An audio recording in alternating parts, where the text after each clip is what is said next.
Innovation and Entrepreneurship, Practice and Principles by Peter F. Drucker.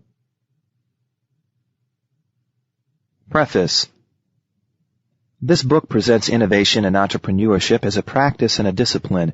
It does not talk of the psychology and the character traits of entrepreneurs. It talks of their actions and behavior. It uses cases, but primarily to exemplify a point, a rule, or a warning, rather than as success stories.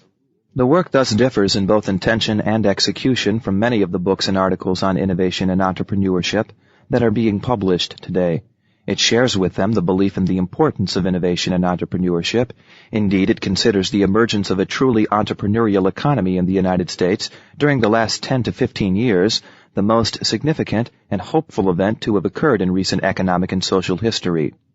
But whereas much of today's discussion treats entrepreneurship as something slightly mysterious, whether gift, talent, inspiration, or flash of genius, this book represents innovation and entrepreneurship as purposeful tasks that can be organized, are in need of being organized, and as systematic work. It treats innovation and entrepreneurship, in fact, as part of the executive's job. This is a practical book, but it is not a how-to book. Instead, it deals with the what, when, and why, with such tangibles as policies and decisions, opportunities and risks, structures and strategies, staffing, compensation, and rewards. Innovation and entrepreneurship are discussed under three main headings: the practice of innovation, the practice of entrepreneurship, and entrepreneurial strategies. Each of these is an aspect of innovation and entrepreneurship rather than a stage. Part 1 on the practice of innovation presents innovation alike as purposeful and as a discipline. It shows first where and how the entrepreneur searches for innovative opportunities. It then discusses the do's and don'ts of developing an innovative idea into a viable business or service. Part 2, the practice of entrepreneurship, focuses on the institution that is the carrier of innovation. It deals with entrepreneurial management in three areas: the existing business, the public service institution, and the new venture. What are the policies and practices that enable an institution, whether business or public service, to be a successful entrepreneur? How does one organize and staff for entrepreneurship? What are the obstacles, the impediments, the traps, the common mistakes? The section concludes with a discussion of individual entrepreneurs, their roles, and their decisions.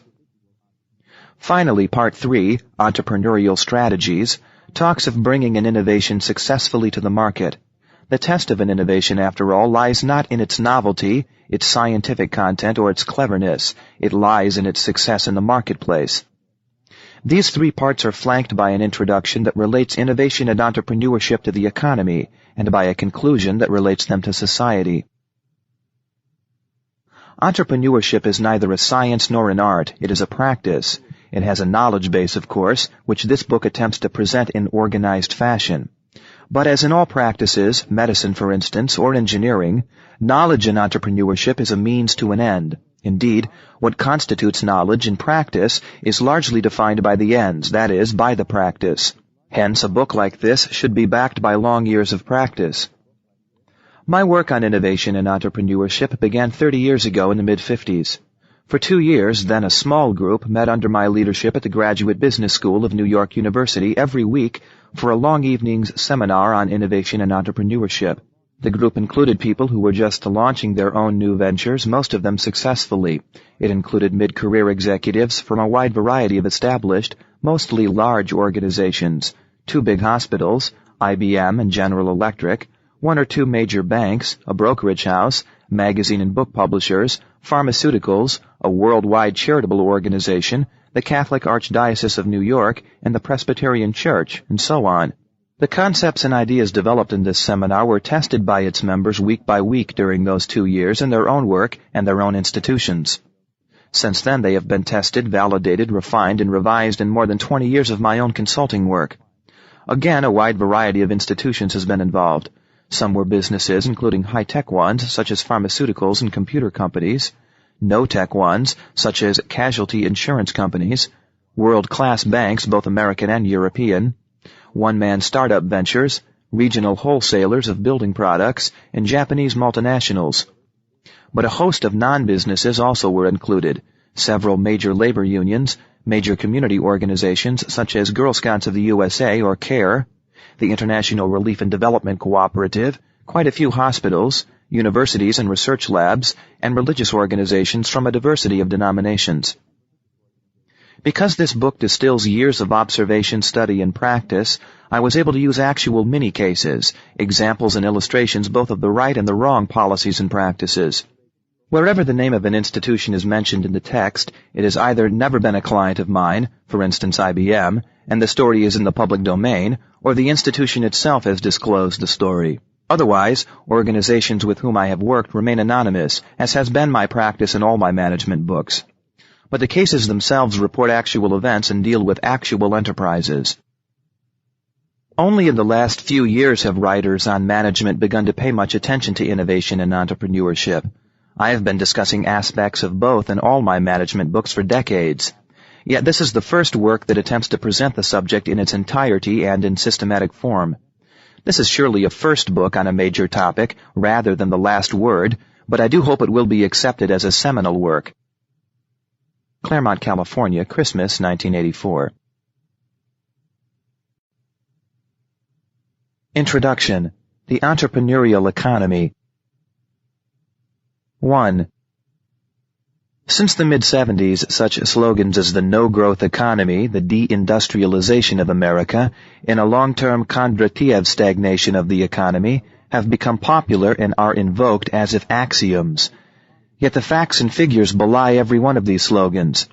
What is happening in the United States is something quite different, a profound shift from a managerial to an entrepreneurial economy. In the 2 decades 1965 to 1985, the number of Americans over 16, thereby counted as being in the workforce under the conventions of American statistics, grew by 2/5, from 129 to 180 million. But the number of Americans in paid jobs grew in the same period by 1/2, from 71 to 106 million.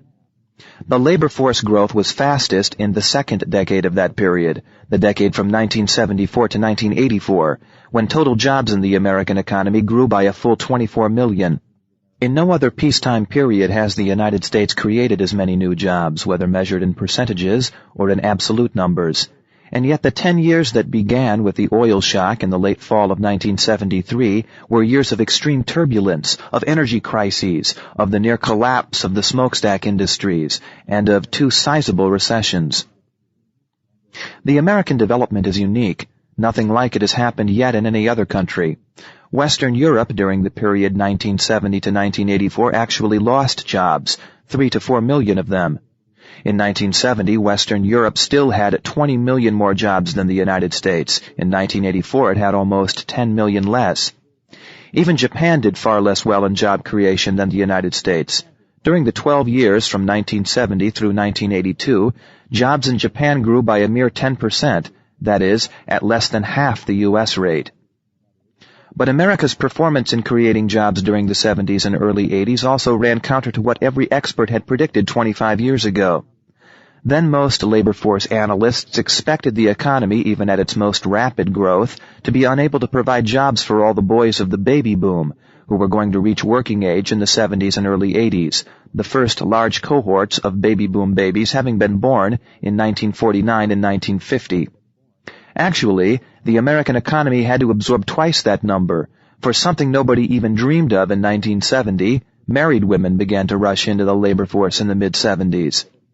The result is that today, in the mid-80s, every other married woman with young children holds a paid job, whereas only 1 out of every 5 did so in 1970.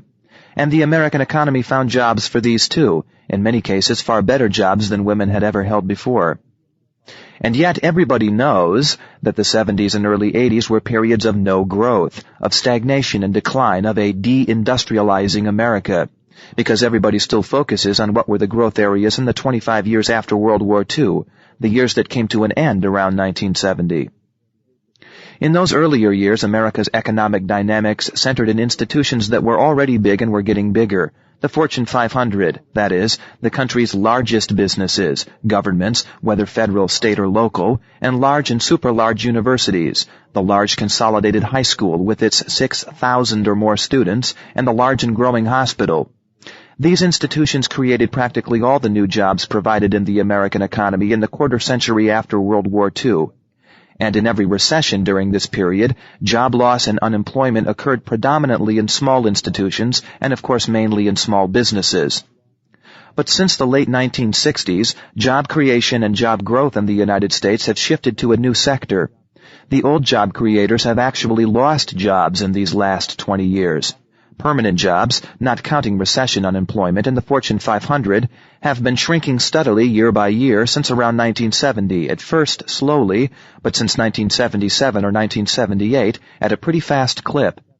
By 1984, the Fortune 500 had lost permanently at least 4 to 6 million jobs, and governments in America, too, now employ fewer people than they did 10 or 15 years ago, if only because the number of school teachers has been falling as school enrollment dropped in the wake of the baby bust of the early 60s. Universities grew until 1980. Since then, employment there has been declining. And in the early 80s, even hospital employment stopped increasing. In other words, we have not in fact created 35 million new jobs, we have created 40 million or more, since we had to offset a permanent job shrinkage of at least 5 million jobs in the traditional employing institutions. And all these new jobs must have been created by small and medium-sized institutions, most of them small and medium-sized businesses, and a great many of them, if not the majority, new businesses that did not even exist 20 years ago. According to The Economist, 600,000 new businesses are being started in the United States every year now, about 7 times as many as were started in each of the boom years of the 50s and 60s.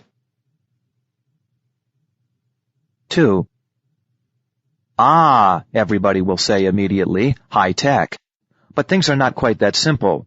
Of the 40 million plus jobs created since 1965 in the economy, high technology did not contribute more than 5 or 6 million. High tech thus contributed no more than smokestack lost. All the additional jobs in the economy were generated elsewhere, and only 1 or 2 out of every 100 new businesses, a total of 10,000 a year, are remotely high tech, even in the loosest sense of the term. We are indeed in the early stages of a major technological transformation, one that is far more sweeping than the most ecstatic of the futurologists yet realize, greater even than megatrends or future shock. 300 years of technology came to an end after World War II. During those 3 centuries, the model for technology was a mechanical one, the events that go on inside a star, such as the sun. This period began when an otherwise almost unknown French physicist, Denis Papin, envisaged the steam engine around 1680. They ended when we replicated in the nuclear explosion the events inside a star. For these 3 centuries, advance in technology meant, as it does in mechanical processes, more speed, higher temperatures, higher pressures. Since the end of World War II, however, the model of technology has become the biological process, the events inside an organism. And in an organism, processes are not organized around energy in the physicist's meaning of the term. They are organized around information. There is no doubt that high-tech, whether in the form of computers or telecommunication, robots on the factory floor or office automation, biogenetics or bioengineering, is of immeasurable qualitative importance.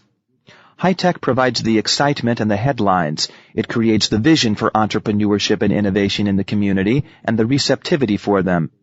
The willingness of young, highly trained people to go to work for small and unknown employers, rather than for the giant bank or the worldwide electrical equipment maker, is surely rooted in the mystique of high-tech, even though the overwhelming majority of these young people work for employers whose technology is prosaic and mundane. High-tech also probably stimulated the astonishing transformation of the American capital market from near absence of venture capital as recently as the mid-60s to near surplus in the mid-80s. High-tech is thus what the logicians used to call the ratio cognoscendi, the reason why we perceive and understand a phenomenon, rather than the explanation of its emergence and the cause of its existence. Quantitatively, as has already been said, high-tech is quite small still, accounting for not much more than 1/8 of the new jobs. Nor will it become much more important in terms of new jobs within the near future.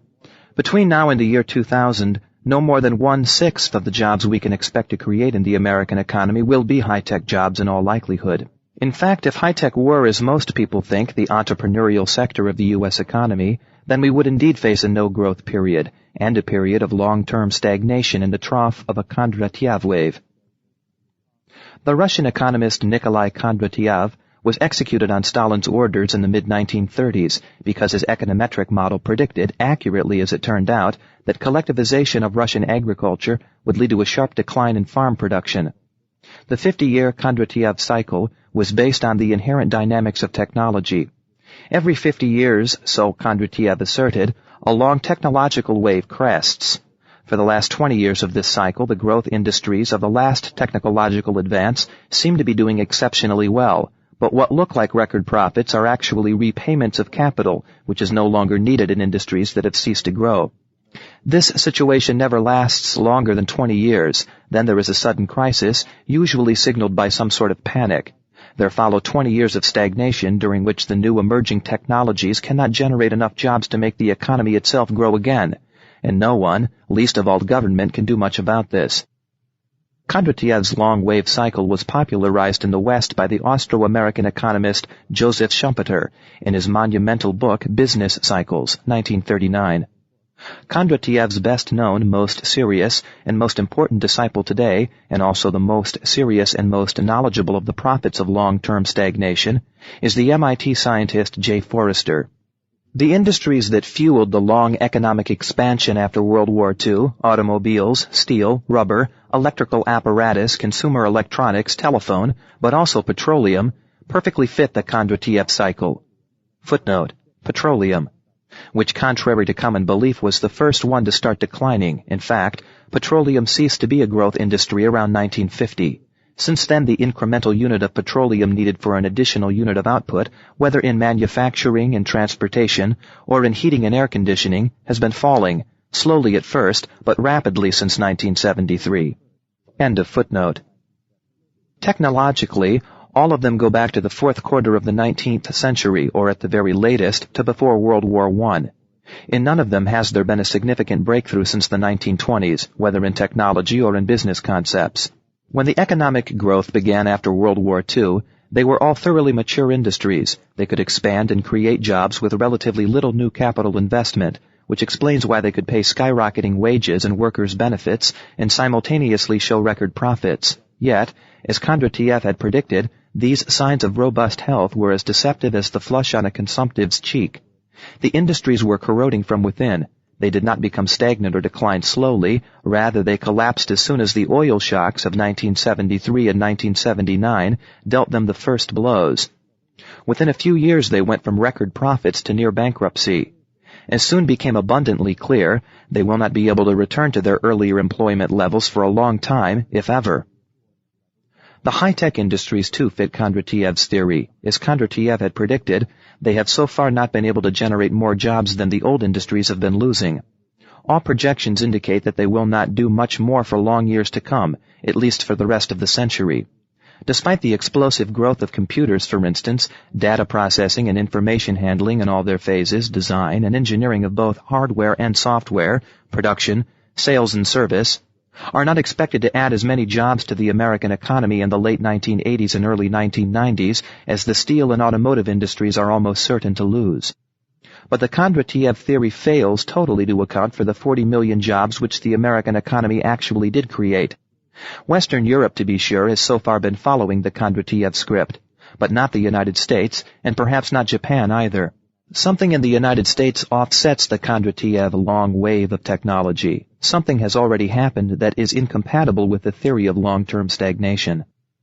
Nor does it appear at all likely that we have simply postponed the Kondratiev cycle. For in the next 20 years, the need to create new jobs in the U.S. economy will be a great deal lower than it has been in the last 20 years, so that economic growth will depend far less on job creation. The number of new entrants into the American workforce will be up to one-third smaller for the rest of the century, and indeed through the year 2010, than it was in the years when the children of the baby boom reached adulthood, that is 1965 until 1980 or so. Since the baby bust of 1960 to 61, the birth cohorts have been 30% lower than they were during the baby boom years. And with the labor force participation of women under 50 already equal to that of men, additions to the number of women available for paid jobs will from now on be limited to natural growth, which means that they will also be down by about 30%. For the future of the traditional smokestack industries, the Kondratiev theory must be accepted as a serious hypothesis, if not indeed as the most plausible of the available explanations. And as far as the inability of new high-tech industries to offset the stagnation of yesterday's growth industries is concerned, Kondratiev again deserves to be taken seriously. For all their tremendous qualitative importance as vision makers and pace-setters, quantitatively the high-tech industries represent tomorrow rather than today, especially as creators of jobs. They are the makers of the future rather than the makers of the present. But as a theory of the American economy that can explain its behavior and predict its direction, Kondratiev can be considered disproven and discredited. The 40 million new jobs created in the U.S. economy during a Kondratiev long-term stagnation cannot be explained in Kondratiev's terms. I do not mean to imply that there are no economic problems or dangers, quite the contrary. A major shift in the technological foundations of the economy, such as we are experiencing in the closing quarter of the 20th century, surely presents tremendous problems, economic, social, and political.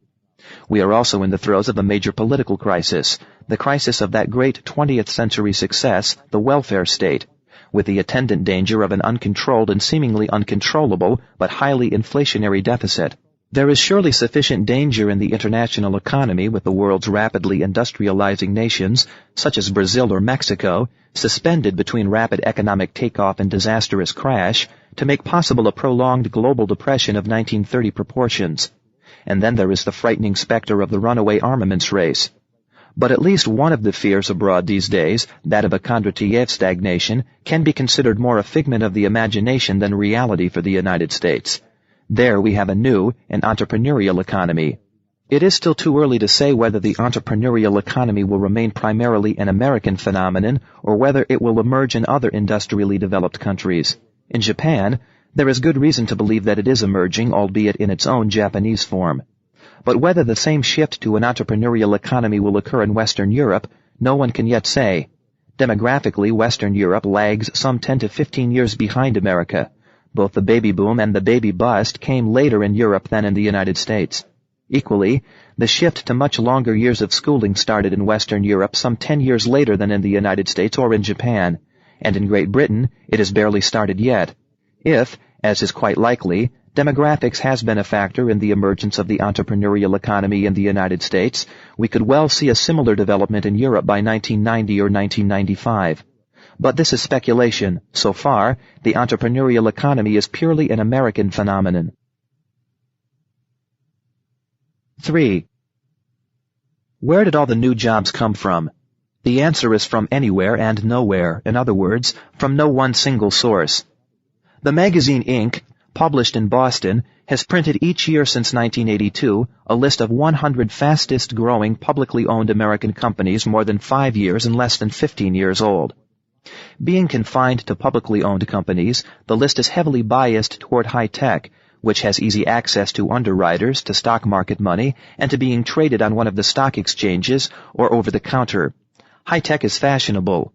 Other new ventures, as a rule, can go public only after long years of seasoning and of showing profits for a good deal more than 5 years. Yet only 1/4 of the Inc. 100 are high-tech. 3/4 remain most decidedly low-tech year after year. In 1982, for instance, there were 5 restaurant chains, 2 women's wear manufacturers, and 20 healthcare providers on the list, but only 20 to 30 high-tech companies. And whilst America's newspapers in 1982 ran one article after the other bemoaning the deindustrialization of America, a full half of the Inc. firms were manufacturing companies, only 1/3 were in services. Although word had it in 1982 that the Frost Belt was dying, with the Sun Belt the only possible growth area, only 1/3 of the Inc. 100 that year were in the Sun Belt. New York had as many of these fast-growing young publicly owned companies as California or Texas. And Pennsylvania, New Jersey, and Massachusetts, while supposedly dying if not already dead, also had as many as California or Texas, and as many as New York. Snowy Minnesota had 7. The Inc. lists for 1983 and 1984 showed a very similar distribution, in respect both to industry and to geography. In 1983, the first and second companies on another Inc. list, the Inc. 500 list of fast-growing young privately held companies, were, respectively, a building contractor in the Pacific Northwest, in a year in which construction was supposedly at an all-time low, and a California manufacturer of physical exercise equipment for the home. Any inquiry among venture capitalists yields the same pattern. Indeed, in their portfolios, high-tech is usually even less prominent. The portfolio of one of the most successful venture capital investors does include several high-tech companies, a new computer software producer, a new venture in medical technology, and so on. But the most profitable investment in this portfolio, the new company that has been growing the fastest in both revenues and profitability during the 3 years 1981 through 83, is that most mundane and least high-tech of businesses, a chain of barber shops. And next to it, both in sales growth and profitability, comes a chain of dentistry offices, followed by a manufacturer of hand tools and by a finance company that leases machinery to small businesses. Among the businesses I know personally, the one that has created the most jobs during the 5 years 1979 through 84, and has also grown the fastest in revenues and profits, is a financial services firm. Within 5 years, this firm alone has created 2,000 new jobs, most of them exceedingly well paid.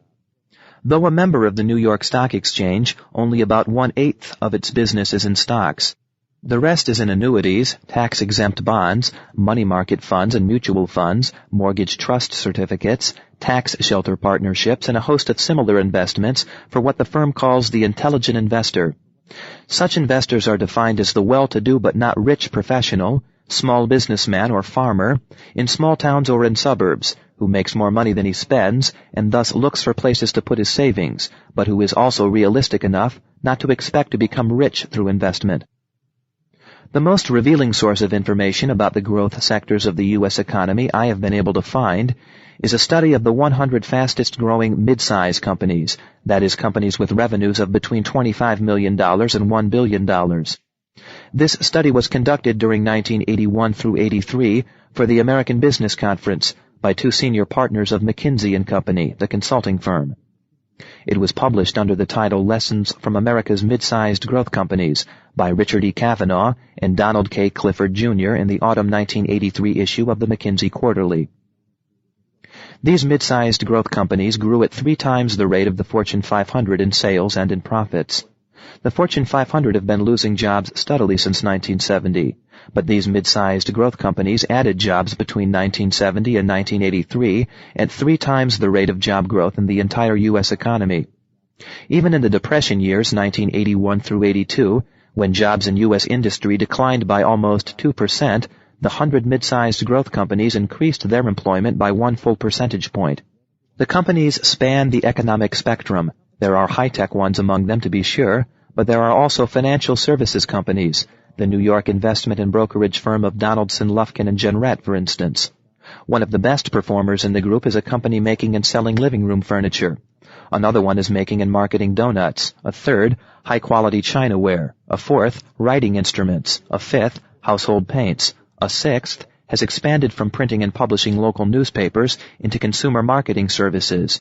A seventh produces yarn for the textile industry, and so forth. And where everybody knows that growth in the American economy is exclusively in services, more than half of these mid-sized growth companies are in manufacturing.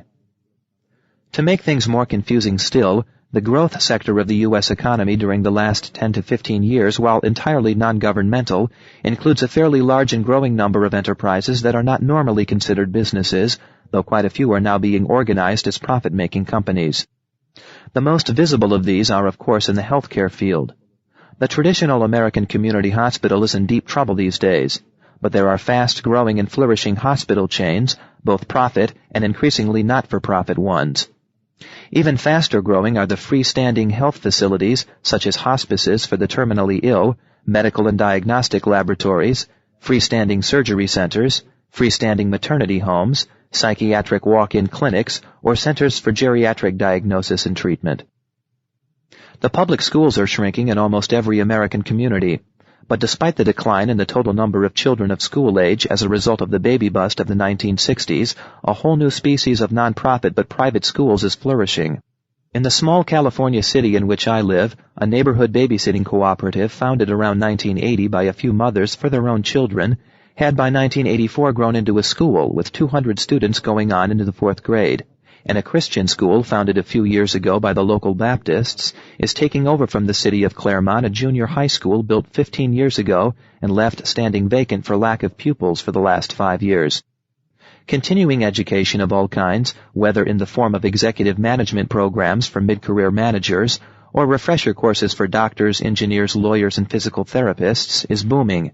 Even during the severe 1982-83 recession, such programs suffered only a short setback. One additional area of entrepreneurship, and a very important one, is the emerging fourth sector of public-private partnerships in which government units, either states or municipalities, determine performance standards and provide the money. But then they contract out a service, fire protection, garbage collection, or bus transportation, to a private business on the basis of competitive bids, thus ensuring both better service and substantially lower costs. The city of Lincoln, Nebraska has been a pioneer in this area since Helen Busales was first elected mayor in 1975. The same Lincoln, Nebraska, where 100 years ago the Populists and William Jennings Bryan first started us on the road to municipal ownership of public services. Pioneering work in this area is also being done in Texas, in San Antonio and in Houston, for instance, and especially in Minneapolis at the Hubert Humphrey Institute of the University of Minnesota. Control Data Corporation, a leading computer manufacturer also in Minneapolis, is building public-private partnerships in education and even in the management and rehabilitation of prisoners. And if there is one action that can save the Postal Service in the long run, for surely there is a limit to the public's willingness to pay ever larger subsidies and ever higher rates for ever-shrinking service, it may be the contracting out of first-class service, or what's still left of it 10 years hence, to the fourth sector, through competitive bids. 4.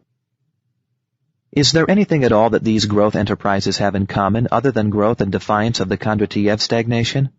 Actually, they are all examples of new technology, all new applications of knowledge to human work, which is, after all, the definition of technology. Only the technology is not electronics or genetics or new materials. The new technology is entrepreneurial management. Once this is seen, then the astonishing job growth of the American economy during the last 20 and especially the last 10 years can be explained. It can even be reconciled with the Kondratiev theory. The United States, and to some extent also Japan, is experiencing what might be called an atypical Kondratiev cycle. Since Joseph Schumpeter first pointed it out in 1939, we have known that what actually happened in the United States and in Germany in the 50 years between 1873 and World War I does not fit the Kondratiev cycle. The first Kondratiev cycle, based on the railway boom, came to an end with the crash of the Vienna Stock Exchange in 1873, a crash that brought down stock exchanges worldwide and ushered in a severe depression. Great Britain and France did then enter a long period of industrial stagnation, during which the new emerging technologies, steel, chemicals, electrical apparatus, telephone, and finally automobiles could not create enough jobs to offset the stagnation in the old industries, such as railway construction, coal mining, or textiles. But this did not happen in the United States or in Germany, nor indeed in Austria, despite the traumatic impact of the Viennese stock market crash, from which Austrian politics never quite recovered. These countries were severely jolted at first. 5 years later they had pulled out of the slump and were growing again, fast. In terms of technology, these countries were no different from stagnating Britain or France. What explains their different economic behavior was one factor and one factor only, the entrepreneur. In Germany, for instance, the single most important economic event in the years between 1870 and 1914 was surely the creation of the Universal Bank.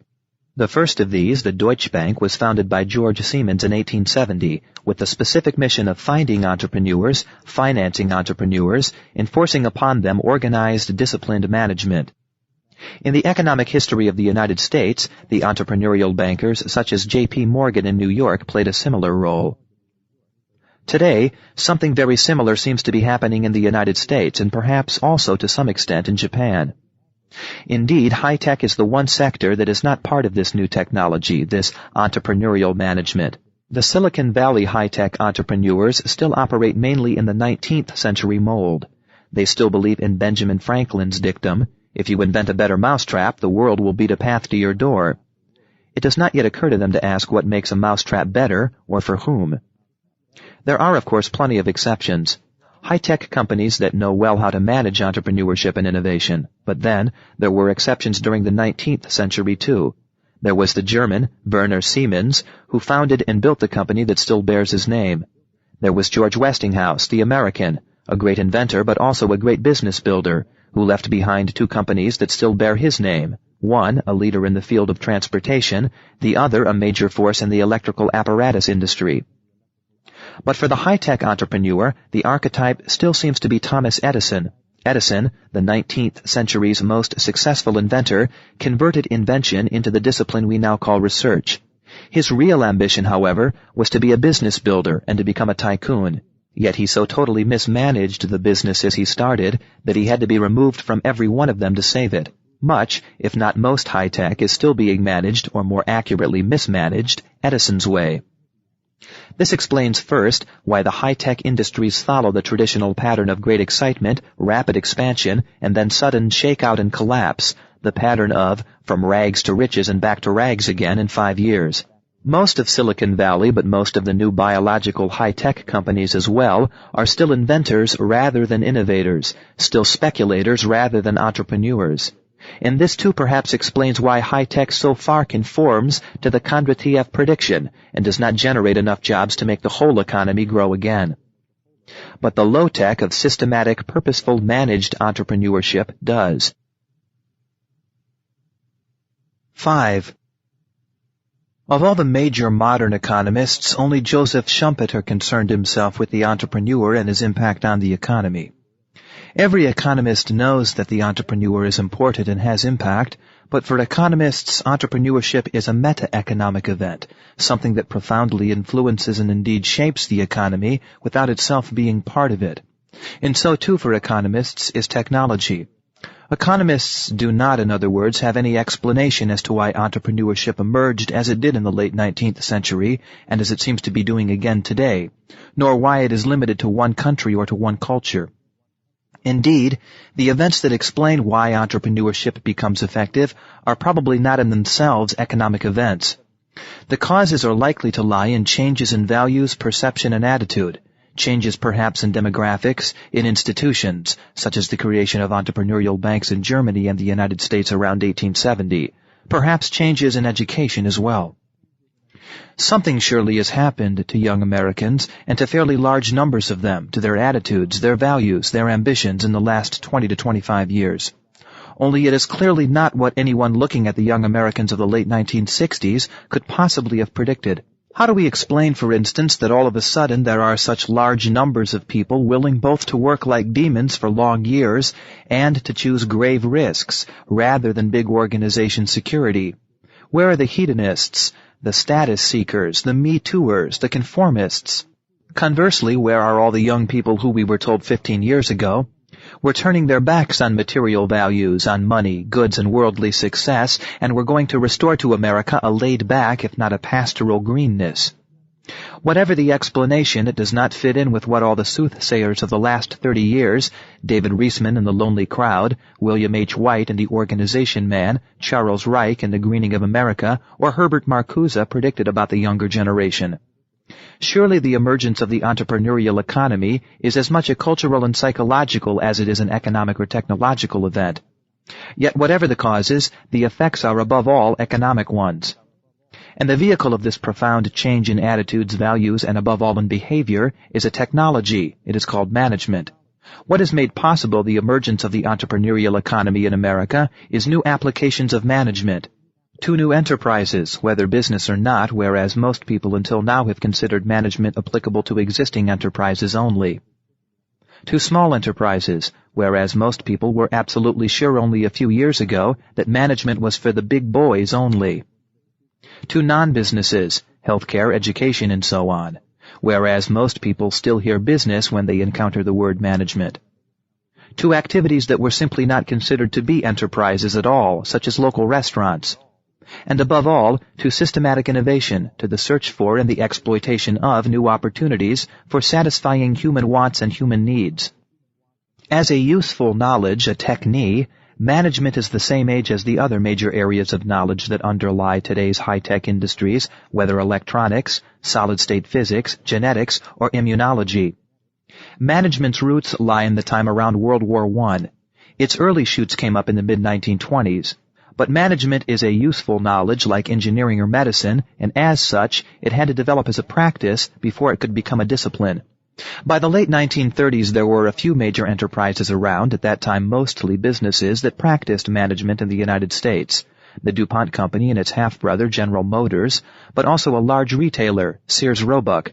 On the other side of the Atlantic, there was Siemens in Germany, or the department store chain of Marks and Spencer in Great Britain. But management as a discipline originated during and right after World War II. My first two management books, Concept of the Corporation, 1946, A Study of General Motors, and The Practice of Management, 1954, were indeed the original attempts to organize and present management as a systematic body of knowledge, that is, as a discipline. Beginning around 1955, the entire developed world experienced a management boom. This by now has even reached communist China. One of the first actions of the Chinese government after the fall of the Gang of Four was to establish an enterprise management agency directly responsible to the Prime Minister and to import a graduate business school from the United States. The social technology we call management was first presented to the general public, including managers themselves, some 40 years ago. It then rapidly became a discipline, rather than the hit-or-miss practice of a few isolated true believers. And in these 40 years, management has had as much impact as any of the scientific breakthroughs of the period, perhaps a good deal more. It may not be solely or even primarily responsible for the fact that society in every single developed country has become, since World War II, a society of organizations. It may not be solely or even primarily responsible for the fact that in every developed society today, the great majority of people, and the overwhelming majority of educated people, work as employees in organizations, including, of course, the bosses themselves, who increasingly tend to be professional managers, that is, hired hands rather than owners.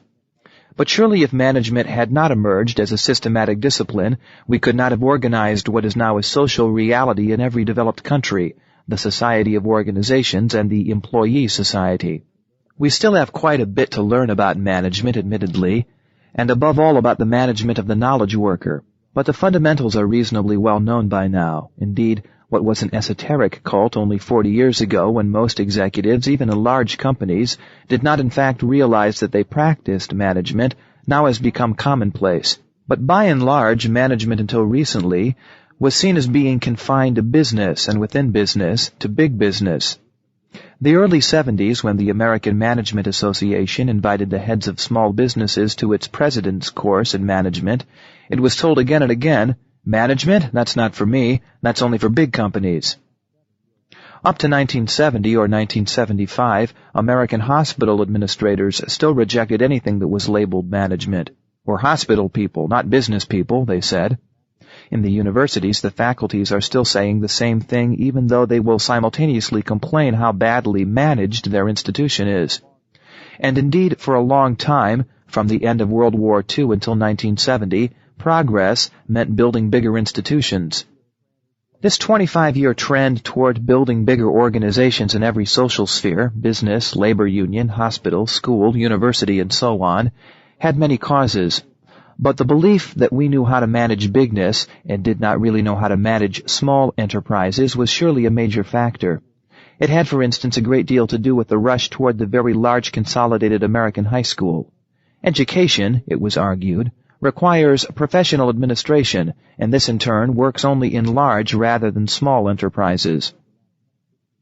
During the last 10 or 15 years, we have reversed this trend. In fact, we might now have a trend toward deinstitutionalizing America rather than one towards deindustrializing it. For almost 50 years, ever since the 1930s, it was widely believed in the United States and in Western Europe, too, that the hospital was the best place for anyone not quite well, let alone for anyone seriously sick. The sooner the patient gets to the hospital, the better care we can take care of him, was the prevailing belief, shared by doctors and patients alike. In the last few years, we have been reversing this trend. We now increasingly believe that the longer we can keep patients away from the hospital, and the sooner we can get them out, the better. Surely this reversal has little to do with either health care or with management. It is a reaction, whether permanent or short-lived, against the worship of centralization, of planning, of government, which began in the 1920s and 1930s, and which in the United States reached its peak in the Kennedy and Johnson administrations of the 1960s. However, we could not indulge in this deinstitutionalization in the healthcare field if we had not acquired the competence and the confidence to manage small institutions and non-businesses, that is, healthcare institutions. All told, we are learning that management may well both be more needed and have greater impact on the small entrepreneurial organization than it has in the big managed one. Above all, management, we are learning now, has as much to contribute to the new, the entrepreneurial enterprise, as to the existing ongoing managerial one. To take a specific example, hamburger stands have been around in the United States since the 19th century. After World War II, they sprang up on big city street corners. But in the McDonald's hamburger chain, one of the success stories of the last 25 years, management was being applied to what had always been a hit-and-miss mom-and-pop operation. McDonald's first designed the end product, then it redesigned the entire process of making it, then it redesigned or in many cases invented the tools, so that every piece of meat, every slice of onion, every bun, every piece of fried potato would be identical, turned out in a precisely timed and fully automated process. Finally, McDonald's studied what value meant to the customer, defined it as quality and predictability of product, speed of service, absolute cleanliness and friendliness, then set standards for all of these, trained for them, and geared compensation to them. All of which is management, and fairly advanced management at that. Management is the new technology, rather than any specific new science or invention, that is making the American economy into an entrepreneurial economy. It is also about to make America into an entrepreneurial society. Indeed, there may be greater scope in the United States and in developed societies generally for social innovation in education, healthcare, government, and politics than there is in business and the economy. And again, entrepreneurship in society, and it is badly needed, requires above all application of the basic concepts, the basic technique of management to new problems and new opportunities. This means that the time has now come to do for entrepreneurship and innovation what we first did for management in general some 30 years ago, to develop the principles, the practice, and the discipline. Part 1. The Practice of Innovation. Innovation is the specific tool of entrepreneurs, the means by which they exploit change as an opportunity for a different business or a different service. It is capable of being presented as a discipline, capable of being learned, capable of being practiced.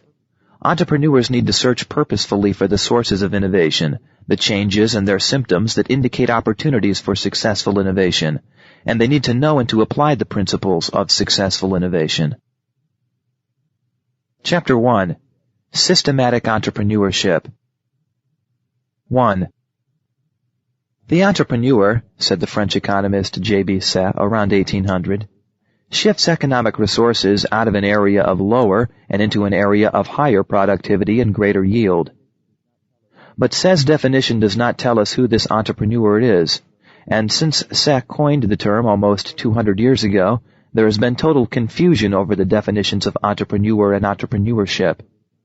In the United States, for instance, the entrepreneur is often defined as anyone who starts his own new and small business. Indeed, the courses in entrepreneurship that have become popular of late in American business schools are the linear descendants of the course in starting one's own small business that was offered 30 years ago, and in many cases not very different. But not every small business is entrepreneurial or represents entrepreneurship. The husband and wife who open another delicatessen store or another Mexican restaurant in the American suburb surely take a risk, but are they entrepreneurs? All they do is what has been done many times before. They gamble on the increasing popularity of eating out in their area, but create neither a new satisfaction nor new consumer demand.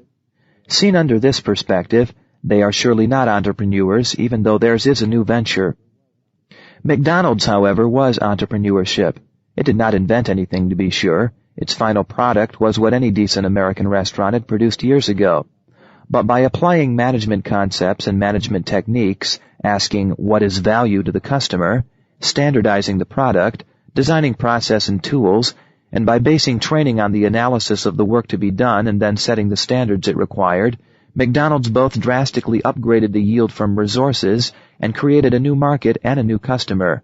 This is entrepreneurship. Equally entrepreneurial is the growing foundry started by a husband and wife team a few years ago in America's Midwest to heat-treat ferrous castings to high-performance specifications. For example, the axles for the huge bulldozers used to clear the land and dig the ditches for a natural gas pipeline across Alaska. The science needed is well known. Indeed, the company does little that has not been done before. But in the first place, the founders systematized the technical information. They can now punch the performance specifications into their computer and get an immediate printout of the treatment required. Secondly, the founders systematized the process. Few orders run to more than half a dozen pieces of the same dimension, the same metallic composition, the same weight, and the same performance specifications. Yet the castings are being produced in what is, in effect, a flow process rather than in batches, with computer-controlled machines and ovens adjusting themselves. Precision castings of this kind used to have a rejection rate of 30 to 40%. In this new foundry, 90% or more are flawless when they come off the line.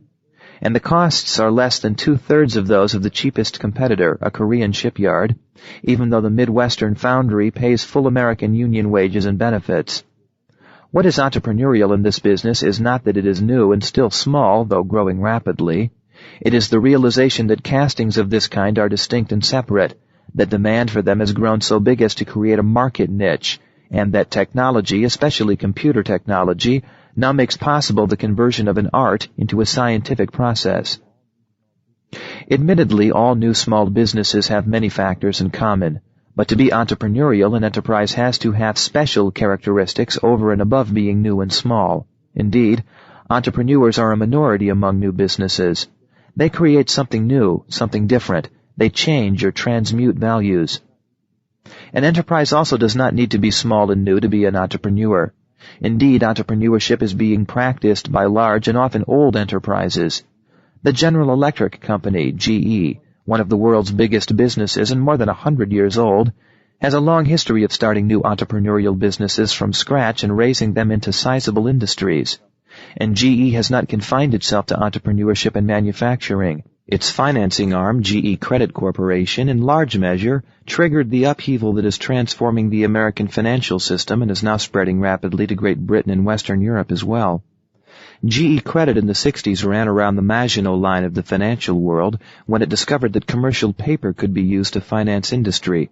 This broke the bank's traditional monopoly on commercial loans.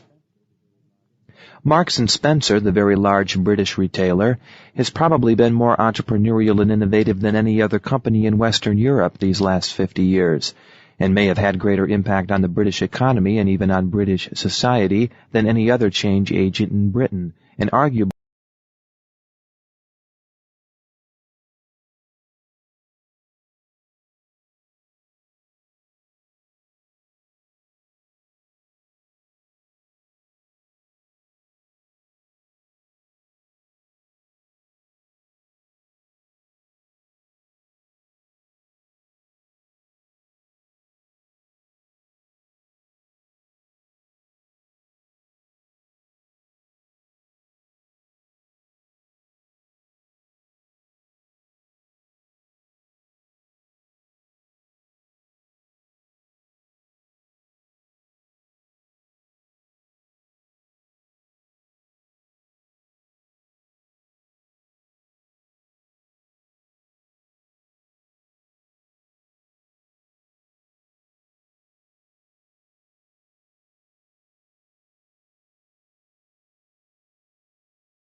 more than government or laws.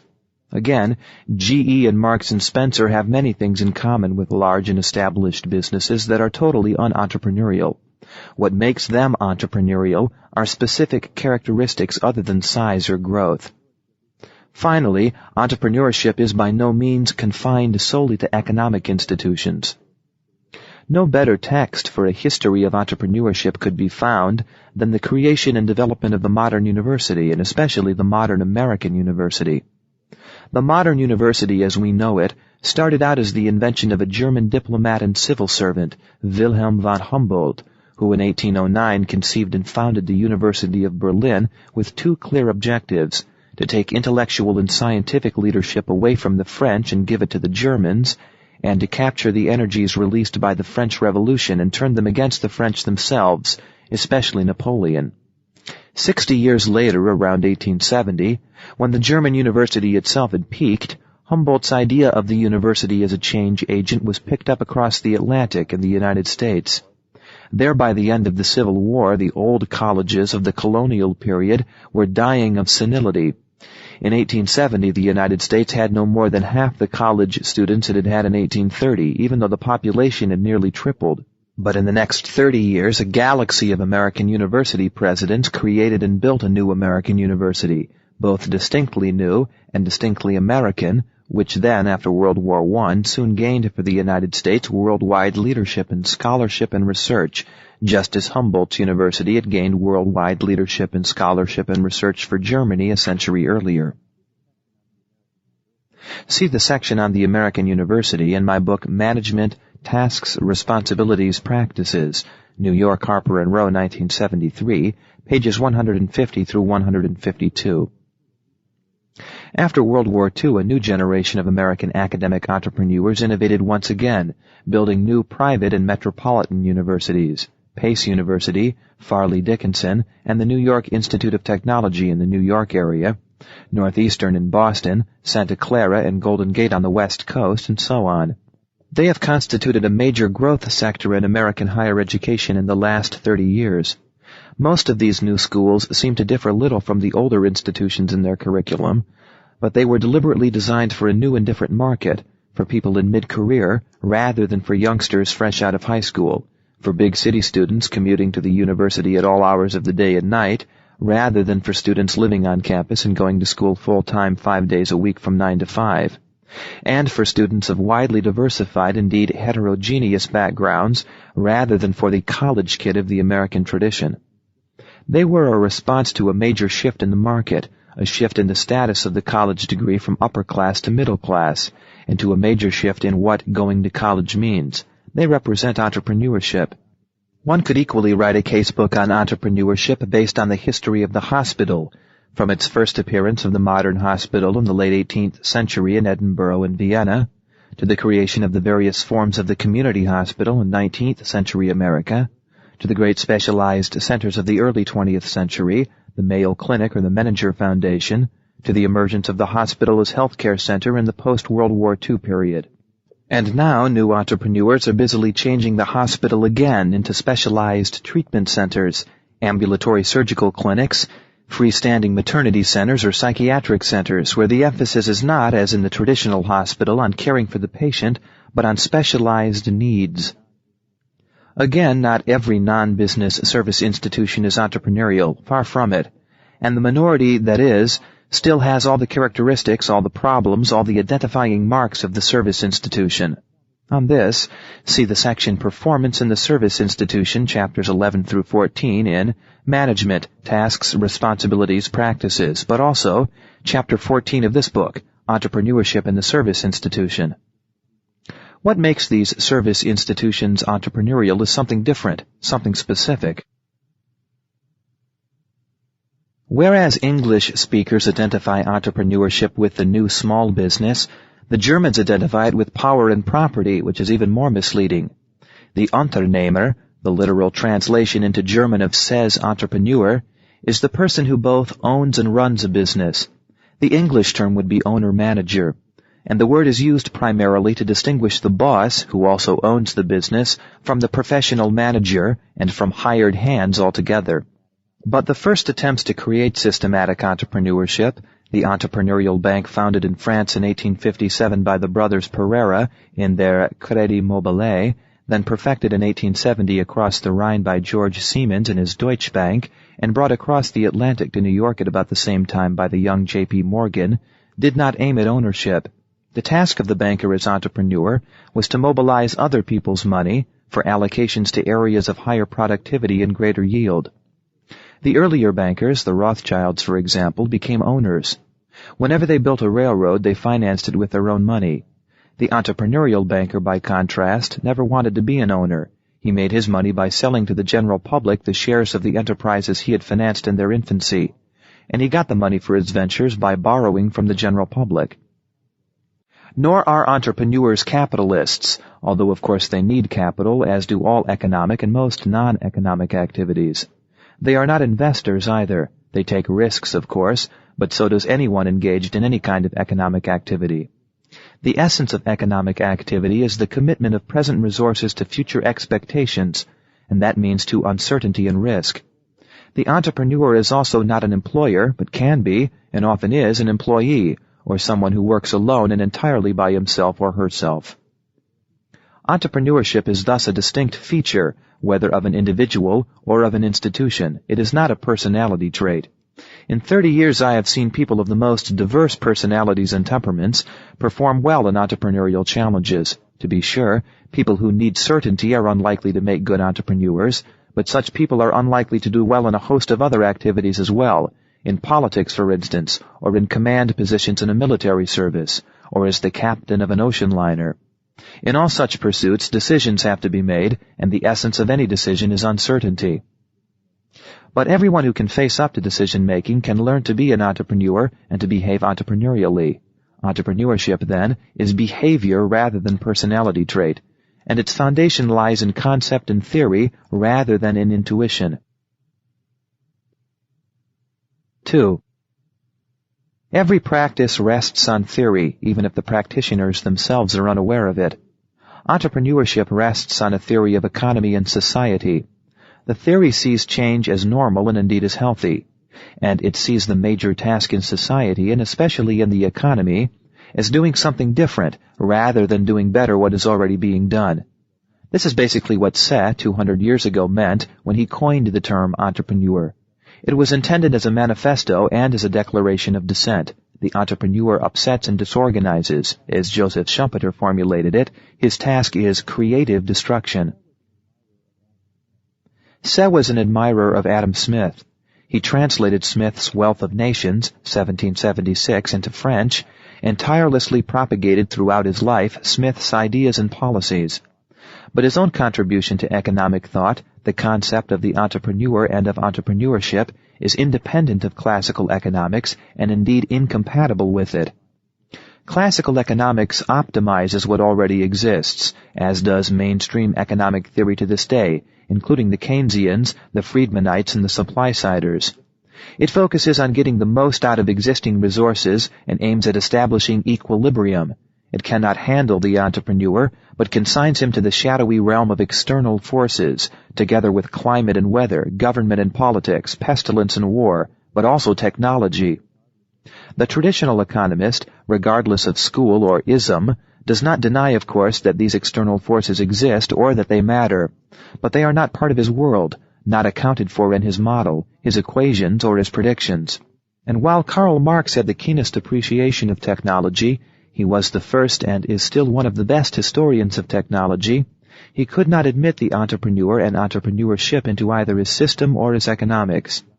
All economic change in Marx beyond the optimization of present resources, that is, the establishment of equilibrium, is the result of changes in property and power relationships, and hence politics, which places it outside the economic system itself.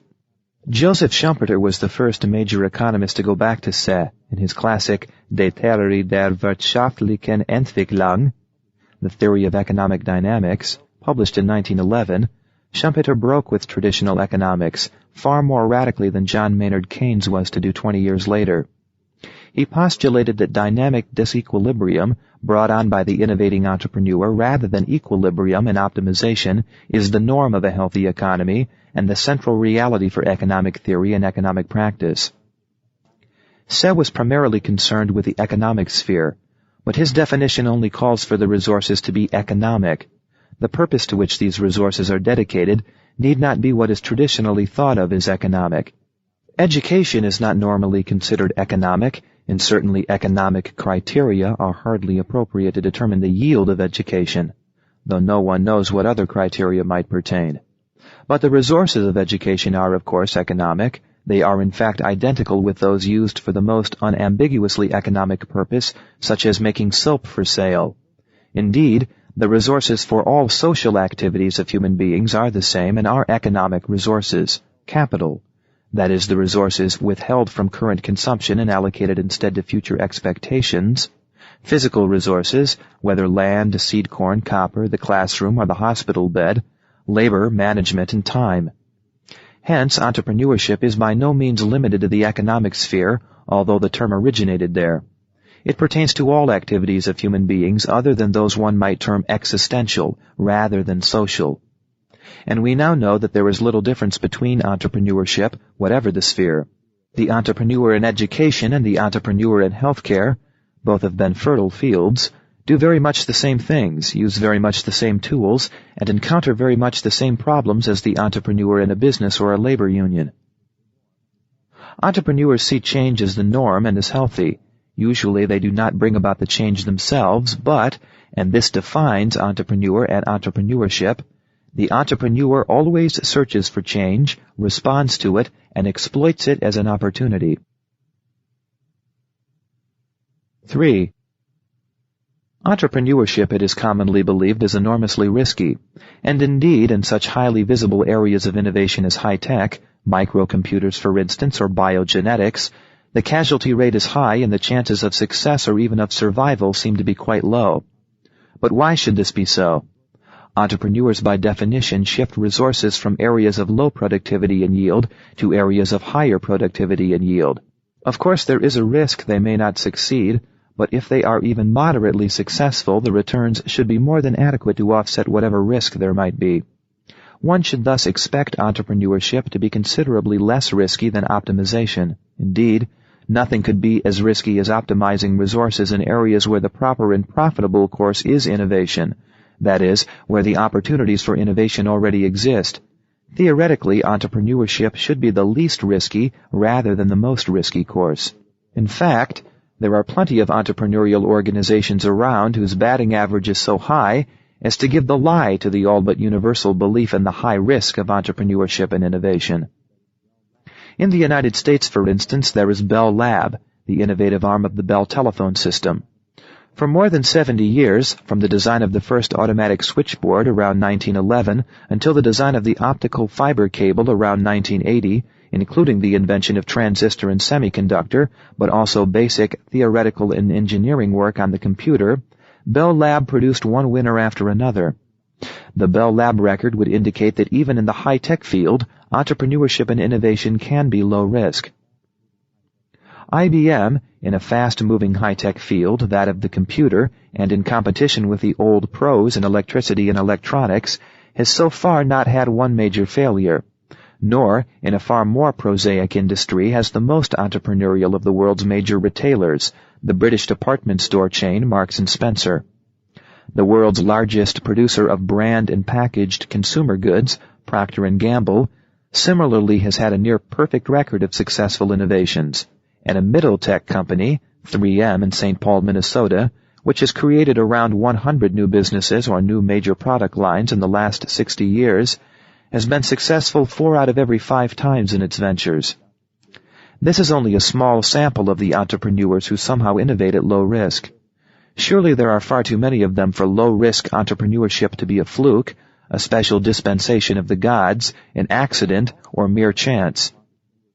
There are also enough individual entrepreneurs around whose batting average in starting ventures is so high as to disprove the popular belief of the high risk of entrepreneurship.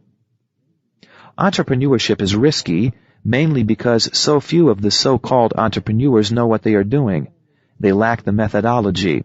They violate elementary and well-known rules. This is particularly true of high-tech entrepreneurs. To be sure, as will be discussed in Chapter 9, high-tech entrepreneurship and innovation are intrinsically more difficult and more risky than innovation based on economics and market structure, on demographics, or even on something as seemingly nebulous and intangible as Weltanschauung, perceptions and moods. But even high-tech entrepreneurship need not be high risk, as Bell Lab and IBM prove. It does need, however, to be systematic. It needs to be managed. Above all, it needs to be based on purposeful innovation. Chapter 2. Purposeful Innovation and the 7 Sources for Innovative Opportunity. Entrepreneurs innovate. Innovation is the specific instrument of entrepreneurship. It is the act that endows resources with a new capacity to create wealth. Innovation indeed creates a resource. There is no such thing as a resource until man finds a use for something in nature and thus endows it with economic value. Until then, every plant is a weed, and every mineral just another rock. Not much more than a century ago, neither mineral oil seeping out of the ground, nor bauxite, the ore of aluminum, were resources. They were nuisances. Both rendered the soil infertile. The penicillin mold was a pest, not a resource.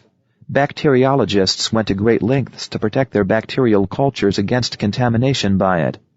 Then in the 1920s, a London doctor, Alexander Fleming, realized that this pest was exactly the bacterial killer bacteriologists had been looking for, and the penicillin mold became a valuable resource. The same holds just as true in the social and economic spheres. There is no greater resource in an economy than purchasing power, but purchasing power is the creation of the innovating entrepreneur. The American farmer had virtually no purchasing power in the early 19th century. He therefore could not buy farm machinery. There were dozens of harvesting machines on the market, but however much he might have wanted them, the farmer could not pay for them. Then one of the many harvesting machine inventors, Cyrus McCormick, invented installment buying. This enabled the farmer to pay for a harvesting machine out of his future earnings rather than out of past savings, and suddenly the farmer had purchasing power to buy farm equipment. Equally, whatever changes the wealth-producing potential of already existing resources constitutes innovation. There was not much new technology involved in the idea of moving a truck body off its wheels and onto a cargo vessel. This innovation, the container, did not grow out of technology at all, but out of a new perception of the cargo vessel as a materials handling device rather than a ship, which meant that what really mattered was to make the time in port as short as possible. But this humdrum innovation roughly quadrupled the productivity of the ocean-going freighter and probably saved shipping. Without it, the tremendous expansion of world trade in the last 40 years, the fastest growth in any major economic activity ever recorded, could not possibly have taken place. What really made universal schooling possible, more so than the popular commitment to the value of education, the systematic training of teachers in schools of education, or pedagogic theory, was that lowly innovation, the textbook. The textbook was probably the invention of the great Czech educational reformer Johann Amos Comenius, who designed and used the first Latin primers in the mid-17th century. Without the textbook, even a very good teacher cannot teach more than 1 or 2 children at a time. With it, even a pretty poor teacher can get a little learning into the heads of 30 or 35 students. Innovation, as these examples show, does not have to be technical, does not indeed have to be a thing altogether. Few technical innovations can compete in terms of impact with such social innovations as the newspaper or insurance. Installment buying literally transforms economies. Wherever introduced, it changes the economy from supply-driven to demand-driven, regardless almost of the productive level of the economy, which explains why installment buying is the first practice that any Marxist government coming to power immediately suppresses, as the Communists did in Czechoslovakia in 1948 and again in Cuba in 1959. The hospital, in its modern form, a social innovation of the Enlightenment of the 18th century, has had greater impact on healthcare than many advances in medicine. Management, that is the useful science that enables man for the first time to render productive people of different skills and knowledge working together in an organization, is an innovation of this century. It has converted modern society into something brand new, something, by the way, for which we have neither political nor social theory, a society of organizations. Books on economic history mention August Borsig as the first man to build steam locomotives in Germany. But surely far more important was his innovation against strenuous opposition from craft guilds, teachers, and government bureaucrats of what to this day is the German system of factory organization and the foundation of Germany's industrial strength. It was Borsig who devised the idea of the Meister, master, the highly skilled and highly respected senior worker who runs the shop with considerable autonomy, and the Lehrling system, apprenticeship system, which combines practical training, Lehr, on the job with schooling, Ausbildung, in the classroom, and the twin inventions of modern government by Machiavelli in The Prince, 1513, and of the modern national state by his early follower, Jean Baudin, 60 years later, have surely had more lasting impacts than most technologies. One of the most interesting examples of social innovation and its importance can be seen in modern Japan. From the time she opened her doors to the modern world in 1867, Japan has been consistently underrated by Westerners despite her successful defeats of China and then Russia in 1894 and 1905 respectively, despite Pearl Harbor, and despite her sudden emergence as an economic superpower and the toughest competitor in the world market of the 1970s and 1980s. A major reason, perhaps the major one, is the prevailing belief that innovation has to do with things and is based on science or technology. And the Japanese, so the common belief is held, in Japan as well as in the West, by the way, are not innovators but imitators. For the Japanese have not, by and large, produced outstanding technical or scientific innovations. Their success is based on social innovation. When the Japanese in the Meiji Restoration of 1867 most reluctantly opened up their country to the world, it was to avoid the fates of India and 19th century China, both of which were conquered, colonized, and westernized by the West. The basic aim, in true judo fashion, was to use the weapons of the West to hold the West at bay and to remain Japanese. This meant that social innovation was far more critical than steam locomotives or the telegraph. And social innovation, in terms of the development of such institutions as schools and universities, a civil service, banks and labor relations, was far more difficult to achieve than building locomotives and telegraphs. A locomotive that will pull a train from London to Liverpool will equally, without adaptation or change, pull a train from Tokyo to Osaka. But the social institutions had to be at once quintessentially Japanese and yet modern. They had to be run by Japanese and yet serve an economy that was Western and highly technical. Technology can be imported at low cost and with a minimum of cultural risk. Institutions, by contrast, need cultural roots to grow and to prosper. The Japanese made a deliberate decision 100 years ago to concentrate their resources on social innovations and to imitate, import, and adapt technical innovations with startling success. Indeed, this policy may still be the right one for them.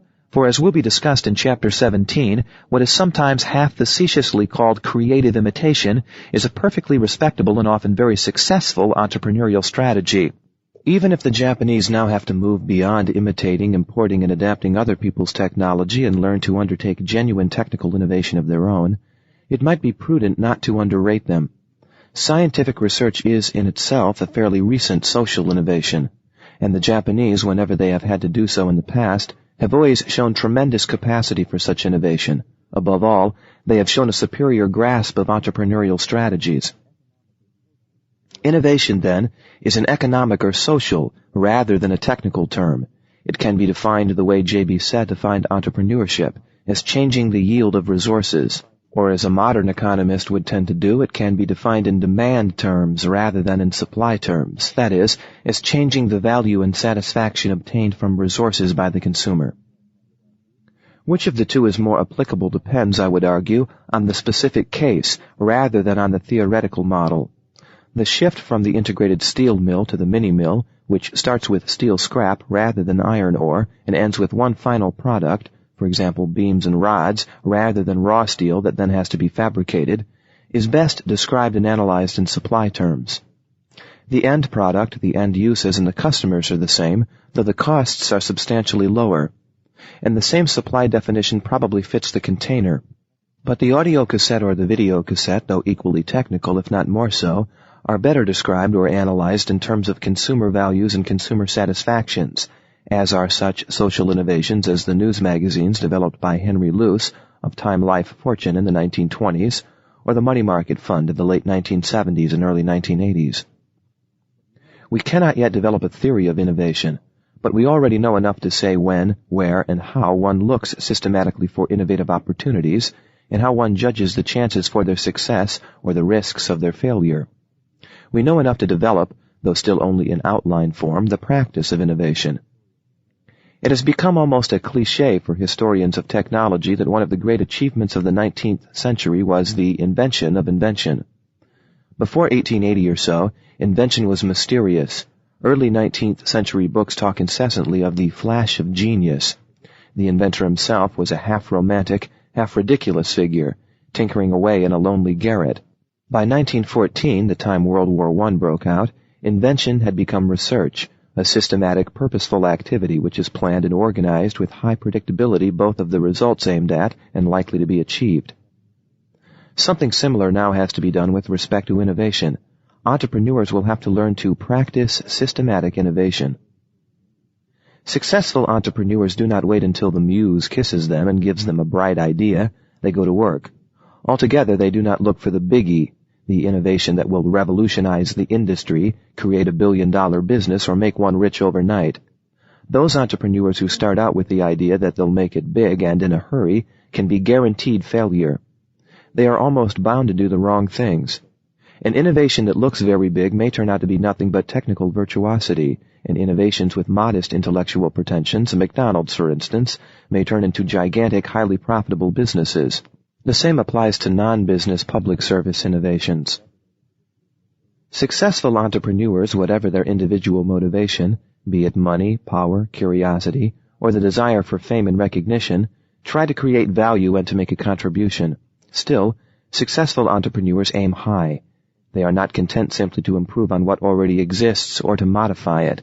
They try to create new and different values and new and different satisfactions, to convert a material into a resource, or to combine existing resources in a new and more productive configuration. And it is change that always provides the opportunity for the new and different. Systematic innovation, therefore, consists in the purposeful and organized search for changes, and in the systematic analysis of the opportunities such changes might offer for economic or social innovation. As a rule, these are changes that have already occurred or are underway. The overwhelming majority of successful innovations exploit change. To be sure, there are innovations that in themselves constitute a major change. Some of the major technical innovations, such as the Wright brothers airplane, are examples. But these are exceptions and fairly uncommon ones. Most successful innovations are far more prosaic. They exploit change, and thus the discipline of innovation, and it is the knowledge base of entrepreneurship, is a diagnostic discipline, a systematic examination of the areas of change that typically offer entrepreneurial opportunities. Specifically, systematic innovation means monitoring 7 sources for innovative opportunity. The first 4 sources lie within the enterprise, whether business or public service institution, or within an industry or service sector. They are therefore visible primarily to people within that industry or service sector. They are basically symptoms, but they are highly reliable indicators of change that have already happened or can be made to happen with little effort. These 4 source areas are the unexpected success, the unexpected failure, the unexpected outside event, the incongruity between reality as it actually is and reality as it is assumed to be or as it ought to be, innovation based on process need, changes in industry structure or market structure that catch everyone unawares. The second set of sources for innovative opportunity, a set of 3, involves changes outside the enterprise or industry. Demographics, population changes, changes in perception, mood, and meaning, new knowledge, both scientific and non-scientific. The lines between these 7 source areas of innovative opportunities are blurred, and there is considerable overlap between them. They can be likened to 7 windows, each on a different side of the same building. Each window shows some features that can also be seen from the window on either side of it, but the view from the center of each is distinct and different. The 7 sources require separate analysis, for each has its own distinct characteristic. No area is, however, inherently more important or more productive than the other. Major innovations are as likely to come out of an analysis of symptoms of change, such as the unexpected success of what was considered an insignificant change in product or pricing, as they are to come out of the massive application of new knowledge resulting from a great scientific breakthrough. But the order in which these sources will be discussed is not arbitrary. They are listed in descending order of reliability and predictability. For contrary to almost universal belief, new knowledge, and especially new scientific knowledge, is not the most reliable or most predictable source of successful innovations. For all the visibility, glamour, and importance of science-based innovation, it is actually the least reliable and least predictable one. Conversely, the mundane and unglamorous analysis of such symptoms of underlying changes as the unexpected success or the unexpected failure carry fairly low risk and uncertainty, and the innovations arising therefrom have typically the shortest lead time between the start of the venture and its measurable results, whether success or failure. Chapter 3. Source: The Unexpected. 1. The unexpected success. No other area offers richer opportunities for successful innovation than the unexpected success. In no other area are innovative opportunities less risky and their pursuit less arduous, yet the unexpected success is almost totally neglected. Worse, managements tend actively to reject it. Here is one example. More than 30 years ago, I was told by the chairman of New York's largest department store, R.H. Macy, "We don't know how to stop the growth of appliance sales." "Why do you want to stop them?" I asked, quite mystified. "Are you losing money on them?" "On the contrary," the chairman said. "Profit margins are better than on fashion goods. There are no returns and practically no pilferage."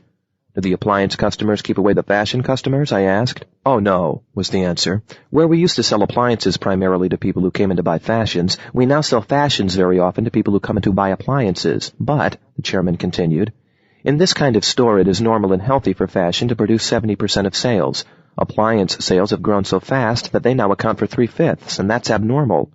We've tried everything we know to make fashion grow to restore the normal ratio, but nothing works. The only thing left now is to push appliance sales down to where they should be." For almost 20 years after this episode, Macy's New York continued to drift.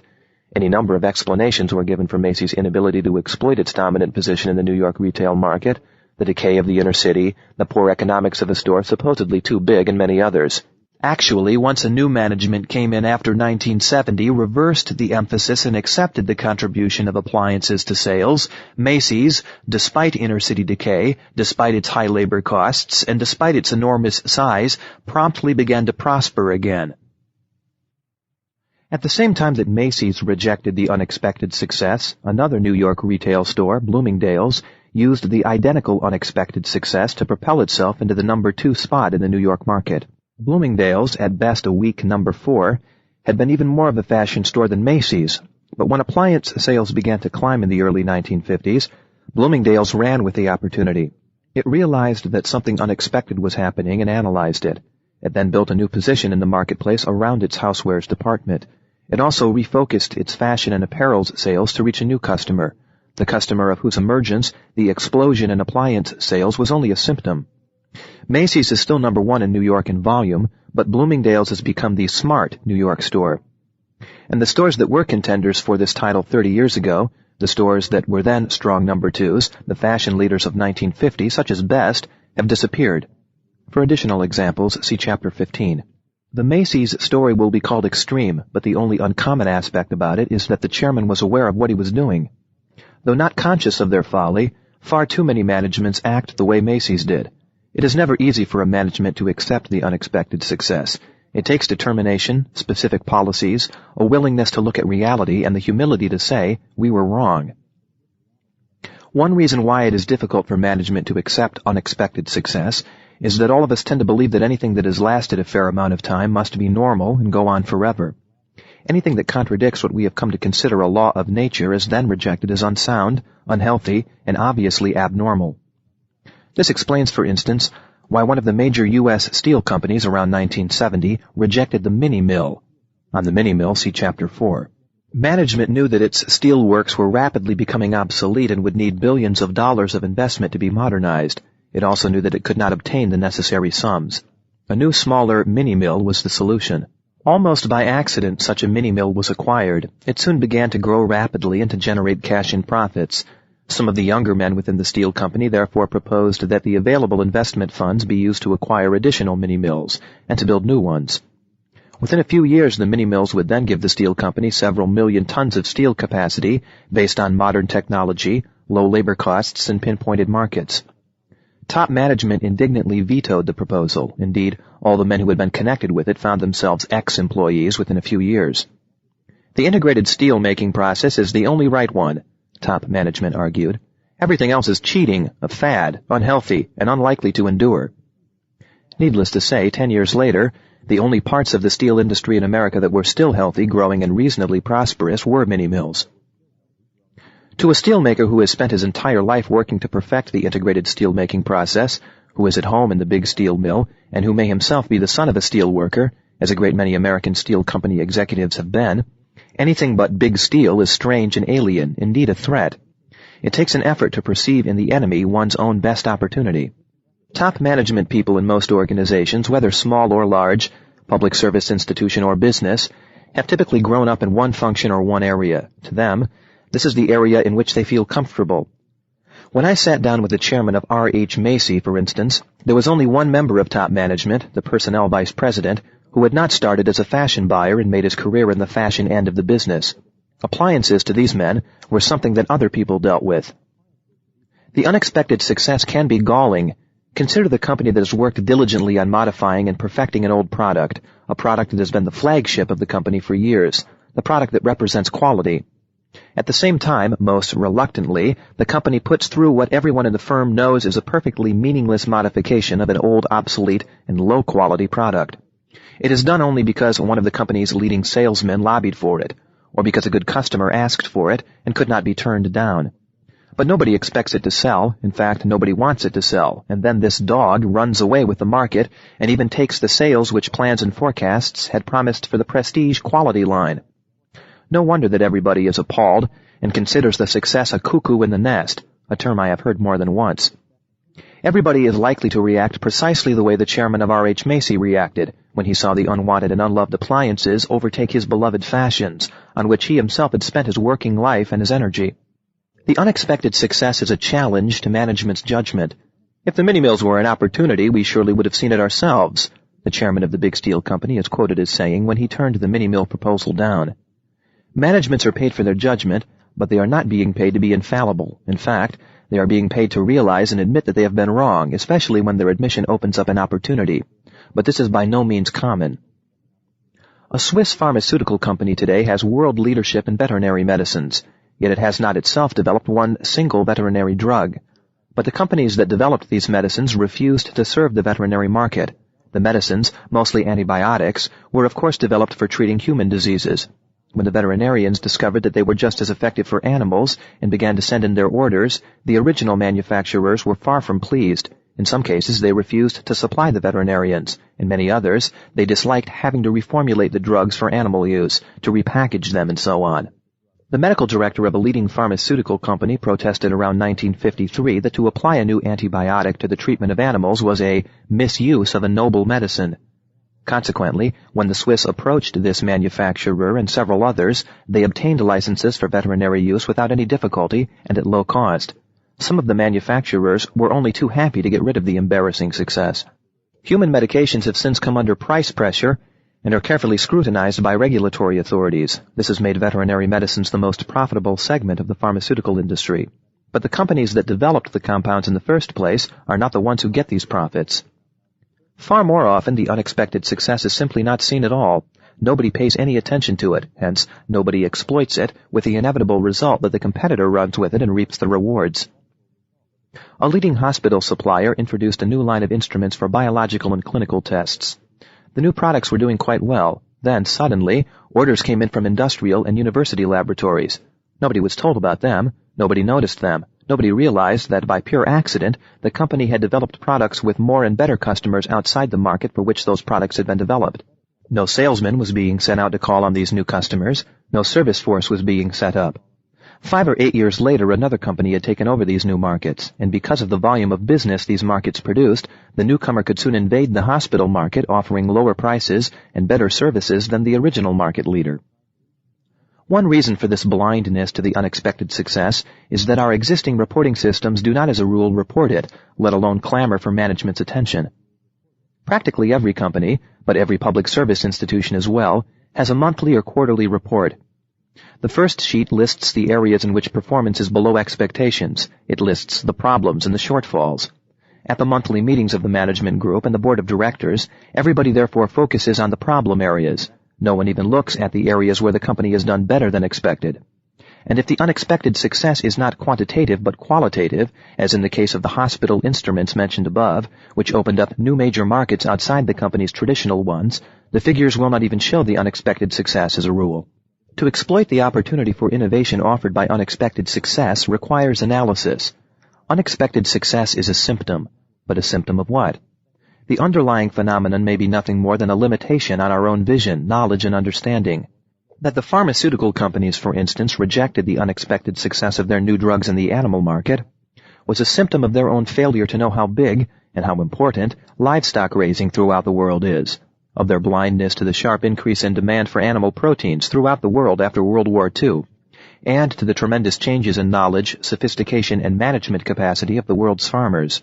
The unexpected success of appliances at R.H. Macy's was a symptom of a fundamental change in the behavior, expectations, and values of substantial numbers of consumers, as the people at Bloomingdale's realized. Up until World War II, department store consumers in the United States bought primarily by socioeconomic status, that is, by income group. After World War II, the market increasingly segmented itself by what we now call lifestyles. Bloomingdale's was the first of the major department stores, especially on the East Coast, to realize this, to capitalize on it, and to innovate a new retail image. The unexpected success of laboratory instruments designed for the hospital and industrial and university laboratories was a symptom of the disappearance of distinctions between the various users of scientific instruments, which for almost a century had created sharply different markets with different end uses, specifications, and expectations. What it symptomized, and the company never realized this, was not just that a product line had uses that were not originally envisaged. It signaled the end of the specific market niche the company had enjoyed in the hospital market. So the company that for 30 or 40 years had successfully defined itself as a designer, maker, and marketer of hospital laboratory equipment was forced eventually to redefine itself as a maker of laboratory instruments and to develop capacities to design, manufacture, distribute, and service way beyond its original field. By then, however, it had lost a large part of the market for good. Thus, the unexpected success is not just an opportunity for innovation, it demands innovation.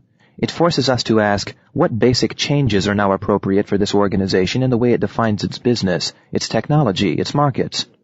If these questions are faced up to, then the unexpected success is likely to open up the most rewarding and least risky of all innovative opportunities.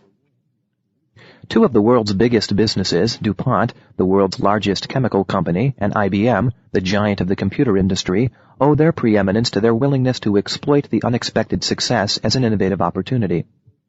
DuPont, for 130 years, had confined itself to making munitions and explosives. In the mid-1920s, it then organized its first research efforts in other areas, one of them the brand new field of polymer chemistry, which the Germans had pioneered during World War I.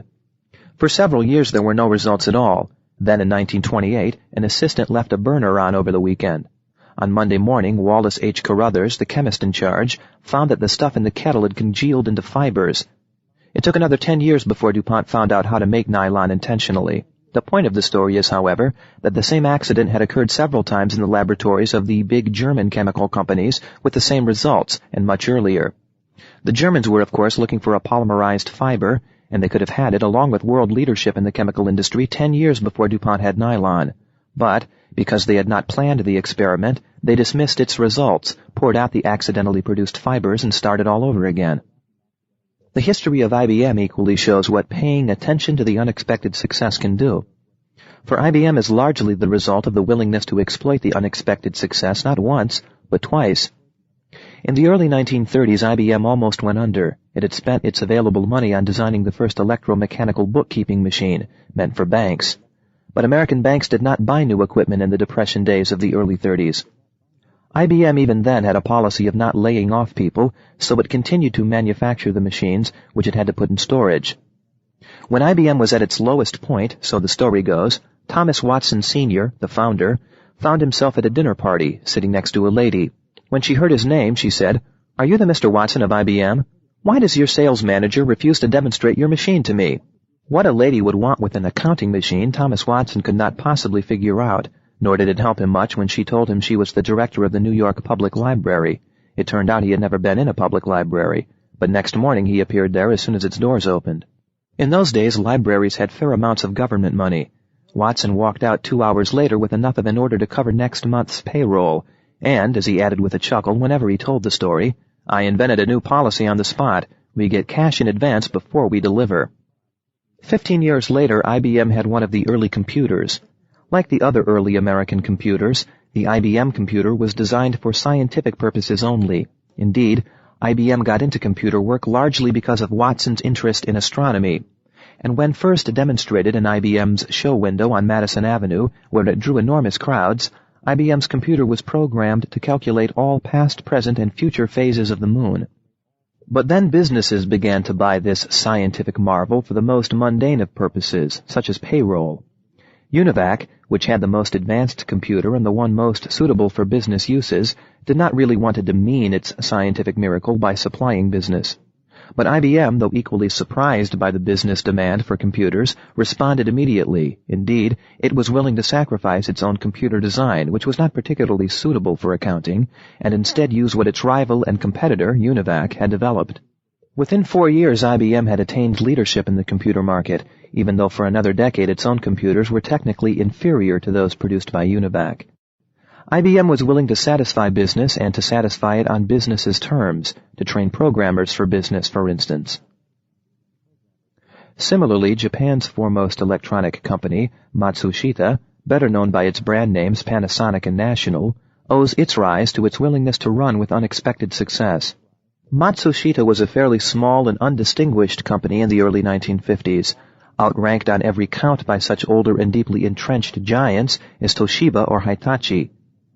Matsushita knew, as did every other Japanese manufacturer of the time, that television would not grow fast in Japan.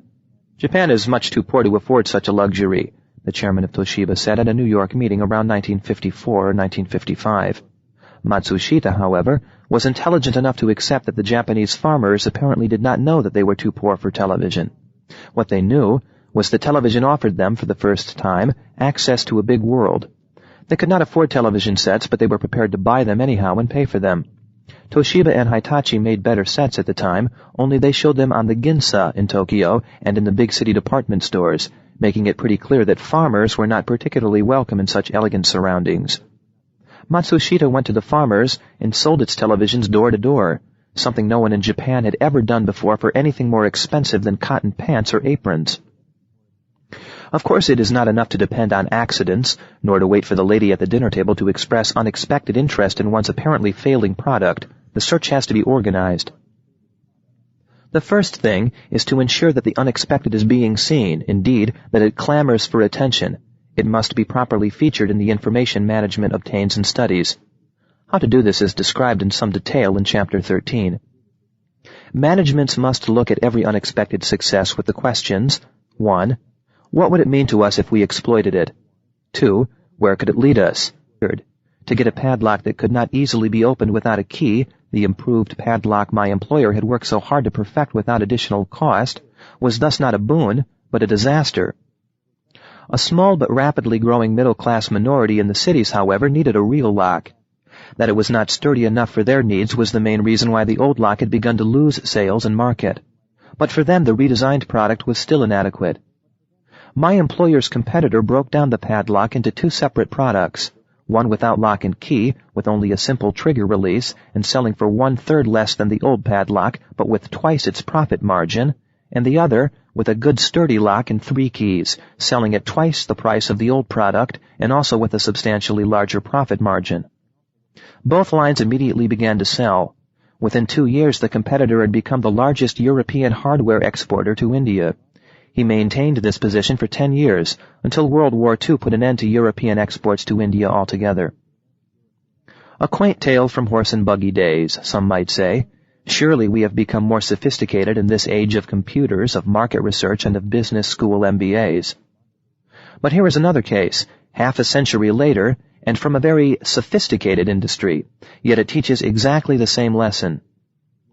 Just at the time when the first cohorts of the baby boom were reaching their mid-20s, that is, the age to form families and to buy their first house, the 1973-74 recession hit. Inflation was becoming rampant, particularly in housing prices, which rose much faster than anything else. At the same time, interest rates on home mortgages were skyrocketing, and so the mass builders in America began to design and offer what they called a basic house, smaller, simpler, and cheaper than the house that had become standard. But despite its being such good value and well within the means of the first-time home buyer, the basic house was a thumping failure. The builders tried to salvage it by offering low-interest financing and long repayment terms and by slashing prices. Still, no one bought the basic house. Most home builders did what businessmen do in an unexpected failure. They blamed that old bogeyman, the irrational customer. But one builder, still very small, decided to look around. He found that there had been a change in what the young American couple wants in its first house. This no longer represents the family's permanent home as it had done for their grandparents, a house in which the couple expects to live for the rest of its life or at least a long time. In the 1970s, young couples were buying not one, but two separate values in purchasing their first home. They bought shelter for a few short years, and they also bought an option to buy a few years later their real house, a much bigger and more luxurious home in a better neighborhood with better schools. To make the down payment on this far more expensive permanent home, they would, however, need the equity they had built up in the first house. The young people knew very well that the basic house was not what they and their contemporaries really wanted, even though it was all they could afford. They feared, therefore, and perfectly rationally, that they would not be able to resell the basic house at a decent price. So the basic house, instead of being an option to buy the real house later on, would become a serious impediment to the fulfillment of their true housing needs and wants. The young couple of 1950 had still perceived itself as working class by and large, and working class people in the West do not expect their incomes and their standards of living to rise materially once they are out of their apprenticeship and into a full-time job. Seniority for working class people, with Japan being the major exception, means greater job security rather than large incomes. But the middle class traditionally can expect a steady increase in its income until the head of the household reaches age 45 or 48. Between 1950 and 1975, both the reality and the self-image of young American adults, their educations, their expectations, their jobs, had changed from working class to middle class, and with this change had come a sharp change in what the young people's first home represented and what value was connected with it. Once this was understood, and all it took was to listen to prospective homebuyers for a few weekends, successful innovation came about easily. Almost no change was made in the physical plant itself, only the kitchen was redesigned and made somewhat roomier. Otherwise, the building remained the same basic house the home builders had not been able to sell. But instead of being offered as your house, it was offered as your first house, and as a building block toward the house you want. Specifically, this meant that the young couple was shown both the house as it was standing, that is the basic house, and a model of the same house in which future additions, such as an extra bathroom, one or two more bedrooms, and a basement family den had been built. Indeed, the builder had already obtained the necessary city permits for conversion of the basic house to a permanent home. Furthermore, the builder guaranteed the young couple a fixed resale price for their first house, to be credited against their purchase from his firm of a second, bigger permanent home within 5 to 7 years. This entailed practically no risk, he explained. The demographics were such, after all, as to guarantee a steady increase in the demand for first houses until the late 1980s or 1990s, during which time the babies of the baby bust of 1961 will have become 25 themselves and will start forming their own families. Before this home builder transformed failure into innovation, he had operated in only one metropolitan area and was a small factor in it. 5 years later, the firm was operating in 7 metropolitan areas and was either number 1 or a strong number 2 in each of them. Even during the building recession of 1981-82, a recession so severe that some of the largest American builders did not sell one single new house during an entire season, this innovative home builder continued to grow. One reason, the firm's founder explained, was something even I had not seen when I decided to offer first-time homebuyers a repurchase guarantee. It gave us a steady supply of well-built and still fairly new houses that needed only a little fixing up and could then be resold at a very decent profit to the next crop of first home buyers. Faced with unexpected failure, executives, especially in large organizations, tend to call for more study and more analysis. But as both the padlock story and the basic house story show, this is the wrong response. The unexpected failure demands that you go out, look around, and listen. Failure should always be considered a symptom of an innovative opportunity and taken seriously as such. It is equally important to watch out for the unexpected event in a supplier's business and among the customers. McDonald's, for instance, started because the company's founder, Ray Kroc, paid attention to the unexpected success of one of his customers. At that time, Kroc was selling milkshake machines to hamburger joints. He noticed that one of his customers, a small hamburger stand in a remote California town, bought several times the number of milkshake machines its location and size could justify. He investigated and found an old man who had in effect reinvented the fast food business by systematizing it. Kroc bought his outfit and built it into a billion-dollar business based on the original owner's unexpected success. A competitor's unexpected success or failure is equally important. In either case, one takes the event seriously as a possible symptom of innovative opportunity. One does not just analyze, one goes out to investigate. Innovation, and this is a main thesis of this book, is organized, systematic, rational work, but it is perceptual fully as much as conceptual. To be sure, what the innovator sees and learns has to be subjected to rigorous logical analysis. Intuition is not good enough. Indeed, it is no good at all if by intuition is meant what I feel. For that usually is another way of saying what I like it to be rather than what I perceive it to be. But the analysis, with all its rigor, its requirements for testing, piloting, and evaluating, has to be based on a perception of change, of opportunity, of the new realities, of the incongruity between what most people still are quite sure is the reality and what has actually become a new reality. This requires the willingness to say, I don't know enough to analyze, but I shall find out. I'll go out, look around, ask questions, and listen. It is precisely because the unexpected jolts us out of our preconceived notions, our assumptions, our certainties, that it is such a fertile source of innovation. It is not, in fact, even necessary for the entrepreneur to understand why reality has changed. In the two cases above, it was easy to find out what had happened and why. More often, we find out what is happening without much clue as to why, and yet, we can still innovate successfully. Here is one example. The failure of the Ford Motor Company's Edsel in 1957 has become American folklore. Even people who were not yet born when the Edsel failed have heard about it, at least in the United States. But the general belief that the Edsel was a slapdash gamble is totally mistaken. Very few products were ever more carefully designed, more carefully introduced, more skillfully marketed. The Edsel was intended to be the final step in the most thoroughly planned strategy in American business history. A 10-year campaign during which the Ford Motor Company converted itself after World War II from near bankruptcy into an aggressive competitor, a strong number 2 in the United States, and a few years later, a strong contender for the number 1 spot in the rapidly growing European market.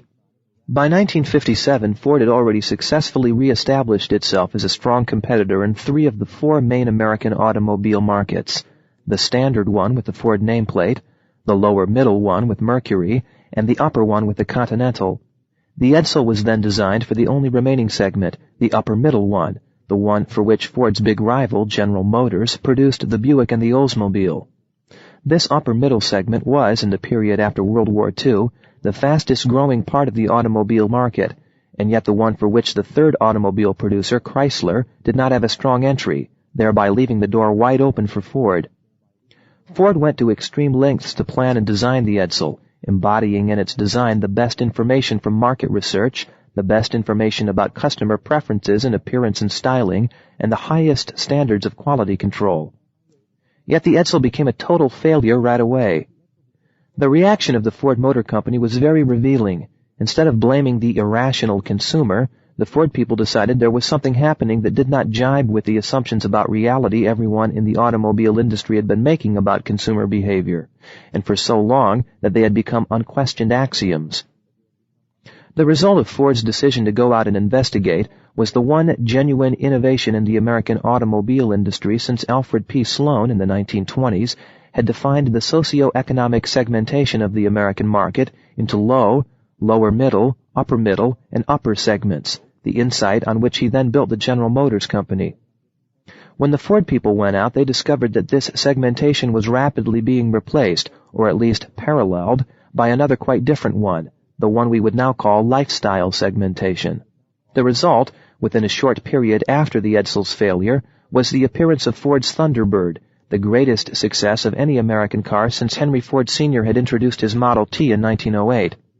The Thunderbird established Ford again as a major producer in its own right, rather than as GM's kid brother and a perennial imitator. And yet to this day we really do not know what caused the change. It occurred well before any of the events by which it is usually explained, such as the shift of the center of demographic gravity to the teenagers as a result of the baby boom, the explosive expansion of higher education, or the change in sexual mores. Nor do we really know what is meant by lifestyle. All attempts to describe it have been futile so far. All we know is that something happened. But that is enough to convert the unexpected, whether success or failure, into an opportunity for effective and purposeful innovation. 3. The unexpected outside event. Unexpected successes and unexpected failure have so far been discussed as occurring within a business or an industry, but outside events, that is, events that are not recorded in the information and the figures by which a management steers its institution, are just as important. Indeed, they often are more important. Here are some examples showing typical unexpected outside events and their exploitation as major opportunities for successful innovation. One example concerns IBM and the personal computer. However much executives and engineers at IBM may have disagreed with each other, there apparently was total agreement within the company on one point until well into the 70s. The future belonged to the centralized mainframe computer, with an ever larger memory and an ever larger calculating capacity. Everything else, every IBM engineer could prove convincingly, would be far too expensive, far too confusing, and far too limited in its performance capacity. And so IBM concentrated its efforts and resources on maintaining its leadership in the mainframe market. And then around 1975 or 1976, to everybody's total surprise, 10 and 11-year-old kids began to play computer games. Right away their fathers wanted their own office computer or personal computer. That is a separate, small, freestanding machine with far less capacity than even the smallest mainframe has.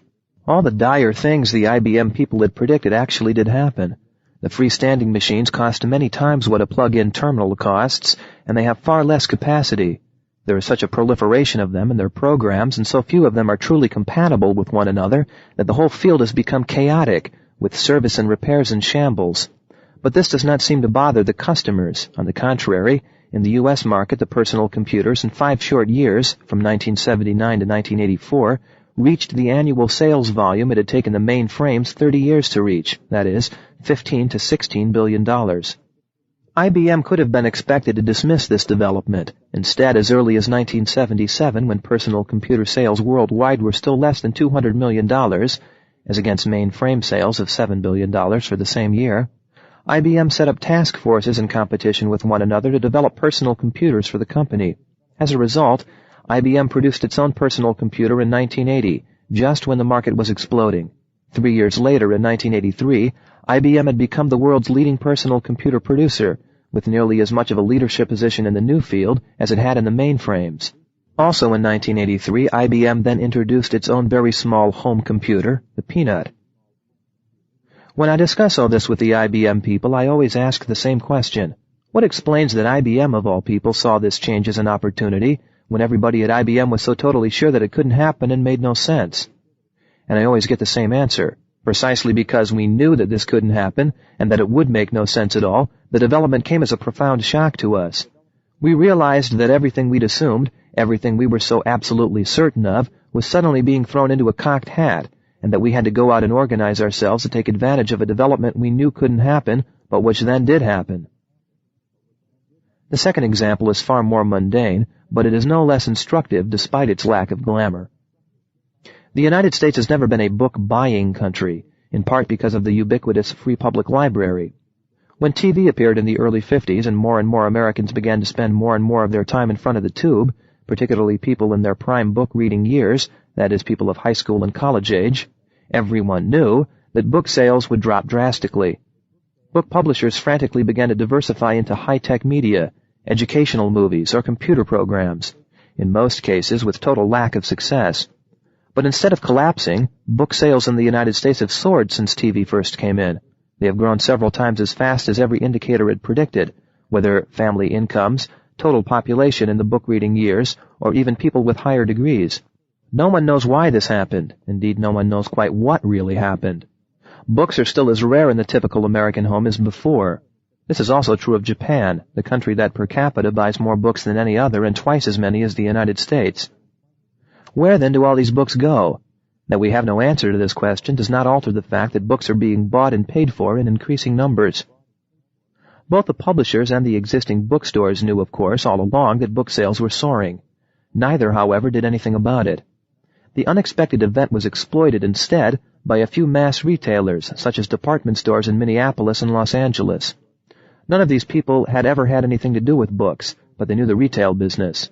They started bookstore chains that are quite different from any earlier bookstore in America. Basically, these are supermarkets. They do not treat books as literature, but as mass merchandise, and they concentrate on the fast-moving items that generate the largest dollar sales per unit of shelf space.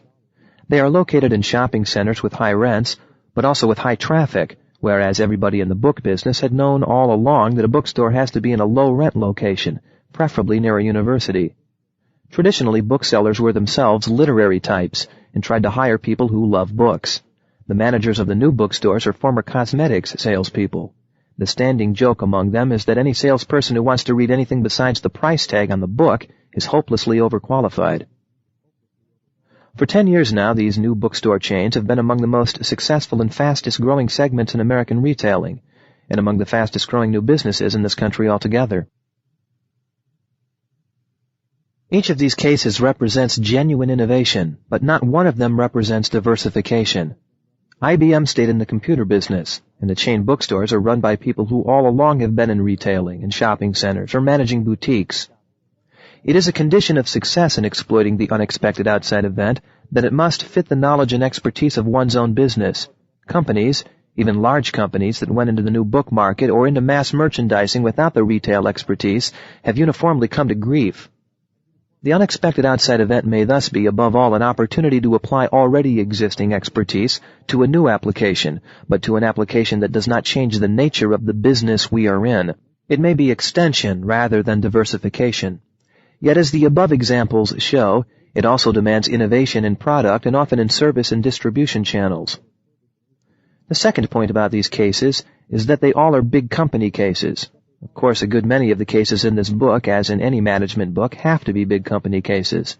They are the only available ones, as a rule, the only ones that can be found in the published records, the only ones discussed on the business page of newspapers or in magazines. Small company cases are much harder to come by and often cannot be discussed without violating confidences.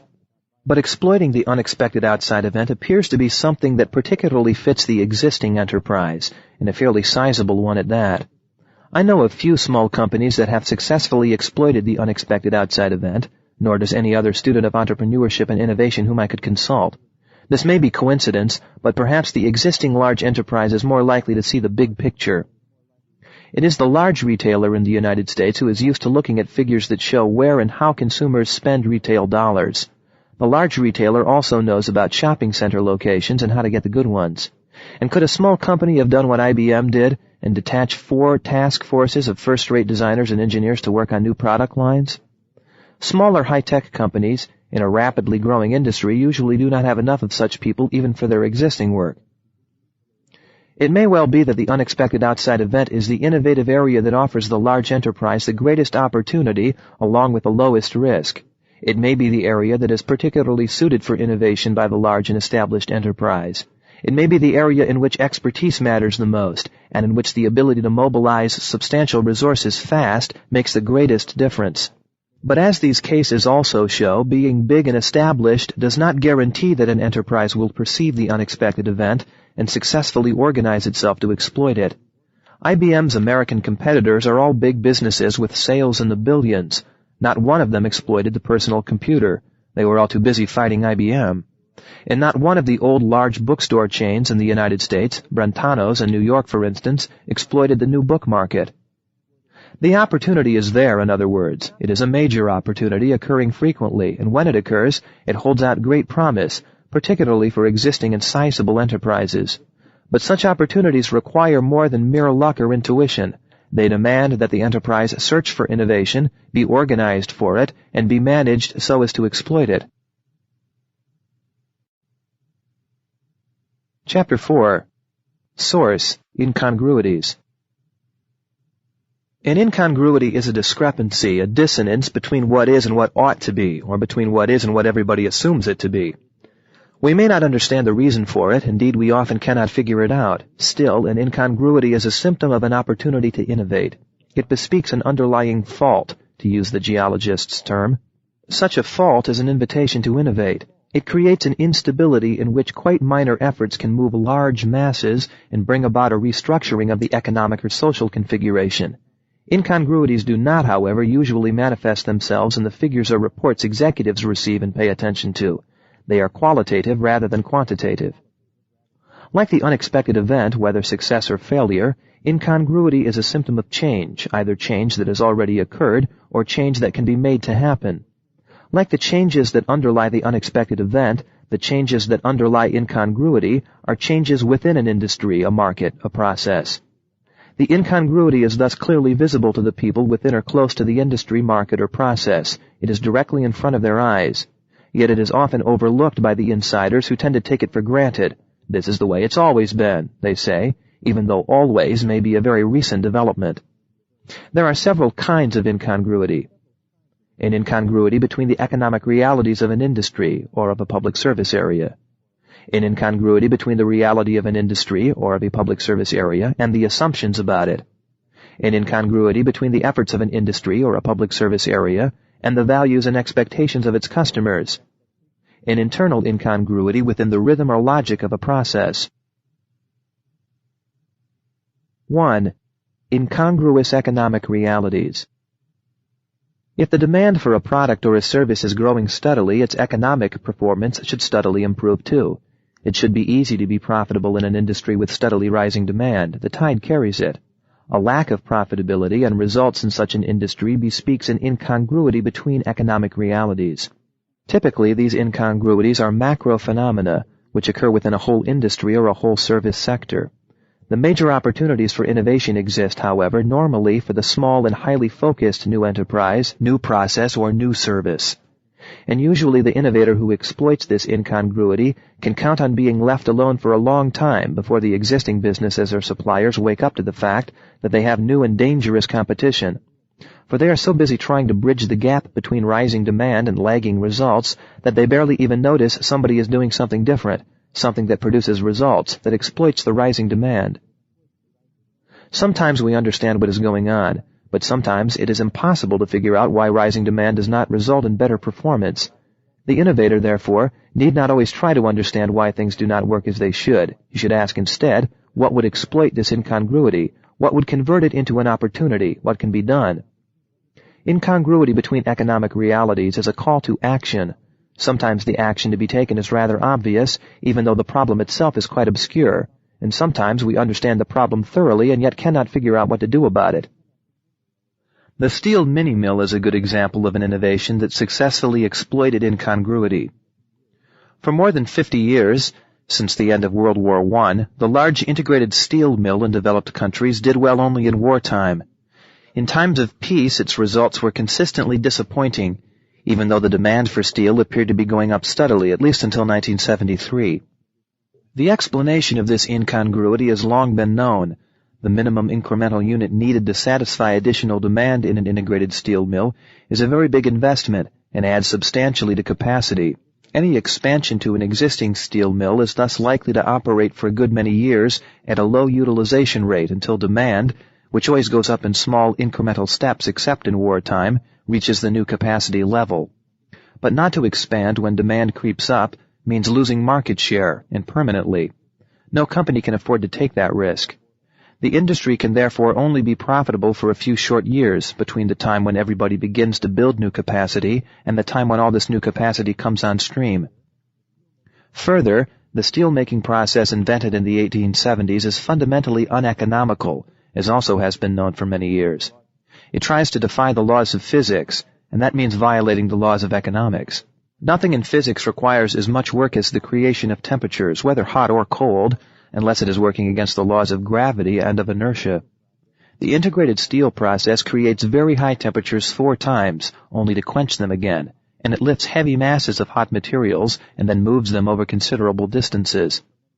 It had been clear for many years that the first innovation in process that would assuage these inherent weaknesses would substantially lower costs. This is exactly what the mini-mill does. A mini-mill is not a small plant. The minimum economical size produces around $100 million of sales. But that is still about 1/6 to 1/10 the minimum economic size of an integrated steel mill. A mini-mill can thus be built to provide, economically, a fairly small additional increment of steel production for which the market already exists. The mini-mill creates heat only once and does not quench it, but uses it for the rest of the process. It starts with steel scrap instead of iron ore, and then concentrates on one end product, sheet for instance, or beams or rods. And while the integrated steel mill is highly labor-intensive, the mini-mill can be automated. Its costs thus come to less than half those of the traditional steel process. Governments, labor unions, and the integrated steel companies have been fighting the mini-mill every step of the way. But it is steadily encroaching.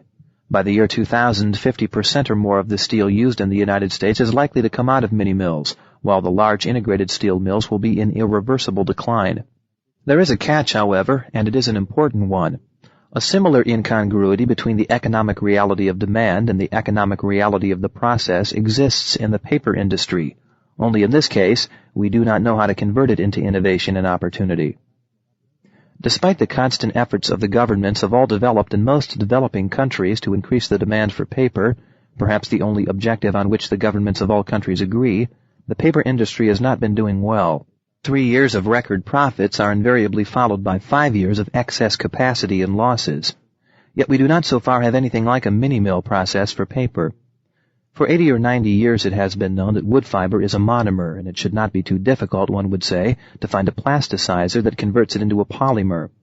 This would convert paper making from an inherently inefficient and wasteful mechanical process into an inherently efficient chemical process. Indeed, almost 100 years ago this was achieved as far as making textile fibers out of wood pulp is concerned in the rayon process, which dates back to the 1880s. But despite millions spent in research, nobody so far has found a technique to produce paper that way. In an incongruity, as these cases exemplify, the innovative solution has to be clearly definable. It has to be feasible with the existing known technology and with easily available resources. It requires hard developmental work, of course. But if a great deal of research and new knowledge is still needed, it is not yet ready for the entrepreneur, not yet ripe. The innovation that successfully exploits an incongruity between economic realities has to be simple rather than complicated, obvious rather than grandiose. In public service areas, too, major incongruities between economic realities can be found. Healthcare in developed countries offers one example. As recently as 1929, healthcare represented an insignificant portion of national expenditure in all developed countries, ticking up a good deal less than 1% of gross national product or of consumer expenditures. Now, half a century later, healthcare, and especially the hospital, accounts in all developed countries for 7 to 11% of a much larger gross national product. Yet economic performance has been going down rather than up. Costs have risen much faster than services, perhaps 3 or 4 times as fast. The demand will continue to rise with the steady growth in the number of older people in all developed countries over the next 30 years, and so will the costs, which are closely tied to the age of the population. We do not understand the phenomenon. This is brought out clearly in the best discussion of the healthcare problem that has appeared so far, and the only one that looks at healthcare across national boundaries in all developed countries. It is given in The Economist of April 29, 1984. But successful innovations, simple, targeted, and focused on specific objectives, have emerged in Great Britain and the United States. These innovations are quite different simply because the two countries have such radically different systems, but each exploits the specific vulnerability of its country's system and converts it into an opportunity. In Britain, the radical innovation is private health insurance, which has become the fastest growing and most popular employee benefit. All it does is to enable policyholders to be seen immediately by a specialist and to jump to the head of the queue and avoid having to wait should they need elective surgery. Surgery for complaints that yield to surgery will not improve without it, but are not life-threatening. Examples are cataracts, hip replacements, and orthopedic surgery generally, or a prolapsed uterus.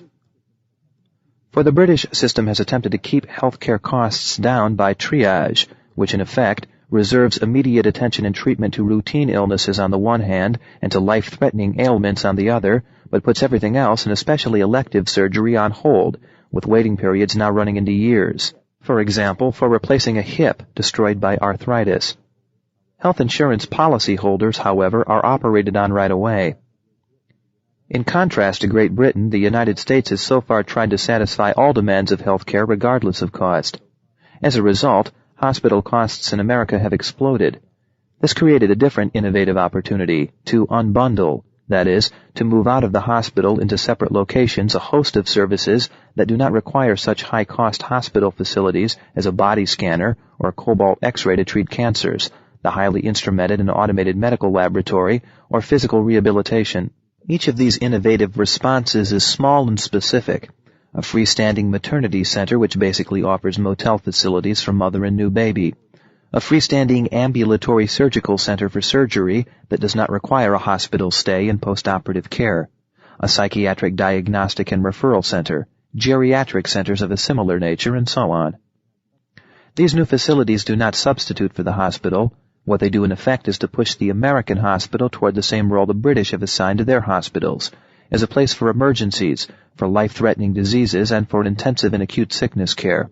But these innovations, which as in Britain are embodied primarily in profit-making businesses, convert the incongruity between the economic reality of rising healthcare demand and the economic reality of falling healthcare performance into an opportunity for innovation. These are big examples, taken from major industries and public services. It is this fact, however, that makes them accessible, visible, and understandable. Above all, these examples show why the incongruity between economic realities offers such great innovative opportunities. The people who work within these industries or public services know that there are basic flaws, but they are almost forced to ignore them and to concentrate instead on patching here, improving there, fighting this fire or caulking that crack. They are thus unable to take the innovation seriously, let alone to try to compete with it.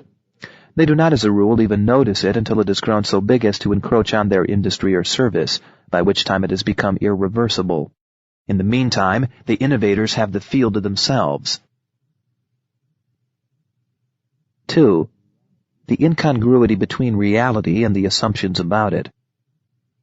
Whenever the people in an industry or a service misconceive reality, whenever they therefore make erroneous assumptions about it, their efforts will be misdirected. They will concentrate on the area where results do not exist. Then there is an incongruity between reality and behavior, an incongruity that once again offers opportunity for successful innovation to whoever can perceive and exploit it. A simple example is that old workhorse of world trade, the ocean-going general cargo vessel. 35 years ago, in the early 1950s, the ocean-going freighter was believed to be dying. The general forecast was that it would be replaced by air freight, except for bulk commodities. Costs of ocean freight were rising at a fast clip, and it took longer and longer to get merchandise delivered by freighter as one port after another became badly congested. This in turn increased pilferage at the docks as more and more merchandise piled up waiting to be loaded while vessels could not make it to the pier. The basic reason was that the shipping industry had misdirected its efforts toward non-results for many years. It had tried to design and build faster ships, and ships that required less fuel and a smaller crew. It concentrated on the economics of the ship while at sea and in transit from one port to another. But a ship is capital equipment, and for all capital equipment, the biggest cost is the cost of not working, during which interest has to be paid while the equipment does not earn. Everybody in the industry knew, of course, that the main expense of a ship is interest on the investment. Yet the industry kept on concentrating its efforts on costs that were already quite low, the costs of the ship while at sea and doing work. The solution was simple. Uncouple loading from stowing. Do the loading on land where there is ample space and where it can be performed before the ship is in port, so that all that has to be done is to put on and take off preloaded freight. Concentrate, in other words, on the costs of not working, rather than on those of working. The answer was the roll-on, roll-off ship and the container ship. The results of these simple innovations have been startling. Freighter traffic in the last 30 years has increased up to 5-fold. Costs overall are down by 60%. Port time has been cut 3/4 in many cases, and with it, congestion and pilferage. Incongruity between perceived reality and actual reality often declares itself. But whenever serious concentrated efforts do not make things better, but on the contrary make things worse, where faster ships only mean more port congestion and longer delivery times, it is highly probable that efforts are being misdirected. In all likelihood, refocusing on where the results are will yield substantial returns easily and fast. Indeed, the incongruity between perceived and actual reality rarely requires heroic innovations. Uncoupling the loading of freight from the stowing thereof required little but adapting to the ocean-going freighter methods which, much earlier, had been developed for trucks and railroads. The incongruity between perceived and actual reality typically characterizes a whole industry or a whole service area. The solution, however, should again be small and simple, focused and highly specific.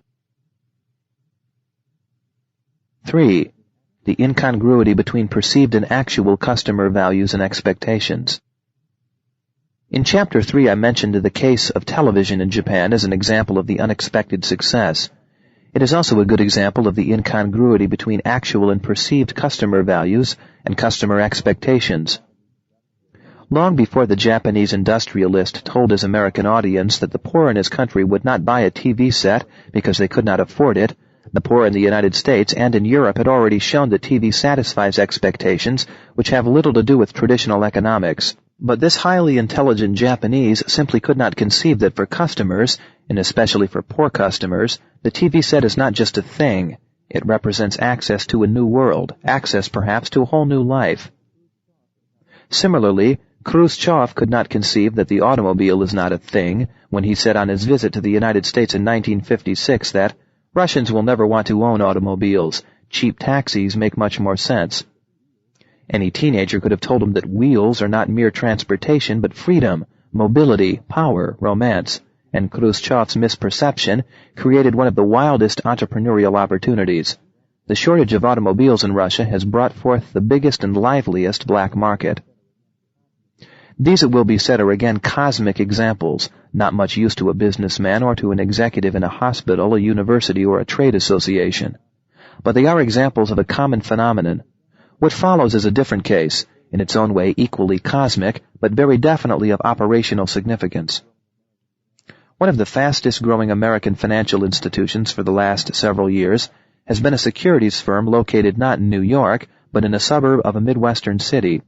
It now has 2,000 branch offices all over the United States, and it owes its success and growth to having exploited an incongruity. The large financial institutions, the Merrill Lynch's and Dean Witter's and E.F. Hutton's, assume that their customers have the same values they have. To them it is obvious, if not axiomatic, that people invest in order to get rich. This is, after all, what motivates the members of the New York Stock Exchange and determines what they consider success. However, this assumption holds true for only a part of the investing public and surely not even for the majority. They are not financial people. They know that in order to get rich by investing, one has to work full-time at managing money and be pretty knowledgeable about it. The local professional men, the local small businessmen, the local substantial farmers, however, have neither such time nor such knowledge. They are too busy earning their money to have time to manage it. This is the incongruity which the Midwestern securities firm exploits. Outwardly, it looks just like any other securities firm. It is a member of the New York Stock Exchange, but only a very small portion of its business, around 1/8, is stock exchange business. It stays away from the items the big trading houses on Wall Street push the hardest, options, commodity futures, and so on, appealing instead to what it calls the intelligent investor. It does not promise, and this is a genuine innovation among American financial service institutions, that its customers will make a fortune. It does not even want customers who trade. It wants customers who earn more money than they spend, which is typical for the successful professional, the substantial farmer, or the small-town businessman, less because their incomes are high than because their spending habits are modest. And then it appeals to their psychological need to protect their money. What this firm sells is a chance to maintain one's savings, through investment in bonds and stocks to be sure, but also in deferred annuities, tax-sheltered partnerships, real estate trust, and so on. The product the firm delivers is a different one and one that no Wall Street house has ever sold before, peace of mind. And this is what really represents value for the intelligent investor. The big Wall Street houses cannot even imagine that such customers exist, since they defy everything the houses believe in and hold true. This successful firm has now been widely publicized. It is on every list of large and growing stock exchange firms, yet the senior people in the big firms have not yet accepted that their competitor exists, let alone that it is successful.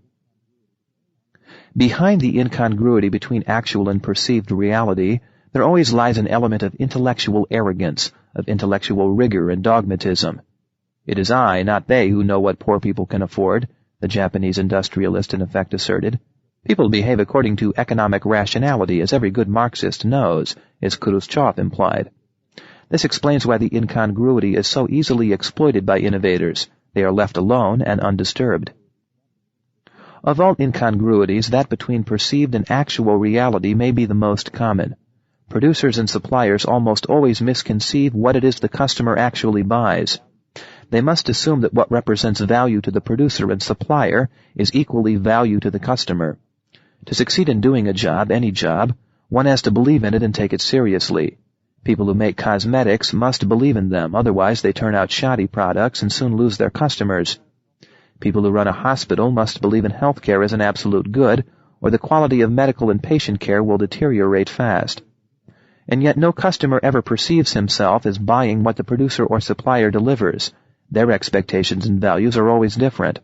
The reaction of the typical producer and supplier is then to complain that customers are irrational or unwilling to pay for quality.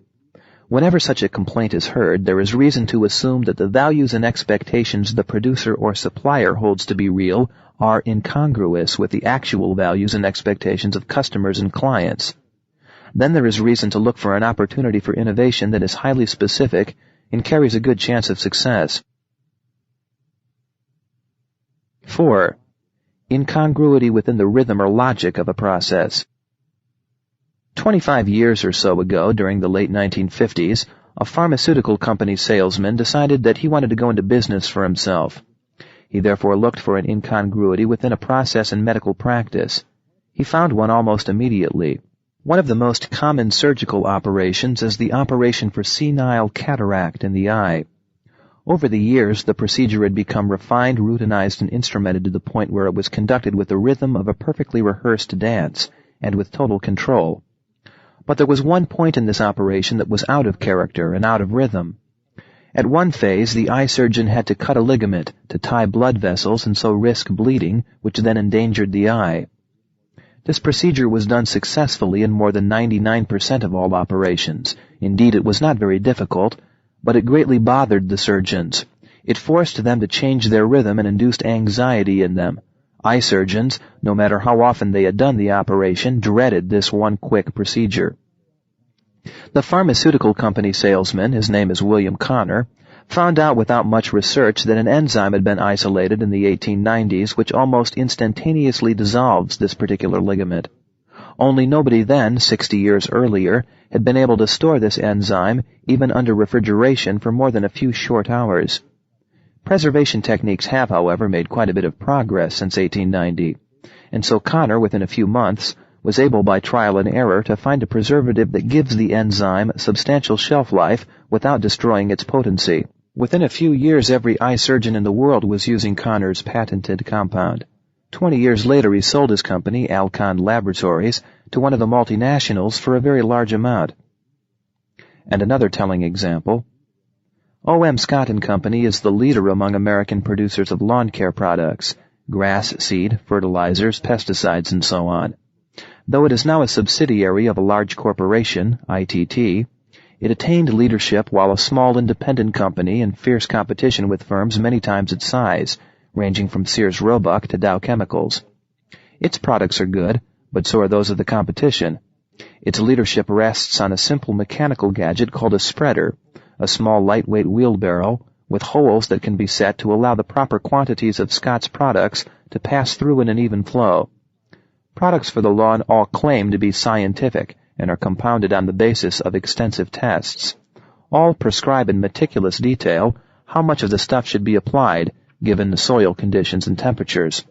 All try to convey to the consumer that growing a lawn is precise, controlled, if not scientific. But before the Scott spreader, no supplier of lawn care products gave the customer a tool to control the process, and without such a tool, there was an internal incongruity in the logic of the process that upset and frustrated customers. Does the identification of such internal incongruity within a process rest on intuition and on accident, or can it be organized and systematized?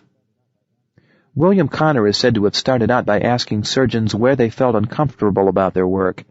O.M. Scott grew from a tiny local seed retailer into a fair-sized national company because it asked dealers and customers what they missed in available products. Then it designed its product line around the spreader. The incongruity within a process, its rhythm or its logic, is not a very subtle matter. Users are always aware of it. Every eye surgeon knew about the discomfort he felt when he had to cut eye muscle and talked about it. Every hardware store clerk knew about the frustration of his lawn customers and talked about it. What was lacking, however, was someone willing to listen, someone who took seriously what everybody proclaims, that the purpose of a product or a service is to satisfy the customer. If this axiom is accepted and acted upon, using incongruity as an opportunity for innovation becomes fairly easy and highly effective. There is, however, one serious limitation. The incongruity is usually available only to people within a given industry or service. It is not something that somebody from the outside is likely to spot, to understand, and hence is able to exploit. Chapter 5. Source, Process Need. Opportunity is the source of innovation has been the leitmotif of the preceding chapters, but an old proverb says, necessity is the mother of invention. This chapter looks at need as a source of innovation, and indeed as a major innovative opportunity. The need we shall discuss as a source of innovative opportunity is a very specific one. I call it process need. It is not vague or general, but quite concrete. Like the unexpected or the incongruities, it exists within the process of a business, an industry, or a service. Some innovations based on process need exploit incongruities, others demographics. Indeed, process need, unlike the other sources of innovation, does not start out with an event in the environment, whether internal or external. It starts out with a job to be done. It is task-focused rather than situation-focused. It perfects a process that already exists, replaces a link that is weak, redesigns an existing old process around newly available knowledge. Sometimes it makes possible a process by supplying the missing link. In innovations that are based on process need, everybody in the organization always knows that the need exists, yet usually no one does anything about it. However, when the innovation appears, it is immediately accepted as obvious and soon becomes standard. One example has been mentioned earlier in Chapter 4. It is William Connor's conversion of the enzyme that dissolves a ligament in the cataract surgery of the eye from a textbook curiosity into an indispensable product. The process of cataract surgery itself was a very old one. The enzyme to perfect the process had been known for decades. The innovation was the preservative to keep the enzyme fresh under refrigeration. Once that process need had been satisfied, no eye surgeon could possibly imagine doing without Connor's compound. Very few innovations based on process need are so sharply focused as this one, in which formulating the need right away produced the required solution. But in their essentials, most, if not all, innovations based on process need have the same elements. Here is another example of a similar process need innovation. Ottmar Mergenthaler designed the linotype for typesetting in 1885. During the preceding decades, printed materials of all kinds, magazines, newspapers, books, had all been growing at an exponential rate with the spread of literacy and the development of transportation and communication. All the other elements of the printing process had already changed. There were high-speed printing presses, for instance, and paper was being made on high-speed paper machines. Only typesetting had gone unchanged from the days of Gutenberg 400 years earlier. It remained slow and expensive manual work, requiring high skill and long years of apprenticeship. Mergenthaler, like Connor, defined what was needed, a keyboard that would make possible the mechanical selection of the right letter from the type font, a mechanism to assemble the letters and to adjust them in a line, and, the most difficult by the way, a mechanism to return each letter to its proper receptacle for future use. Each of these required several years of hard work and considerable ingenuity, but none required new knowledge, let alone new science. Mergenthaler's linotype became the standard in less than 5 years, despite vigorous resistance from the old craftsman typesetters. In both these cases, William Connor's enzyme, and the linotype machine, the process need was based on an incongruity in the process. Demographics, however, are very often an equally powerful source of process need and an opportunity for process innovation. In 1909 or thereabouts, a statistician at the Bell Telephone System projected two curves 15 years ahead, the curve for American population growth and the curve for the number of people required as central station operators to handle the growing volume of telephone calls. These projections showed that every American woman between age 17 and 60 would have to work as a switchboard operator by the year 1925 or 1930 if the manual system of handling calls were to be continued. 2 years later, Bell engineers had designed and put into service the first automatic switchboard. Similarly, the present rush into robotics is largely the result of a process need caused by demographics. Most of the knowledge has been around for years, but until the consequences of the baby bust became apparent to major manufacturers in the industrial countries, especially in Japan and the United States, the need to replace semi-skilled assembly line labor with machines was not felt. The Japanese are not ahead in robotics because of technical superiority.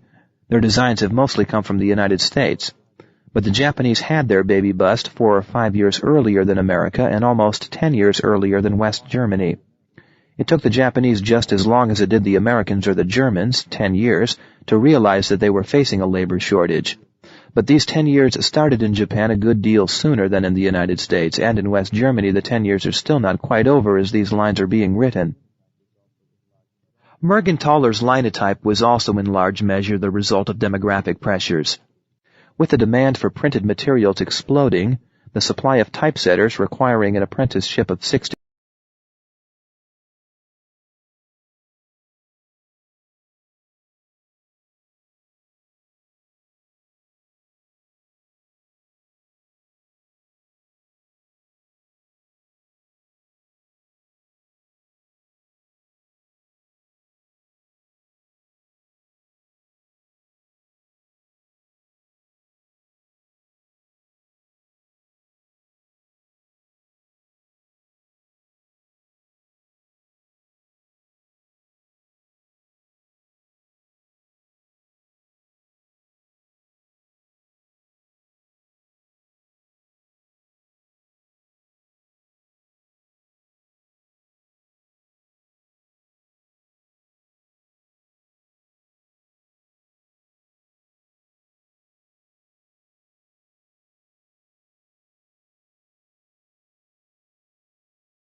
8 years was fast becoming inadequate, and wages for typesetters were skyrocketing. As a result, printers became conscious of the weak link but also willing to pay good money for a machine that replaced 5 very expensive craftsmen with 1 semi-skilled machine operator. Incongruities in demographics may be the most common causes of a process need, but there is another category far more difficult and risky, yet in many cases of even greater importance, what is now being called program research, as contrasted with the traditional pure research of scientists. There is a weak link, and it is definable, indeed clearly seen and acutely felt, but to satisfy the process need, considerable new knowledge has to be produced. Very few inventions have succeeded faster than photography. Within 20 years after its invention, it had become popular worldwide. Within 20 years or so, there were great photographers in every country. Matthew Brady's photographs of the American Civil War are still unsurpassed. By 1860, every bride had to have her photograph taken. Photography was the first Western technology to invade Japan, well before the Meiji Restoration, and at a time when Japan otherwise was still firmly closed to foreigners and foreign ideas. Amateur photographers were fully established by 1870, but the available technology made things difficult for them. Photography required heavy and fragile glass plates, which had to be lugged around and treated with extreme care. It required an equally heavy camera, long preparations before a picture could be taken, elaborate settings, and so on. Everybody knew this. Indeed, the photography magazines of the time, and photography magazines were among the first specialty mass magazines, are full of complaints about the extreme difficulty of taking photographs and of suggestions what to do. But the problems could not be solved with the science and technology available in 1870. By the mid-1880s, however, new knowledge had become available, which then enabled George Eastman, the founder of Kodak, to replace the heavy glass plates with a cellulose film weighing practically nothing and impervious even to very rough handling, and to design a lightweight camera around his film. Within 10 years, Eastman Kodak had taken world leadership in photography, which it still retains. Program research is often needed to convert a process from potential into reality. Again, the need must be felt, and it must be possible to identify what is needed. Then the new knowledge has to be produced. The prototype innovator for this kind of process need innovation was Edison. See also Chapter 9. For 20-odd years, everybody had known that there was going to be an electric power industry. For the last 5 or 6 years of that period, it had become abundantly clear what the missing link was, the light bulb. Without it, there could be no electric power industry. Edison defined the new knowledge needed to convert this potential electric power industry into an actual one, went to work, and had a light bulb within 2 years. Program research to convert a potential into reality has become the central methodology of the first-rate industrial research laboratory and, of course, of research for defense, for agriculture, for medicine, and for environmental protection. Program research sounds big. To many people it means putting a man on the moon or finding a vaccine against polio. But its most successful applications are in small and clearly defined projects. The smaller and the more sharply focused, the better. Indeed, the best example, and perhaps the best single example of successful process need-based innovation, is a very small one, the highway reflector that cut the Japanese automobile accident rate by almost 2/3. As late as 1965, Japan had almost no paved roads outside of the big cities. But the country was rapidly shifting to the automobile, so the government frantically paved the roads. Now automobiles could and did travel at high speed. But the roads were the same old ones that had been laid down by the ox carts of the 10th century, barely wide enough for 2 cars to pass, full of blind corners and hidden entrances, and with junctions every few kilometers at which half a dozen roads meet at every conceivable angle. Accidents began to mount at an alarming rate, especially at night. Press, radio, and TV, and the opposition parties in Parliament, soon began to clamor for the government to do something. But of course rebuilding the roads was out of the question. It would have taken 20 years anyhow. And a massive publicity campaign to make automobilists drive carefully had the result such campaigns generally have, namely, none at all. A young Japanese, Taman Iwasa, seized on this crisis as an innovative opportunity.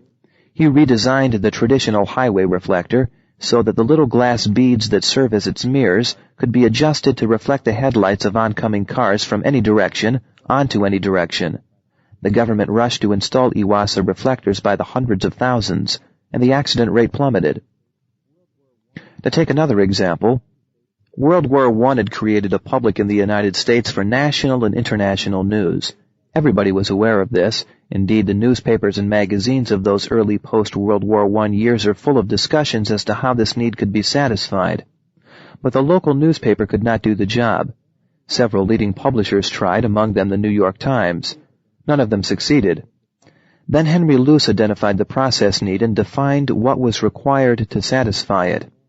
It could not be a local publication, it had to be a national one, otherwise there would be neither enough readers nor enough advertisers. And it could not be a daily, there was not enough news of interest to a large public. The development of the editorial format was then practically dictated by these specifications. When Time magazine came out as the first news magazine in the world, it was an immediate success. These examples, and especially the Iwasa story, show that successful innovations based on process needs require 5 basic criteria. A self-contained process. 1 weak or missing link. A clear definition of the objective. That the specifications for the solution can be defined clearly.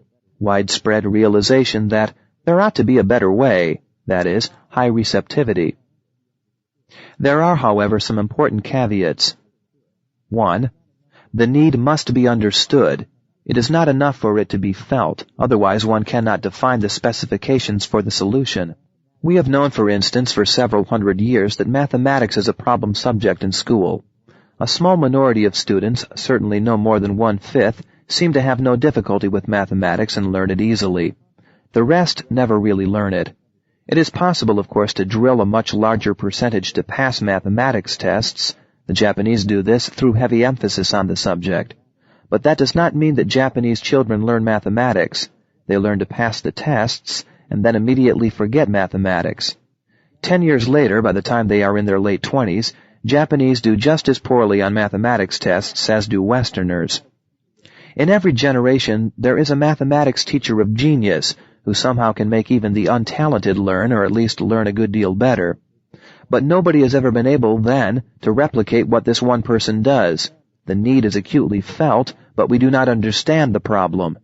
Is it a lack of native ability? Is it that we are using the wrong methods?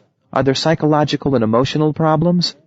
No one knows the answer, and without understanding the problem, we have not been able to find any solution. 2. We may even understand a process and still not have the knowledge to do the job. The preceding chapter told of the clear and understood incongruity in paper-making, defined a process that is less wasteful and less uneconomical than the existing one. For a century, able people have worked on the problem. We know exactly what is needed, polymerization of the lignin molecule. Should be easy. We have polymerized many molecules that are similar, but we lack the knowledge to do it, despite 100 years of assiduous work by well-trained people. One can only say, let's try something else. 3. The solution must fit the way people do the work and want to do it. Amateur photographers had no psychological investment in the complicated technology of the early photographic process. All they wanted was to get a decent photograph as easily as possible. They were receptive, therefore, to a process that took the labor and skill out of taking pictures. Similarly, eye surgeons were interested only in an elegant, logical, bloodless process. An enzyme that gave this to them therefore satisfied their expectations and values. But here is an example of an innovation based on a clear and substantial process need that apparently does not quite fit and therefore has not been readily accepted. For many years, the information required by a number of professionals, such as lawyers, accountants, engineers, and physicians, has grown much faster than the capacity to find it. Professionals have been complaining that they have to spend more and more time hunting for information in the law library, in handbooks and textbooks, in loose leaf services, and so on. One would therefore expect a data bank to be an immediate success. It gives the professionals immediate information through a computer program and a display terminal, court decisions for the lawyers, tax rulings for the accountants, information on drugs and poisons for the physicians. Yet these services have found it very hard to gather enough subscribers to break even. In some cases, such as Lexis, a service for lawyers, it has taken more than 10 years and huge sums of money to get subscribers. The reason is probably that the databanks make it too easy. Professionals pride themselves on their memory, that is, on their ability either to remember the information they need or to know where to find it. You have to remember the court decisions you need and where to find them, is still the injunction the beginning lawyer gets from the seniors. So the data bank, however helpful in the work and however much time and money it saves, goes against the very values of the professional. "What will you need me for if it can be looked up?" an eminent physician once said when asked by one of his patients why he did not use the service that would give him the information to check and confirm his diagnosis and then decide which alternate method of treatment might be the best in a given case.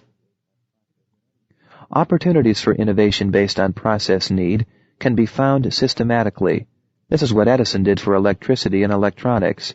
This is what Henry Luce did while still an undergraduate at Yale. This is what William Connor did. In fact, the area lends itself to systematic search and analysis. But once a process need has been found, it has to be tested against the 5 basic criteria given above. Then, finally, the process need opportunity has to be tested also against the 3 constraints. Do we understand what is needed?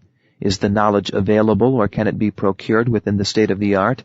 And does the solution fit or does it violate the mores and values of the intended users? Chapter 6. Source: Industry and Market Structures. Industry and market structures sometimes last for many, many years and seem completely stable.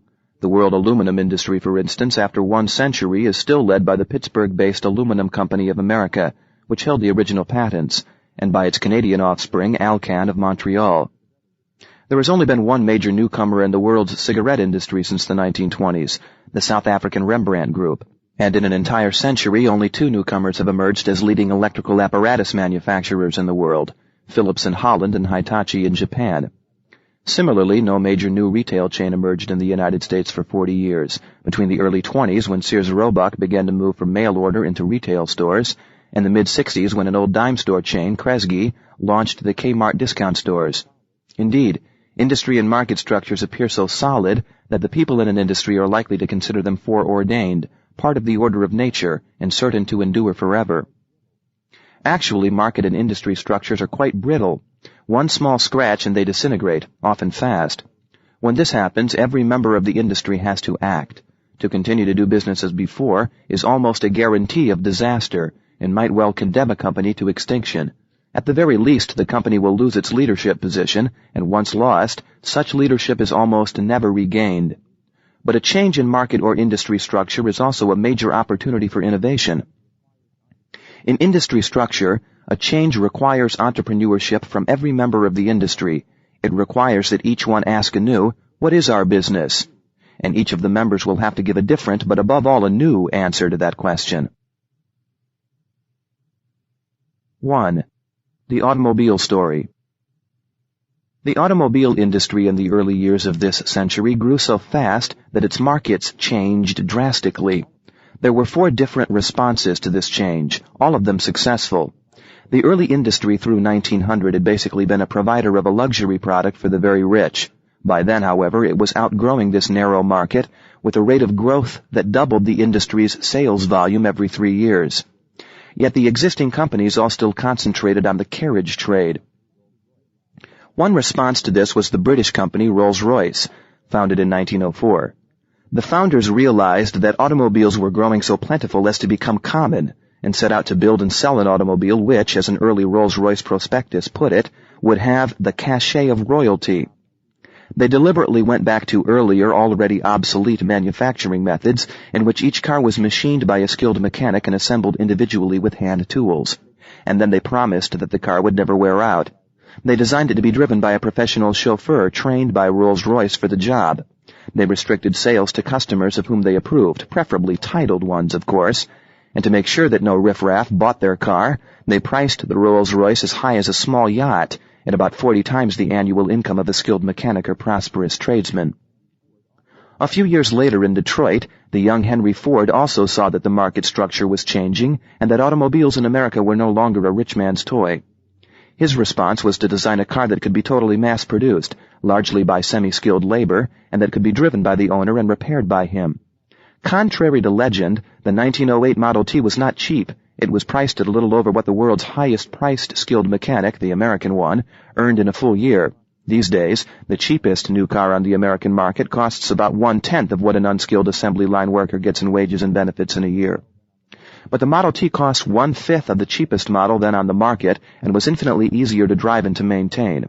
Another American, William Crapo Durant, saw the change in market structure as an opportunity to put together a professionally managed large automobile company that would satisfy all segments of what he foresaw would be a huge universal market.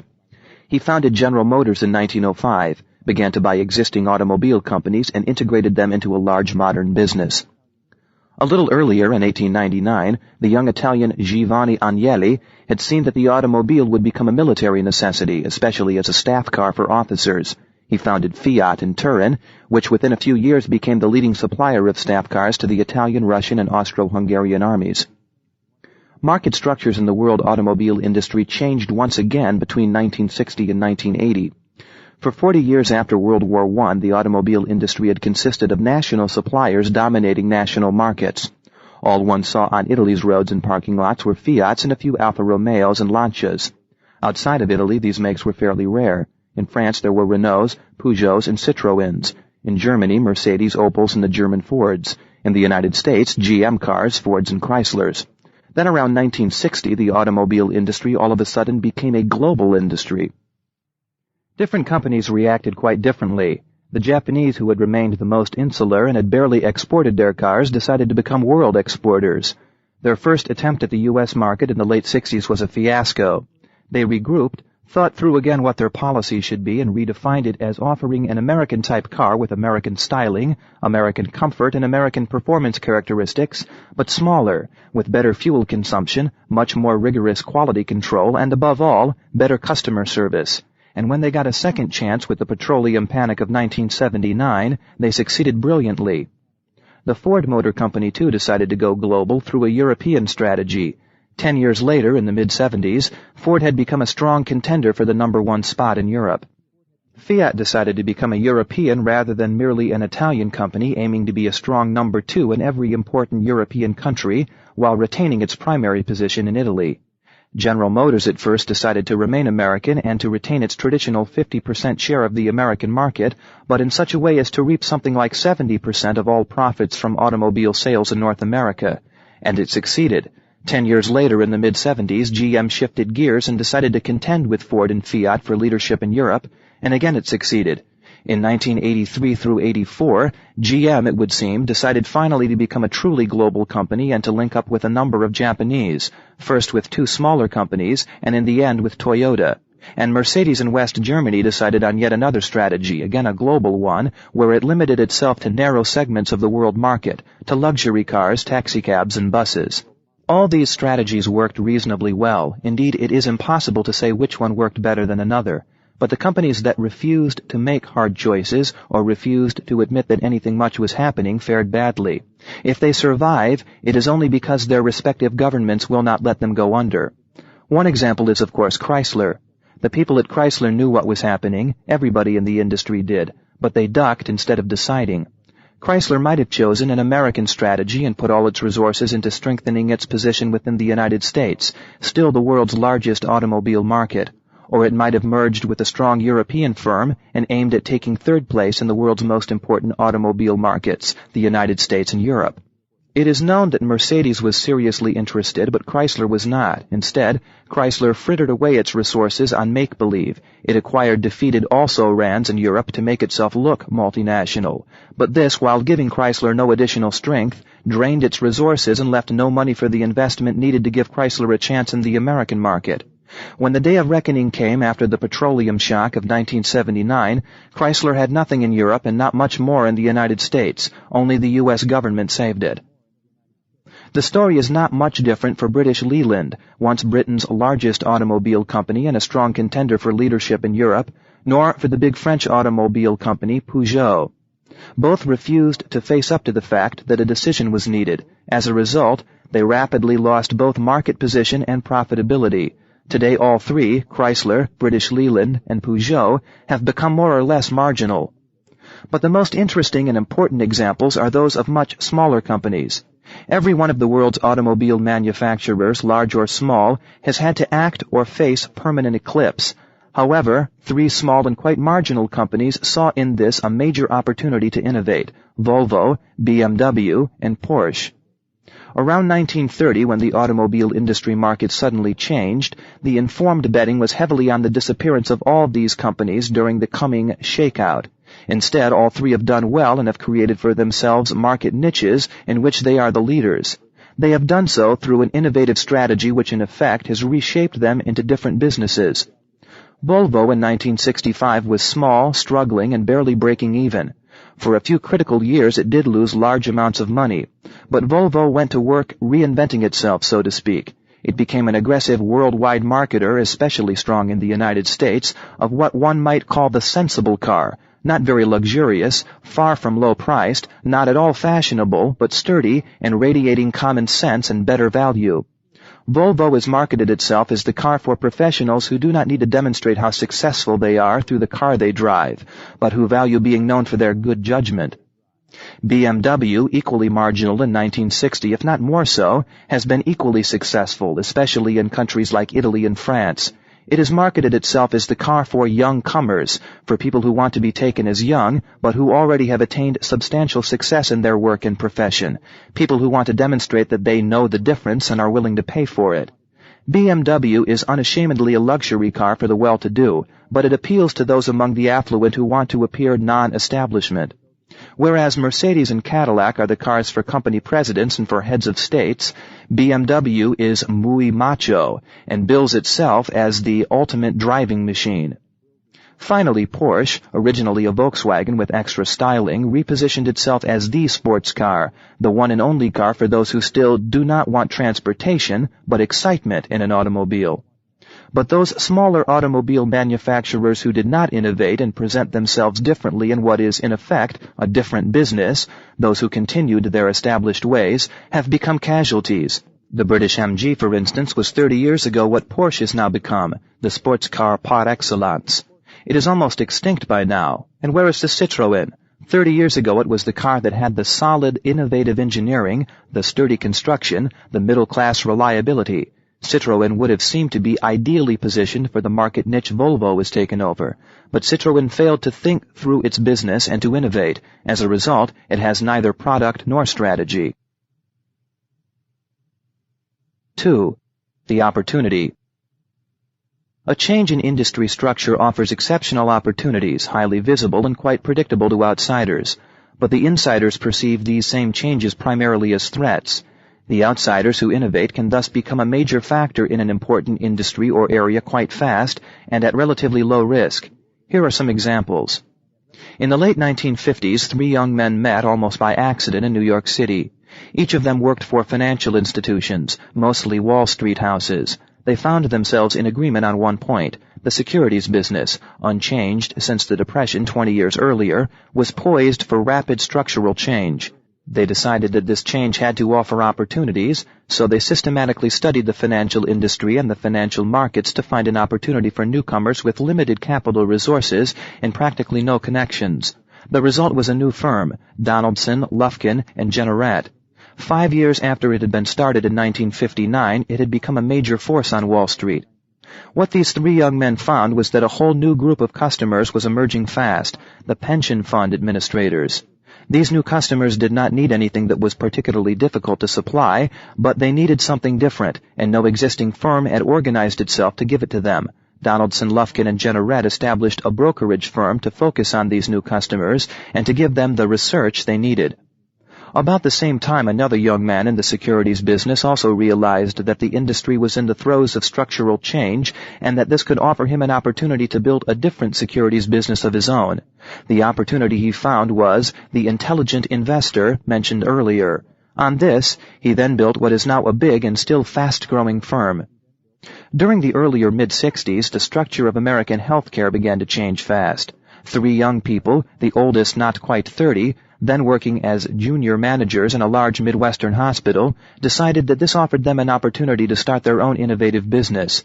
They concluded that hospitals would increasingly need expertise in running such housekeeping services as kitchen, laundry, maintenance, and so on. They systemized the work to be done. Then they offered contracts to hospitals under which their new firm would put its own trained people to run these services, with the fee a portion of the resultant savings. 20 years later, this company billed almost $1 billion of services. The final case is that of the discounters like MCI and Sprint in the American long-distance telephone market. They were total outsiders. Sprint, for instance, was started by a railroad, the Southern Pacific. These outsiders began to look for the chink in Bell Systems' armor. They found it in the pricing structure of long-distance services. Until World War II, long-distance calls had been a luxury confined to government and large businesses, or to emergencies, such as a death in the family. After World War II, they became commonplace. Indeed, they became the growth sector of telecommunications. But under pressure from the regulatory authorities for the various states which control telephone rates, the Bell system continued to price long distance as a luxury, way above costs, with the profits being used to subsidize local service. To sweeten the pill, however, the Bell system gave substantial discounts to large buyers of long-distance service. By 1970, revenues from long-distance service had come to equal those from local service and were fast outgrowing them. Still, the original price structure was maintained, and this is what the newcomers exploited. They signed up for volume service at the discount and then retailed it to smaller users, splitting the discount with them. This gave them a substantial profit while also giving their subscribers long-distance service at substantially lower cost. 10 years later, in the early 80s, the long-distance discounters handled a larger volume of calls than the entire Bell system had handled when the discounters first started. These cases would just be anecdotes except for one fact. Each of the innovators concerned knew that there was a major innovative opportunity in the industry. Each was reasonably sure that an innovation would succeed and succeed with minimal risk. How could they be so sure? 3. When industry structure changes. 4 near-certain, highly visible indicators of impending change in industry structure can be pinpointed. 1. The most reliable and the most easily spotted of these indicators is rapid growth of an industry. This is, in effect, what each of the above examples, but also the automobile industry examples, have in common. If an industry grows significantly faster than economy or population, it can be predicted with high probability that its structure will change drastically, at the very latest by the time it has doubled in volume. Existing practices are still highly successful, so nobody is inclined to tamper with them. Yet they are becoming obsolete. Neither the people at Citroën nor those at Bell Telephone were willing to accept this, however, which explains why newcomers, outsiders, or former second-raters could beat them in their own markets. 2. By the time an industry growing rapidly has doubled in volume, the way it perceives and services its market is likely to have become inappropriate. In particular, the ways in which the traditional leaders define and segment the market no longer reflect reality, they reflect history. Yet reports and figures still represent the traditional view of the market. This is the explanation for the success of 2 such different innovators as Donaldson, Lufkin, and Generette, and the Midwestern Intelligent Investor Brokerage House. Each found a segment that the existing financial services institutions had not perceived and therefore did not serve adequately. The pension funds because they were too new, the intelligent investor because he did not fit the Wall Street stereotype. But the hospital management story is also one of traditional aggregates no longer being adequate after a period of rapid growth. What grew in the years after World War II were the paramedics, that is, the hospital professions, X-ray, pathology, the medical lab, therapists of all kinds, and so on. Before World War II, these had barely existed, and hospital administration itself became a profession. The traditional housekeeping services which had dominated hospital operations in earlier times thus steadily became a problem for the administrator, proving increasingly difficult and costly as hospital employees, especially the low-paid ones, began to unionize. And the case of the book chains, reported earlier in Chapter 3, is also a story of structural change because of rapid growth. What neither the publishers nor the traditional American bookstores realized was that new customers, the shoppers, were emerging side by side with the old customers, the traditional readers. The traditional bookstore simply did not perceive these new customers and never attempted to serve them. But there is also the tendency, if an industry grows very fast, to become complacent and, above all, to try to skim the cream. This is what the Bell system did with respect to long-distance calls. The sole result is to invite competition. On this, see also Chapter 17. Yet another example is to be found in the American art field. Before World War II, museums were considered upper class. After World War II, going to museums became a middle-class habit. In city after city, new museums were founded. Before World War II, collecting art was something a very few rich people did. After World War II, collecting all kinds of art became increasingly popular, with thousands of people getting into the act, some of them people of fairly limited means. One young man working in a museum saw this as an opportunity for innovation. He found it in the most unexpected place, in fact, in a place he had never heard of before, insurance. He established himself as an insurance broker specializing in art and insuring both museums and collectors. Because of his art expertise, the underwriters in the major insurance companies who had been reluctant to insure art collections became willing to take the risk, and at premiums up to 70% below those charged before. This young man now has a large insurance brokerage firm. 3. Another development that will predictably lead to sudden changes in industry structure is the convergence of technologies that hitherto were seen as distinctly separate. One example is that of the Private Branch Exchange, PBX.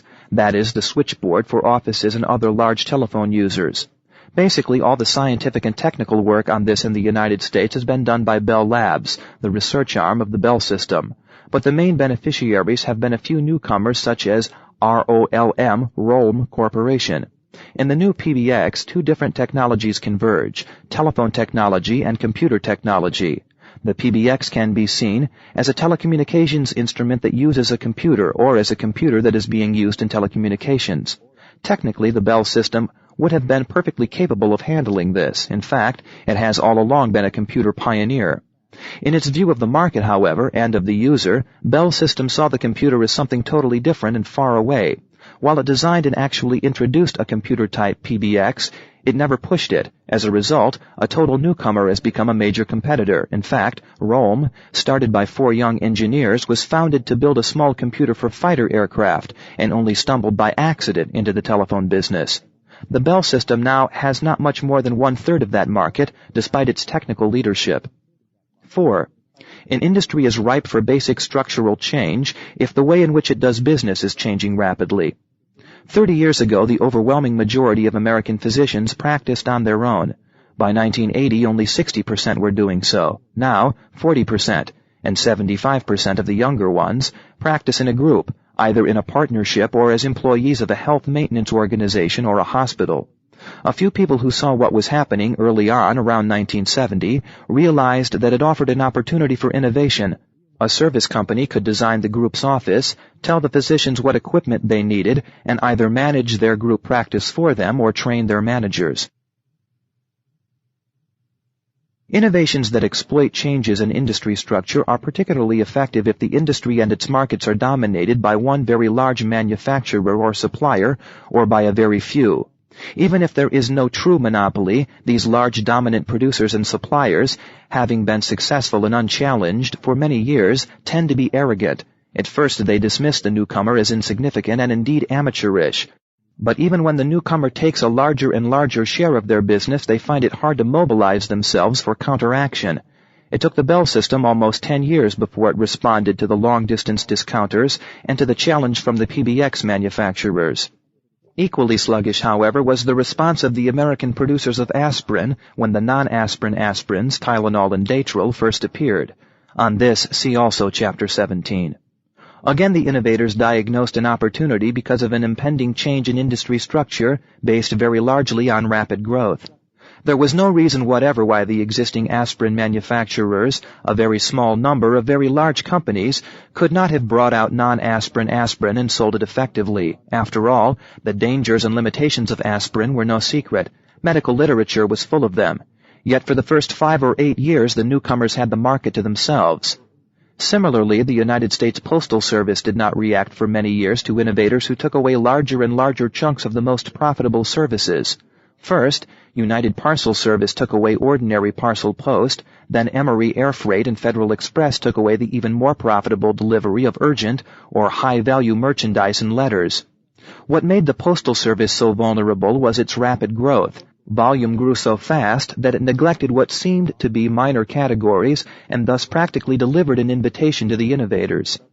Again and again, when market or industry structure changes, the producers or suppliers, who are today's industry leaders, will be found neglecting the fastest-growing market segments. They will cling to practices that are rapidly becoming dysfunctional and obsolete. The new growth opportunities rarely fit the way the industry has always approached the market, been organized for it, and defines it. The innovator in this area, therefore, has a good chance of being left alone. For some time, the old businesses or services in the field will still be doing well serving the old market the old way. They are likely to pay little attention to the new challenge, either treating it with condescension or ignoring it altogether. But there is one important caveat. It is absolutely essential to keep the innovation in this area simple. Complicated innovations do not work. Here is one example, the most intelligent business strategy I know of and one of the most dismal failures. Volkswagen triggered the change which converted the automobile industry around 1960 into a global market. The Volkswagen Beetle was the first car since the Model T 40 years earlier that became a truly international car.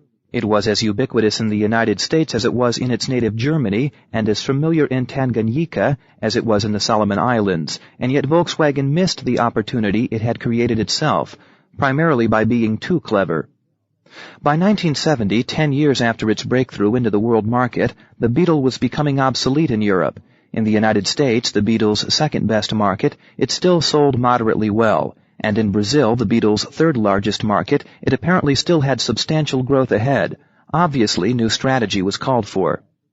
The chief executive officer of Volkswagen proposed switching the German plants entirely to the new model, the successor to the Beetle, which the German plants would also supply to the United States market. But the continuing demand for Beetles in the United States would be satisfied out of Brazil, which would then give Volkswagen do Brazil the needed capacity to enlarge its plants and to maintain for another 10 years the Beetle's leadership in the growing Brazilian market.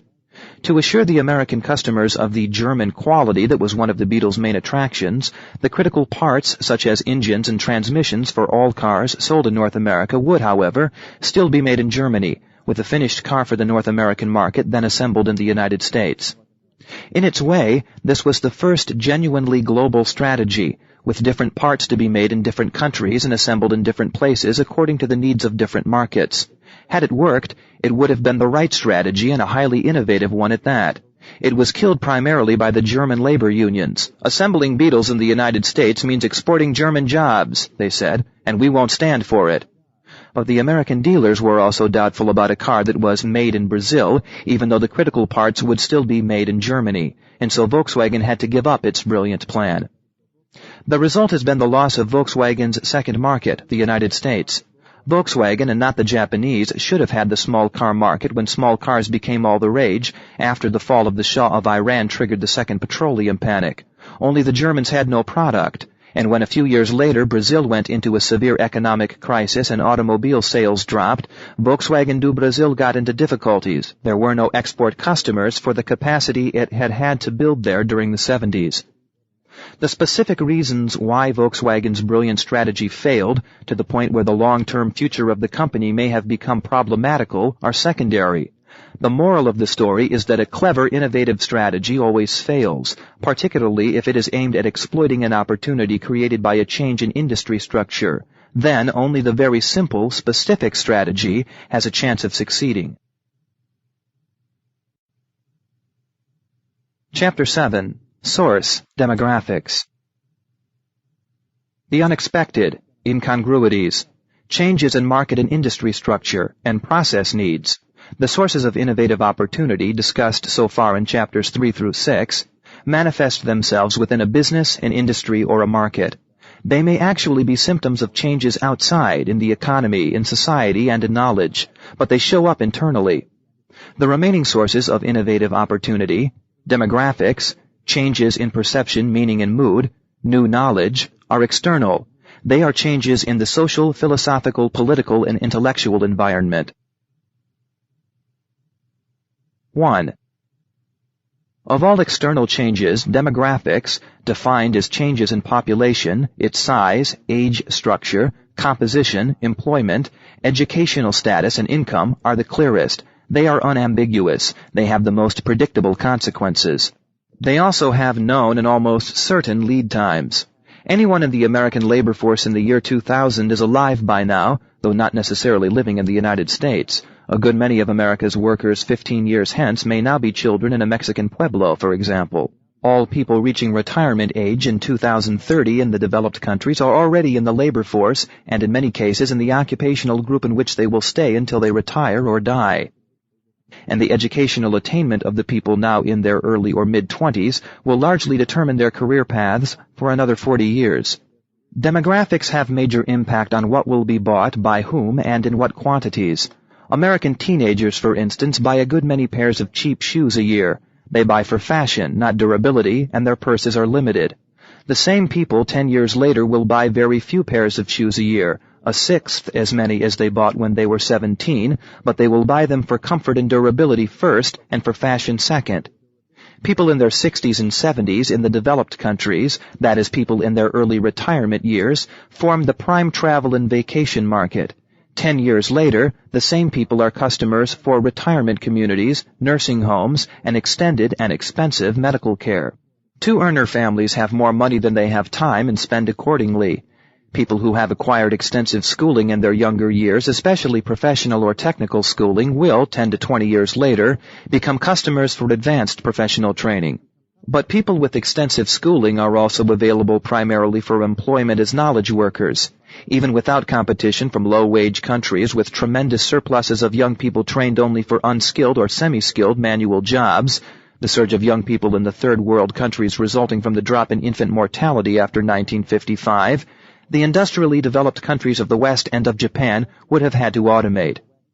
Demographics alone, the combined effects of the sharp drop in birth rates and of the educational explosion, makes it near certain that traditional manual blue-collar employment in manufacturing in developed countries by the year 2010 cannot be more than one-third or less than what it was in 1970, though manufacturing production as a result of automation may be 3 to 4 times what it was then. All this is so obvious that no one should think, needs to be reminded of the importance of demographics, and indeed, businessmen, economists, and politicians have always acknowledged the critical importance of population trends, movements, and dynamics. But they also believed that they did not have to pay attention to demographics in their day-to-day decisions. Population changes, whether in birth rates or mortality rates, in educational attainment, in labor force composition and participation, or in the location and movement of people, were thought to occur so slowly and over such long time spans as to be of little practical concern. Great demographic catastrophes, such as the Black Death in Europe in the 14th century, were admitted to have immediate impacts on society and economy, but otherwise, demographic changes were secular changes of interest to the historian and the statistician rather than to the businessman or the administrator. This was always a dangerous error. The massive 19th century migration from Europe to the Americas, both North and South, and to Australia and New Zealand, changed the economic and political geography of the world beyond recognition. It created an abundance of entrepreneurial opportunities. It made obsolete the geopolitical concepts on which European politics and military strategies had been based for several centuries. Yet it took place in a mere 50 years, from the mid-1860s to 1914. Whoever disregarded it was likely to be left behind and fast. Until 1860, for instance, the House of Rothschild was the world's dominant financial power. The Rothschilds failed, however, to recognize the meaning of the transatlantic migration. Only riffraff, they thought, would leave Europe. As a result, the Rothschilds ceased to be important around 1870. They had become merely rich individuals. It was J.P. Morgan who took over. His secret was to spot the transatlantic migration at its very onset, to understand immediately its significance, and to exploit it as an opportunity by establishing a worldwide bank in New York rather than in Europe, and as the medium for financing the American industries that immigrant labor was making possible. It also took only 30 years, from 1830 to 1860, to transform both Western Europe and the Eastern United States from rural and farm-based societies into industry-dominated big city civilizations. Demographic changes tended to be just as fast, just as abrupt, and to have fully as much impact in earlier times. The belief that populations changed slowly in times past is pure myth. Or rather, static populations staying in one place for long periods of time have been the exception historically rather than the rule. Here the work of the modern French historians of civilization is definitive. In the 20th century, it is sheer folly to disregard demographics. The basic assumption for our time must be that populations are inherently unstable and subject to sudden sharp changes, and that they are the first environmental factor that a decision-maker, whether businessman or politician, analyzes and thinks through. Few issues in this century, for instance, will be as critical to both domestic and international politics as the aging of the population in the developed countries on the one hand and the tidal wave of young adults in the third world on the other hand. Whatever the reasons, 20th century societies, both developed and developing ones, have become prone to extremely rapid and radical demographic changes which occur without advance warning. The most prominent American population experts called together by Franklin D. Roosevelt predicted unanimously in 1938 that the U.S. population would peak at around 140 million people in 1943 or 1944 and then slowly decline. The American population, with a minimum of immigration, now stands at 240 million. For in 1949, without the slightest advanced warning, the United States kicked off a baby boom that for 12 years produced unprecedentedly large families, only to turn just as suddenly in 1960 into a baby bust, producing equally unprecedented small families. The demographers of 1938 were not incompetents or fools. There was just no indication then of a baby boom. 20 years later, another American president, John F. Kennedy, called together a group of eminent experts to work out his Latin American aid and development program, the Alliance for Progress. Not one of the experts paid attention in 1961 to the precipitous drop in infant mortality which, within another 15 years, totally changed Latin America's society and economy. The experts also all assumed without reservation a rural Latin America. They too were neither incompetents nor fools, but the drop in infant mortality in Latin America and the urbanization of society had barely begun at the time. In 1972 and 1973, the most experienced labor force analysts in the United States still accepted without question that the participation of women would continue to decline, as it had done for many years. When the baby boomers came on the labor market in record numbers, they worried, quite unnecessarily as it turned out, where all the jobs for the young males would be coming from. No one asked where jobs would come from for young females. They were not supposed to need any. 10 years later, the labor force participation of American women under 50 stood at 64%, the highest rate ever, and there is little difference in labor force participation in this group between married and unmarried women or between women with or without children. These shifts are not only dazzlingly sudden, they are often mysterious and defy explanation. The drop in infant mortality in the Third World can be explained in retrospect. It was caused by a convergence of old technologies, the public health nurse, placing the latrine below the well, vaccination, the wire screen outside the window, and of very new technologies, antibiotics, pesticides such as DDT. Yet it was totally unpredictable. And what explains the baby boom or the baby bust? What explains the sudden rush of American women, and of European women as well, though with a lag of a few years, into the labor force? And what explains the rush into the slums of Latin American cities? Demographic shifts in this century may be inherently unpredictable, yet they do have long lead times before impact, and lead times, moreover, which are predictable. It will be 5 years before newborn babies become kindergarten pupils and need classrooms, playgrounds, and teachers.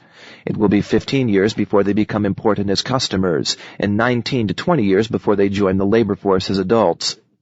Populations in Latin America began to grow quite rapidly as soon as infant mortality began to drop.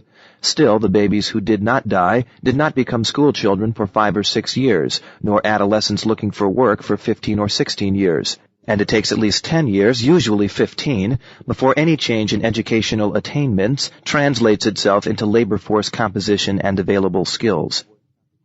What makes demographics such a rewarding opportunity for the entrepreneur is precisely its neglect by decision-makers, whether businessmen, public service staffs, or governmental policymakers. They still cling to the assumption that demographics do not change, or do not change fast. Indeed, they reject even the plainest evidence of demographic changes. Here are some fairly typical examples. By 1970, it had become crystal clear that the number of children in America's schools was going to be 25 to 30% lower than it had been in the 1960s, for 10 or 15 years at least. After all, children entering kindergarten in 1970 have to be alive no later than 1965, and the baby bust was well established beyond possibility of a rapid reversal by that year. Yet the schools of education in American universities flatly refused to accept this.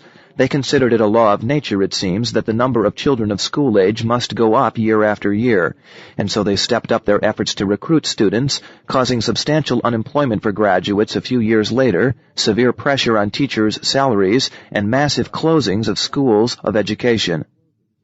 And here are two examples from my own experience. In 1957, I published a forecast that there would be 10 to 12 million college students in the United States 25 years later, that is, by the mid-70s. The figure was derived simply by putting together two demographic events that had already happened, the increase in the number of births and the increase in the percentage of young adults going to college. The forecast was absolutely correct, yet practically every established university pooh-poohed it. 20 years later, in 1976, I looked at the age figures and predicted that retirement age in the United States would have to be raised to 70 or eliminated altogether within 10 years. The change came even faster. Compulsory retirement at any age was abolished in California a year later, in 1977, and retirement before 70 for the rest of the country 2 years later, in 1978. The demographic figures that made this prediction practically certain were well known and published. Yet most so-called experts, government economists, labor union economists, business economists, statisticians, dismissed the forecast as utterly absurd. "It'll never happen," was the all but unanimous response. The labor unions actually proposed at the time lowering the mandatory retirement age to 60 or below. This unwillingness or inability of the experts to accept demographic realities which do not conform to what they take for granted gives the entrepreneur his opportunity. The lead times are known, the events themselves have already happened, but no one accepts them as reality, let alone as opportunity. Those who defy the conventional wisdom and accept the facts, indeed those who go actively looking for them, can therefore expect to be left alone for quite a long time, Latin America's urbanization. But one business, the American retail chain Sears Roebuck, had seen it several years earlier, not by poring over statistics, but by going out and looking at customers in Mexico City and Lima, Sao Paulo, and Bogotá. As a result, Sears in the mid-50s began to build American-type department stores in major Latin American cities, designed for a new urban middle class which, while not rich, was part of the money economy and had middle-class aspirations. Sears became the leading retailer in Latin America within a few years. And here are two examples of exploiting demographics to innovate in building a highly productive labor force. The expansion of New York's Citibank is largely based on its early realization of the movement of young, highly educated and highly ambitious women into the workforce. Most large American employers considered these women a problem as late as 1980, many still do. Citibank, almost alone among large employers, saw in them an opportunity. It aggressively recruited them during the 1970s, trained them, and sent them out all over the country as lending officers. These ambitious young women very largely made Citibank into the nation's leading and its first truly national bank. At the same time, a few savings and loan associations, not an industry noted for innovation or venturing, realized that older married women who had earlier dropped out of the labor force when their children were small make high-grade employees when brought back as permanent part-time workers. Everybody knew that part-timers are temporary and that women who have once left the labor force never come back into it. Both were perfectly sensible rules in earlier times. But demographics made them obsolete. The willingness to accept this fact, and again such willingness stemmed not from reading statistics, but from going out and looking, has given the savings and loan associations an exceptionally loyal, exceptionally productive workforce, particularly in California. The success of Club Mediterranee in the travel and resort business is squarely the result of exploiting demographic changes, the emergence of large numbers of young adults in Europe and the United States who are affluent and educated, but only one generation away from working-class origins. Still quite unsure of themselves, still not self-confident as tourists, they are eager to have somebody with the know-how to organize their vacations, their travel, their fun, and yet they are not really comfortable either with their working-class parents or with older middle-class people. Thus, they are ready-made customers for a new and exotic version of the old teenage hangout. 3. Analysis of demographic changes begins with population figures, but absolute population is the least significant number. Age distribution is far more important, for instance.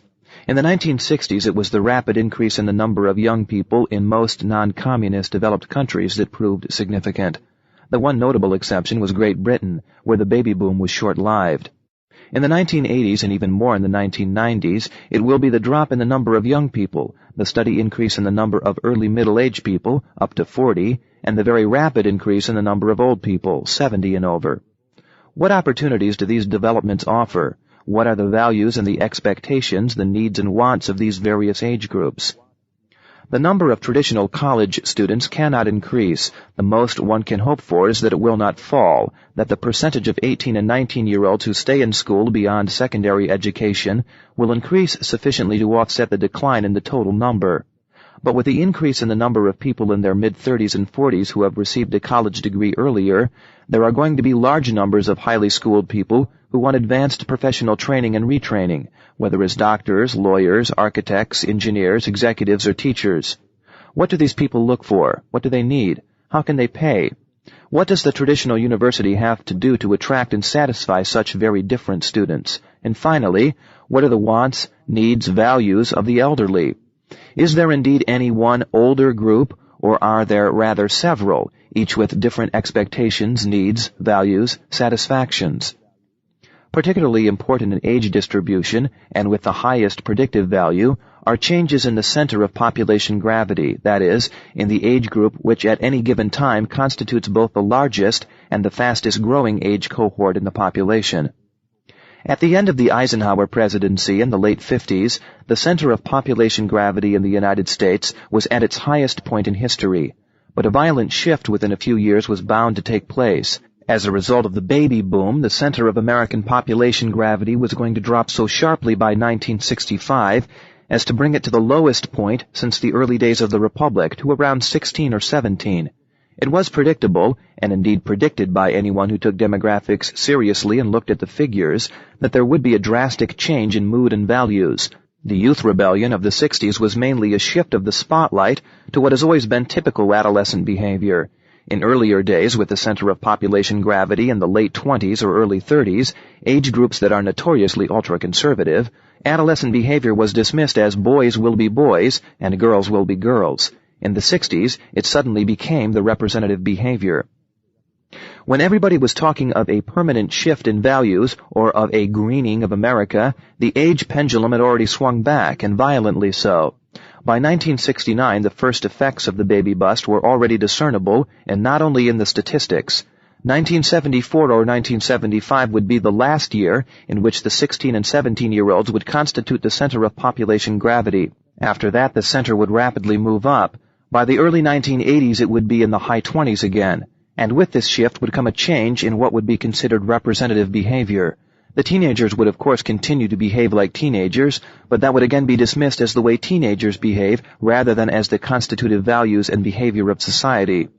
And so one could predict with near certainty, for instance, and some of us did predict it, that by the mid-70s the college campuses would cease to be activist and rebellious, and college students would again be concerned with grades and jobs, but also that the overwhelming majority of the dropouts of 1968 would, 10 years later, have become the upward mobile professionals, concerned with careers, advancement, tax shelters, and stock options. Segmentation by educational attainment may be equally important. Indeed, for some purposes it may be more important. For example, selling encyclopedias, continuing professional education, but also vacation travel.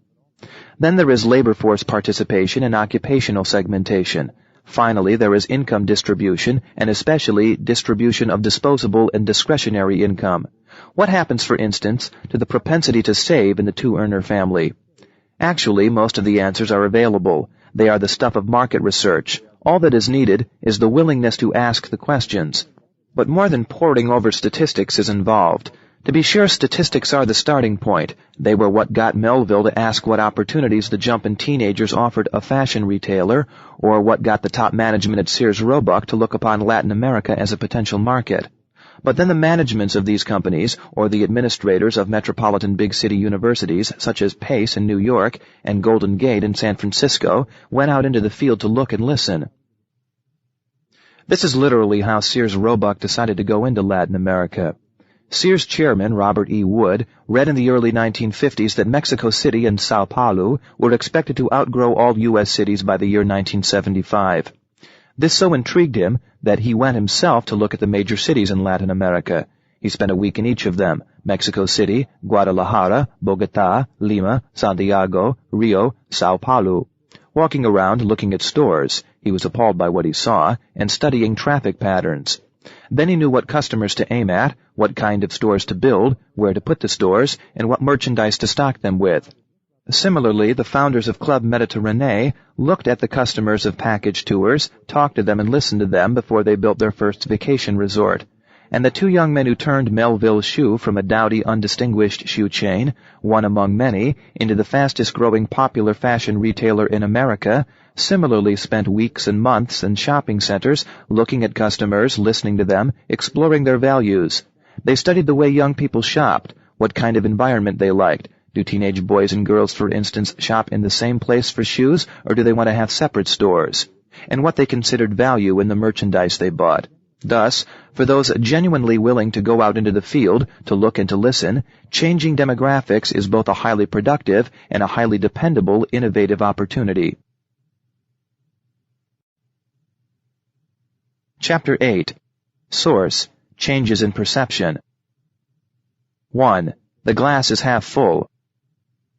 In mathematics, there is no difference between the glass is half full and the glass is half empty. But the meaning of these two statements is totally different, and so are their consequences. If general perception changes from seeing the glass as half full to seeing it as half empty, there are major innovative opportunities. Here are a few examples of such changes in perception and of the innovative opportunities they opened up in business, in politics, in education, and elsewhere. 1. All factual evidence shows that the last 20 years, the years since the early 1960s, have been years of unprecedented advance and improvement in the health of Americans. Whether we look at mortality rates for newborn babies or survival rates for the very old, at occurrence of cancers other than lung cancer, or cure rates for cancer and so on, all indicators of physical health and functioning have been moving upward at a good clip. And yet the nation is gripped by collective hypochondria. Never before has there been so much concern with health and so much fear. Suddenly everything seems to cause cancer or degenerative heart disease or premature loss of memory. The glass is clearly half empty. What we see now are not the great improvements in health and functioning, but that we are as far away from immortality as ever before and have made no progress toward it. In fact, it can be argued that if there is any real deterioration in American health during the last 20 years, it lies precisely in the extreme concern with health and fitness, and the obsession with getting old, with losing fitness, with degenerating into long-term illness or senility. 25 years ago, even minor improvements in the nation's health were seen as major steps forward. Now, even major improvements are barely paid attention to. Whatever the causes for this change in perception, it has created substantial innovative opportunities. It created, for instance, a market for new healthcare magazines. One of them, American Health, reached a circulation of 1 million within 2 years. It created the opportunity for a substantial number of new and innovative businesses to exploit the fear of traditional foods causing irreparable damage. A firm in Boulder, Colorado named Celestial Seasonings was started by one of the flower children of the late 60s picking herbs in the mountains, packaging them, and peddling them on the street. 15 years later, Celestial Seasonings was taking in several $100 million in sales each year and was sold for more than $20 million to a very large food processing company. And there are highly profitable chains of health food stores. Jogging equipment has also become big business, and the fastest-growing new business in 1983 in the United States was a company making indoor exercise equipment. 2. Traditionally, the way people feed themselves was very largely a matter of income group and class. Ordinary people ate, the rich dined. This perception has changed within the last 20 years. Now the same people both eat and dine. One trend is toward feeding, which means getting down the necessary means of sustenance in the easiest and simplest possible way. Convenience foods, TV dinners, McDonald's hamburgers or Kentucky Fried Chicken, and so on. But then the same consumers have also become gourmet cooks. TV programs on gourmet cooking are highly popular and achieve high ratings. Gourmet cookbooks have become mass-market bestsellers. Whole new chains of gourmet food stores have opened. Finally, traditional supermarkets, while doing 90% of their business in foods for feeding, have opened gourmet boutiques, which in many cases are far more profitable than their ordinary processed food business. This new perception is by no means confined to the United States. In West Germany, a young woman physician said to me recently, "Wir essen 6 Tage in der Woche, aber einen Tag wollen wir doch richtig speisen." We feed 6 days, but 1 day a week we like to dine. Not so long ago, essen was what ordinary people did 7 days a week, and speisen what the elite, the rich and the aristocracy, did 7 days a week. 3. If anyone around 1960, in the waning days of the Eisenhower administration and the beginning of the Kennedy presidency, had predicted the gains the American black would make in the next 10 or 15 years, he would have been dismissed as an unrealistic visionary, if not insane. Even predicting half the gains that those 10 or 15 years actually registered for the American black would have been considered hopelessly optimistic. Never in recorded history has there been a greater change in the status of the social group within a shorter time. At the beginning of those years, black participation in higher education beyond high school was around 1/5 that of whites. By the early 70s, it was equal to that of whites and ahead of that of a good many white ethnic groups. The same rate of advance occurred in employment, in incomes, and especially in entrance to professional and managerial occupations. Anyone granted 12 or 15 years ago an advanced look would have considered the Negro problem in America to be solved, or at least pretty far along the way toward solution. But what a large part of the American black population actually sees today in the mid-'80s is not that the glass has become half full, but that it is still half empty. In fact, frustration, anger, and alienation have increased rather than decreased for a substantial fraction of the American blacks. They do not see the achievement of 2/3 of the blacks who have moved into the middle class economically and socially, but the failure of the remaining 1/3 to advance. What they see is not how fast things have been moving, but how much still remains to be done, how slow and how difficult the going still is. The old allies of the American blacks, the white liberals, the labor unions, the Jewish community, or academia, see the advances. They see that the glass has become half full. This has led to a basic split between the blacks and the liberal groups, which of course only makes the blacks feel even more certain that the glass is half empty.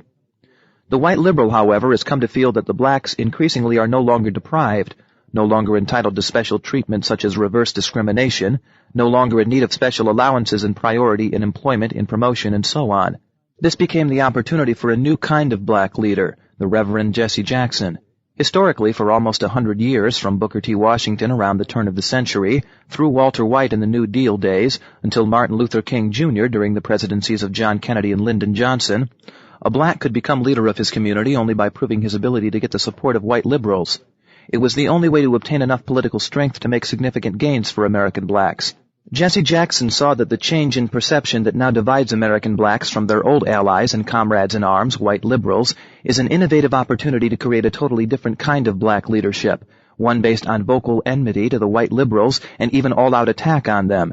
In the past, to have sounded as anti-liberal, anti-union, and anti-Jewish as Jackson has done would have been political suicide. Within a few short weeks in 1984, it made Jackson the undisputed leader of the American black community. 4. American feminists today consider the 1930s and the 1940s the darkest of dark ages, with women denied any role in society. Factually, nothing could be more absurd. The America of the 1930s and 1940s was dominated by female stars of the first magnitude. There was Eleanor Roosevelt, the first wife of an American president to establish for herself a major role as a conscience and as the voice of principle and of compassion, which no American male in our history has equaled. Her friend, Frances Perkins, was the first woman in an American cabinet as Secretary of Labor and the strongest, most effective member of President Roosevelt's cabinet altogether. Anna Rosenberg was the first woman to become a senior executive of a very big corporation as personnel vice president of R.H. Macy, then the country's biggest retailer, and later on, during the Korean War, she became Assistant Secretary of Defense for Manpower and the boss of the generals. There were any number of prominent and strong women as university and college presidents, each a national figure. The leading playwrights, Claire Booth Luce and Lillian Hellman, were both women, and Claire Luce then became a major political figure, a member of Congress from Connecticut and ambassador to Italy. The most publicized medical advance of the period was the work of a woman. Helen Taussig developed the first successful surgery of the living heart, the Blue Baby operation, which saved countless children all over the world and ushered in the age of cardiac surgery, leading directly to the heart transplant and the bypass operation. And there was Marian Anderson, the black singer and the first black to enter every American living room through the radio, touching the hearts and consciences of millions of Americans as no black before her had done, and none would do again until Martin Luther King Jr. a quarter century later. The list could be continued indefinitely. These were very proud women, conscious of their achievements, their prominence, their importance. Yet they did not see themselves as role models. They saw themselves not as women, but as individuals. They did not consider themselves as representative, but as exceptional. How the change occurred and why, I leave to future historians to explain, but when it happened around 1970, these great women leaders became in effect non-persons for their feminist successors. Now the woman who is not in the labor force and not working in an occupation traditionally considered male is seen as unrepresentative and as the exception. This was noted as an opportunity by a few businesses, in particular Citibank, see Chapter 7. It was not seen at all, however, by the very industries in which women had long been accepted as professionals and executives, such as department stores, advertising agencies, magazine or book publishers. These traditional employers of professional and managerial women actually today have fewer women in major positions than they had 30 or 40 years ago. Citibank, by contrast, was exceedingly macho, which may be one reason why it realized there had been a change.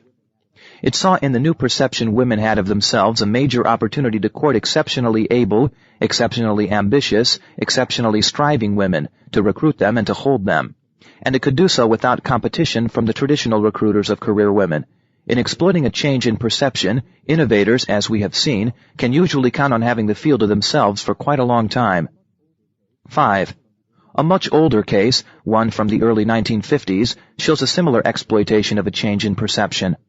Around 1950, the American population began to describe itself overwhelmingly as being middle class, and to do so regardless almost of income or occupation. Clearly, Americans had changed their perception of their own social position. But what did the change mean?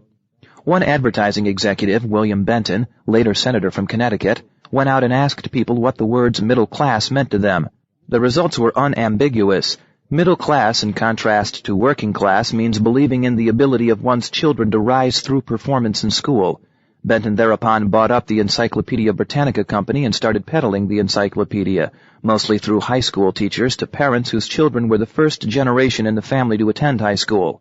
If you want to be middle class, the salesman said in effect, your child has to have the Encyclopedia Britannica to do well in school.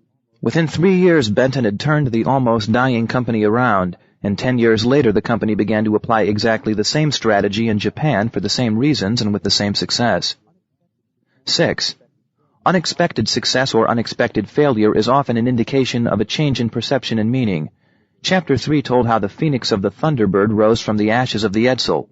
What the Ford Motor Company found when it searched for an explanation of the failure of the Edsel was a change in perception. The automobile market, which only a few short years earlier had been segmented by income groups, was now seen by the customers as segmented by lifestyles. When a change in perception takes place, the facts do not change, their meaning does. The meaning changes from the glass is half full to the glass is half empty. The meaning changes from seeing oneself as working class and therefore born into one's station in life to seeing oneself as middle class and therefore very much in command of one's social position and economic opportunities. This change can come very fast. It probably did not take much longer than a decade for the majority of the American population to change from considering themselves working class to considering themselves middle class. Economics do not necessarily dictate such changes. In fact, they may be irrelevant. In terms of income distribution, Great Britain is a more egalitarian country than the United States, and yet almost 70% of the British population still consider themselves working class, even though at least 2/3 of the British population are above working class income by economic criteria alone, and close to half are above the lower middle class as well. What determines whether the glass is half full or half empty is mood rather than facts. It results from experience that might be called existential. That the American blacks feel the glass is half empty has as much to do with unhealed wounds of past centuries as with anything in present American society. That a majority of the English feel themselves to be working class is still largely a legacy of the 19th century chasm between church and chapel. And the American health hypochondria expresses far more American values, such as the worship of youth, than anything in the health statistics. Whether sociologists or economists can explain the perceptional phenomenon is irrelevant. It remains a fact. Very often it cannot be quantified, or rather by the time it can be quantified it is too late to serve as an opportunity for innovation. But it is not exotic or intangible. It is concrete. It can be defined, tested, and above all exploited. 2. The problem of timing. Executives and administrators admit the potency of perception-based innovation, but they tend to shy away from it as not practical. They consider the perception-based innovator as weird or just a crackpot. But there is nothing weird about the Encyclopedia Britannica, about the Ford Thunderbird, or Celestial Seasonings. Of course, successful innovators in any field tend to be close to the field in which they innovate, but the only thing that sets them apart is their being alert to opportunity. One of the foremost of today's gourmet magazines was launched by a young man who started out as food editor of an airlines magazine. He became alert to the change in perception when he read in the same issue of the Sunday paper 3 contradictory stories. The first said that prepared meals, such as frozen dinners, TV dinners, and Kentucky Fried Chicken, accounted for more than half of all meals consumed in the United States, and were expected to account for 3/4 within a few years. The second said that a TV program on gourmet cooking was receiving one of the highest audience ratings. And the third, that a gourmet cookbook in its paperback edition, that is, an edition for the masses, had mounted to the top of the bestseller lists. These apparent contradictions made him ask, what's going on here? A year later he started a gourmet magazine quite different from any that had been on the market before. Citibank became conscious of the opportunity offered by the moving of women into the workforce when its college recruiters reported that they could no longer carry out their instructions, which were to hire the best male business school students in finance and marketing. The best students in these fields, they reported, were increasingly women. College recruiters and many other companies, including quite a few banks, told their managements the same story at that time. In response, most of them were urged, just try harder to get the top-flight men. At Citibank, top management saw the change as an opportunity and acted on it. All these examples, however, show the critical problem in perception-based innovation, timing.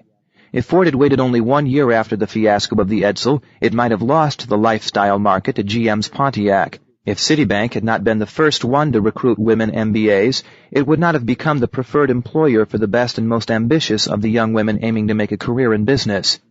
Yet there is nothing more dangerous than to be premature in exploiting a change in perception. In the first place, a good many of what look like changes in perception turn out to be short-lived fads. They are gone within a year or two, and it is not always apparent which is fad and which is true change. The kids playing computer games were a fad. Companies which, like Atari, saw in them a change in perception lasted 1 or 2 years and then became casualties.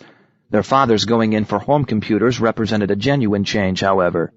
It is furthermore almost impossible to predict what the consequences of such a change in perception will be. One good example are the consequences of the student rebellions in France, Japan, West Germany, and the United States. Everyone in the late 1960s was quite sure that these would have permanent and profound consequences. But what are they? As far as the universities are concerned, the student rebellions seem to have had absolutely no lasting impact. And who would have expected that 15 years later the rebellious students of 1968 would have become the yuppies to whom Senator Hart appealed in the 1984 American primaries, the young upward mobile professionals, ultra-materialistic, job-conscious, and maneuvering for their next promotion. There are actually far fewer dropouts around these days than there used to be. The only difference is that the media pay attention to them. Can the emergence of homosexuals and lesbians into the limelight be explained by the student rebellion? These were certainly not the results the students themselves in 1968, nor any of the observers and pundits of those times could possibly have predicted. And yet, timing is of the essence. In exploiting changes in perception, creative imitation, described in Chapter 17, does not work. One has to be first. But precisely because it is so uncertain whether a change in perception is a fad or permanent, and what the consequences really are, perception-based innovation has to start small and be very specific. Chapter 9. Source: New Knowledge. Knowledge-based innovation is the superstar of entrepreneurship. It gets the publicity. It gets the money. It is what people normally mean when they talk of innovation. Of course, not all knowledge-based innovations are important. Some are truly trivial. But amongst the history-making innovations, knowledge-based innovations rank high. The knowledge, however, is not necessarily scientific or technical. Social innovations based on knowledge can have equal or even greater impact.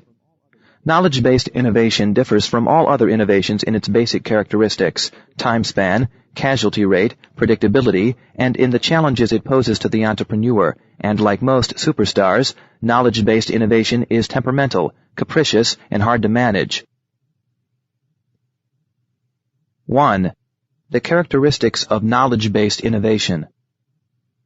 Knowledge-based innovation has the longest lead time of all innovations. There is first a long time span between the emergence of new knowledge and its becoming applicable to technology, and then there is another long period before the new technology turns into products, processes, or services in the marketplace. Between 1907 and 1910, the biochemist Paul Ehrlich developed the theory of chemotherapy, the control of bacterial microorganisms through chemical compounds. He himself developed the first antibacterial drug, Salvarsan, for the control of syphilis. The sulfa drugs, which are the application of Ehrlich's chemotherapy to the control of a broad spectrum of bacterial diseases, came on the market after 1936, 25 years later. Rudolf Diesel designed the engine which bears his name in 1897.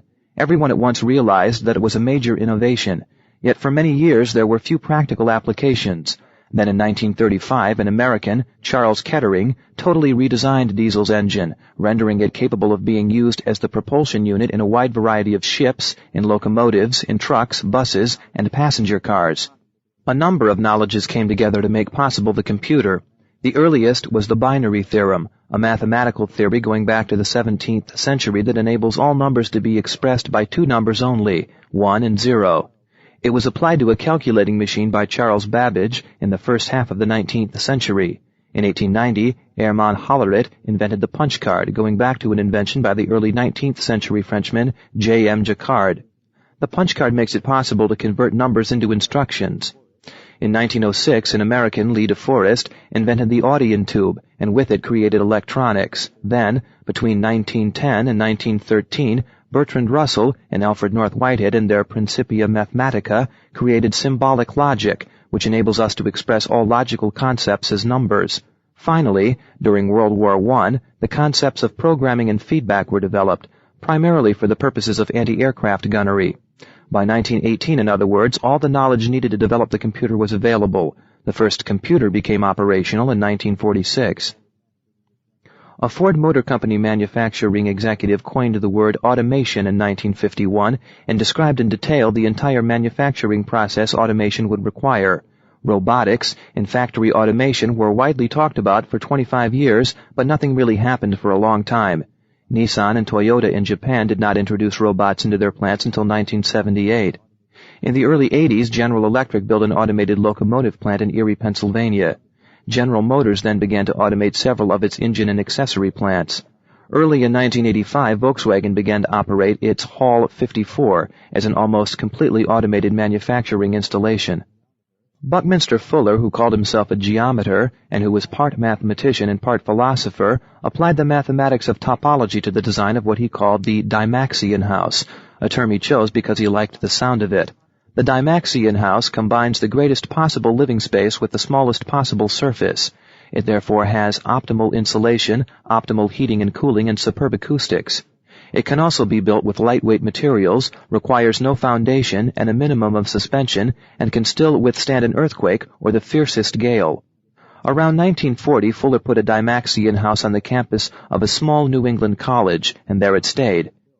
Very few Dymaxion houses have been built. Americans, it seems, do not like to live in circular homes. But around 1965, Dymaxion structures began to be put up in the Arctic and Antarctic, where conventional buildings are impractical, expensive, and difficult to erect. Since then, they have increasingly been used for large structures such as auditoriums, concert tents, sports arenas, and so on. Only major external crises can shorten this lead time. De Forest's Audion tube, invented in 1906, would have made radio possible almost immediately, but it would still not have been on the market until the late 1930s or so, had not World War I forced governments, and especially the American government, to push the development of wireless transmission of sounds. Field telephones connected by wires were simply too unreliable, and wireless telegraphy was confined to dots and dashes. And so, radio came on the market early in the 1920s, only 15 years after the emergence of the knowledge on which it is based. Similarly, penicillin would probably not have been developed until the 1950s or so, but for World War II. Alexander Fleming found the bacteria-killing mold, penicillin, in the mid-20s. Howard Florey, an English biochemist, began work on it 10 years later, but it was World War II that forced the early introduction of penicillin. The need to have a potent drug to fight infections led the British government to push Florey's research. English soldiers were made available to him as guinea pigs wherever they fought. The computer, too, would probably have waited for the discovery of the transistor by Bell Lab physicists in 1947, Had not World War II led the American government to push computer research and to invest large resources of men and money in the work? The long lead time for knowledge-based innovations is by no means confined to science or technology. It applies equally to innovations that are based on non-scientific and non-technological knowledge. The Comte de Saint-Simon developed the theory of the entrepreneurial bank, the purposeful use of capital to generate economic development, right after the Napoleonic Wars. Until then, bankers were moneylenders who lent against security, for example, the taxing power of a prince. Saint-Simon's banker was to invest, that is, create new wealth-producing capacity. Saint-Simon had extraordinary influence in his time, and a popular cult developed around his memory and his ideas after his death in 1826. Yet it was not until 1852 that two disciples, the brothers Jacob and Isaac Pereira, established the first entrepreneurial bank, the Crédit Mobile, and with it ushered in what we now call finance capitalism. Similarly, many of the elements needed for what we now call management were available right after World War I. Indeed, in 1923, Herbert Hoover, soon to be President of the United States, and Thomas Masaryk, founder and President of Czechoslovakia, convened the first International Management Congress in Prague. At the same time, a few large companies here and there, especially DuPont and General Motors in the United States, began to reorganize themselves around the new management concepts. In the next decade, a few true believers, especially an Englishman, Lyndall Urich, the founder of the first management consulting firm which still bears his name, began to write on management. Yet it was not until my Concept of the Corporation, 1946, and Practice of Management, 1954, were published that management became a discipline accessible to managers all over the world. Until then, each student or practitioner of management focused on a separate area, Urich on organization, others on management of people, and so on. My books codified it, organized it, systematized it. Within a few years, management became a worldwide force. Today we experience a similar lead time in respect to learning theory.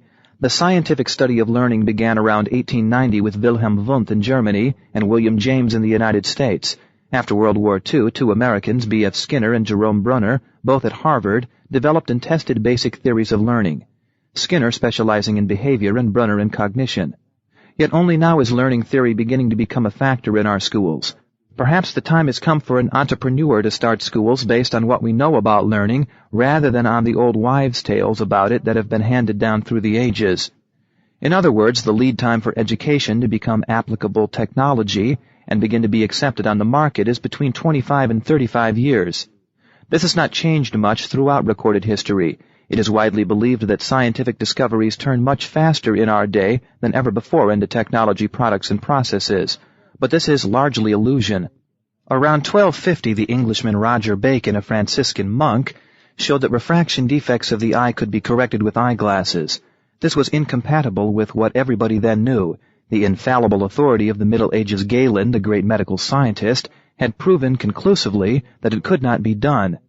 Roger Bacon lived and worked on the extreme edges of the civilized world in the wilds of northern Yorkshire. Yet a mural painted 30 years later in the palace of the popes in Avignon, where it can still be seen, shows elderly cardinals wearing reading glasses, and 10 years later, miniatures show elderly courtiers in the Sultan's palace in Cairo also in glasses. The mill race, which was the first true automation, was developed to grind grain by the Benedictine monks in northern Europe around the year 1000. Within 30 years it had spread all over Europe. Gutenberg's invention of movable type and the woodcut both followed within 30 years of the West's learning of Chinese printing. The lead time for knowledge, to become knowledge-based innovation, seems to be inherent in the nature of knowledge. We do not know why, but perhaps it is not pure coincidence that the same lead time applies to new scientific theory. Thomas Kuhn, in his path-breaking book, The Structure of Scientific Revolutions, 1962, shows that it takes about 30 years before a new scientific theory becomes a new paradigm, a new statement that scientists pay attention to and use in their own work.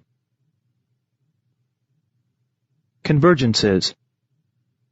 The second characteristic of knowledge-based innovations, and a truly unique one, is that they are almost never based on one factor, but on the convergence of several different kinds of knowledge, not all of them scientific or technological. Few knowledge-based innovations in this century have benefited humanity more than the hybridization of seeds and livestock. It enables the earth to feed a much larger population than anyone would have thought possible 50 years ago. The first successful new seed was hybrid corn. It was produced after 20 years of hard work by Henry C. Wallace, the publisher of a farm newspaper in Iowa and later U.S. Secretary of Agriculture under Harding and Coolidge, the only holder of this office perhaps who deserves to be remembered for anything other than giving away money. Hybrid corn has two knowledge roots. One was the work of the Michigan plant breeder William J. Beal, who around 1880 discovered hybrid vigor. The other was the rediscovery of Mendel's genetics by the Dutch biologist Hugo de Vries. The two men did not know of one another. Their work was totally different both in intent and content, but only by pulling it together could hybrid corn be developed.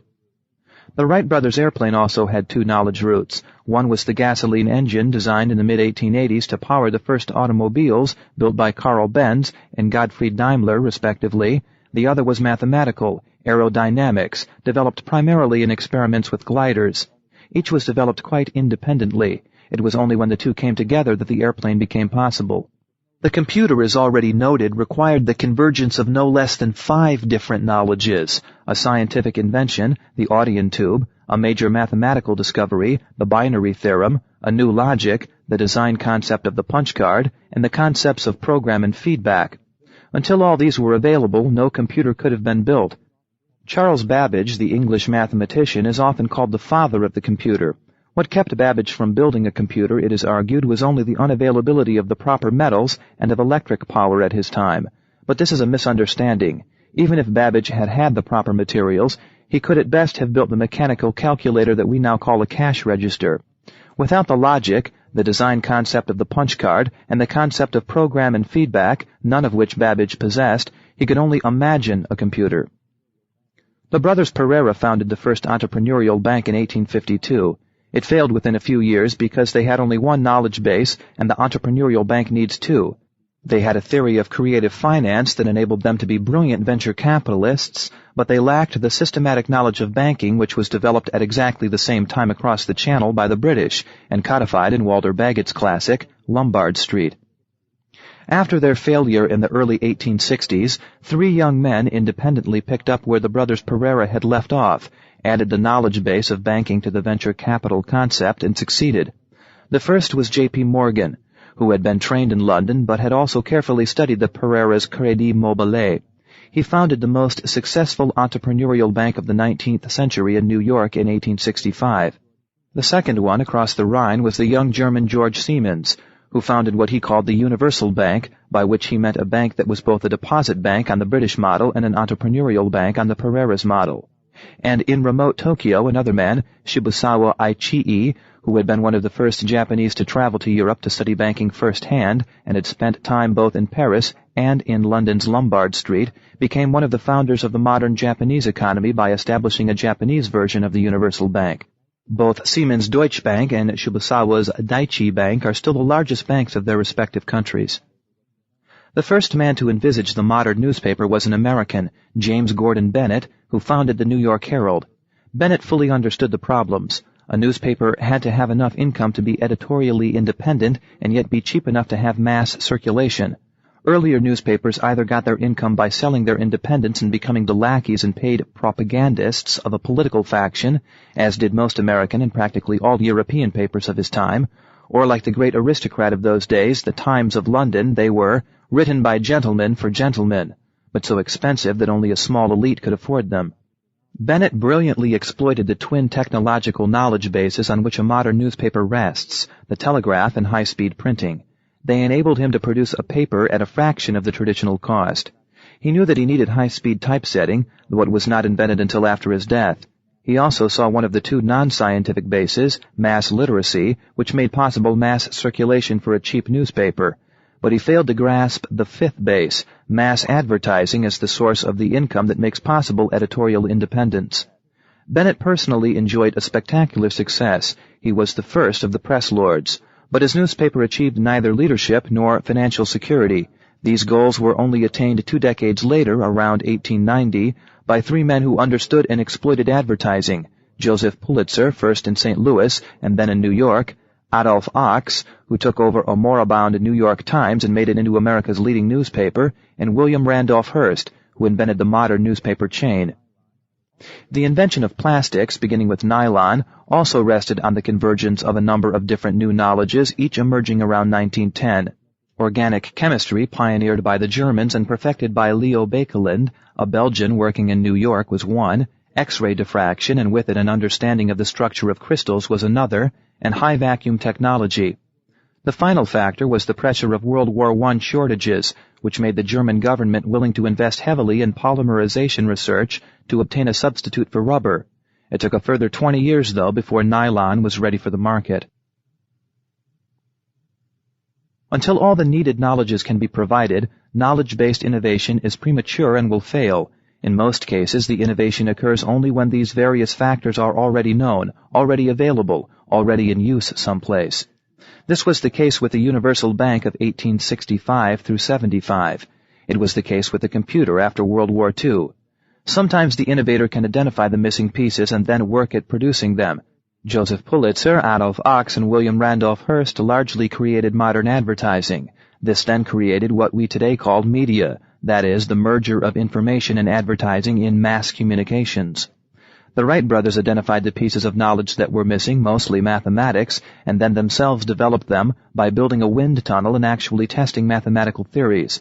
But until all the knowledges needed for a given knowledge-based innovation have come together, the innovation will not take off. It will remain stillborn. Samuel Langley, for instance, whom his contemporaries expected to become the inventor of the airplane, was a much better trained scientist than the Wright brothers. As secretary of what was then America's leading scientific institution, the Smithsonian in Washington, he also had all the nation's scientific resources at his disposal. But even though the gasoline engine had been invented by Langley's time, he preferred to ignore it. He believed in the steam engine. As a result, his airplane could fly, but because of the steam engine's weight, it could not carry any load, let alone a pilot. It needed the convergence of mathematics and the gasoline engine to produce the airplane. Indeed, until all the knowledges converge, the lead time of a knowledge-based innovation usually does not even begin. 2. What knowledge-based innovation requires. Its characteristics give knowledge-based innovation specific requirements, and these requirements differ from those of any other kind of innovation. 1. In the first place, knowledge-based innovation requires careful analysis of all the necessary factors, whether knowledge itself or social, economic, or perceptual factors. The analysis must identify what factors are not yet available so that the entrepreneur can decide whether these missing factors can be produced, as the Wright brothers decided in respect to the missing mathematics, or whether the innovation had better be postponed as not yet feasible. The Wright brothers exemplify the method at its best. They thought through carefully what knowledge was necessary to build an airplane for manned motored flight. Next, they set about to develop the pieces of knowledge that were needed, taking the available information, testing it first theoretically, then in the wind tunnel, then in actual flight experiments, until they had the mathematics they needed to construct ailerons to shape it so too. Swan developed his light bulb at exactly the same time as Edison. Technically, Swan's bulb was superior, to the point where Edison bought up the Swan patents and used them in his own light bulb factories. But Edison not only thought through the technical requirements, he thought through his focus. Before he even began the technical work on the glass envelope, the vacuum, the closure, and the glowing fiber, he had already decided on a system. His light bulb was designed to fit an electrical power company for which he had lined up the financing, the rights to string wires to get the power to his light bulb customers, and the distribution system. Swan, the scientist, invented a product. Edison produced an industry. So Edison could sell and install electric power while Swan was still trying to figure out who might be interested in his technical achievement. The knowledge-based innovator has to decide on a clear focus. Each of the three described here is admittedly very risky, but not to decide on a clear focus, let alone to try to be in between or to attempt more than one focus, is riskier by far. It is likely to prove fatal. 3. Finally, the knowledge-based innovator, and especially the one whose innovation is based on scientific or technological knowledge, needs to learn and to practice entrepreneurial management. See Chapter 15, The New Venture. In fact, entrepreneurial management is more crucial to knowledge-based innovation than to any other kind. Its risks are high, thus putting a much higher premium on foresight, both financial and managerial, and on being market-focused and market-driven. Yet knowledge-based, and especially high-tech innovation, tends to have little entrepreneurial management. In large measure, the high casualty rate of knowledge-based industry is the fault of the knowledge-based, and especially the high-tech entrepreneurs themselves. They tend to be contemptuous of anything that is not advanced knowledge, and particularly of anyone who is not a specialist in their own area. They tend to be infatuated with their own technology, often believing that quality means what is technically sophisticated rather than what gives value to the user. In this respect, they are still by and large 19th century inventors rather than 20th century entrepreneurs. In fact, there are enough companies around today to show that the risk in knowledge-based innovation, including high-tech, can be substantially reduced if entrepreneurial management is conscientiously applied. Hoffmann-La, the Swiss pharmaceutical company, is one example, Hewlett-Packard is another, and so is Intel. Precisely because the inherent risks of knowledge-based innovation are so high, entrepreneurial management is both particularly necessary and particularly effective. 3. The unique risks. Even when it is based on meticulous analysis, endowed with clear focus, and conscientiously managed, knowledge-based innovation still suffers from unique risks, and worse, an innate unpredictability. First, by its very nature, it is turbulent. The combination of the two characteristics of knowledge-based innovations, long lead times and convergences, gives knowledge-based innovations their peculiar rhythm. For a long time there is awareness of an innovation about to happen, but it does not happen.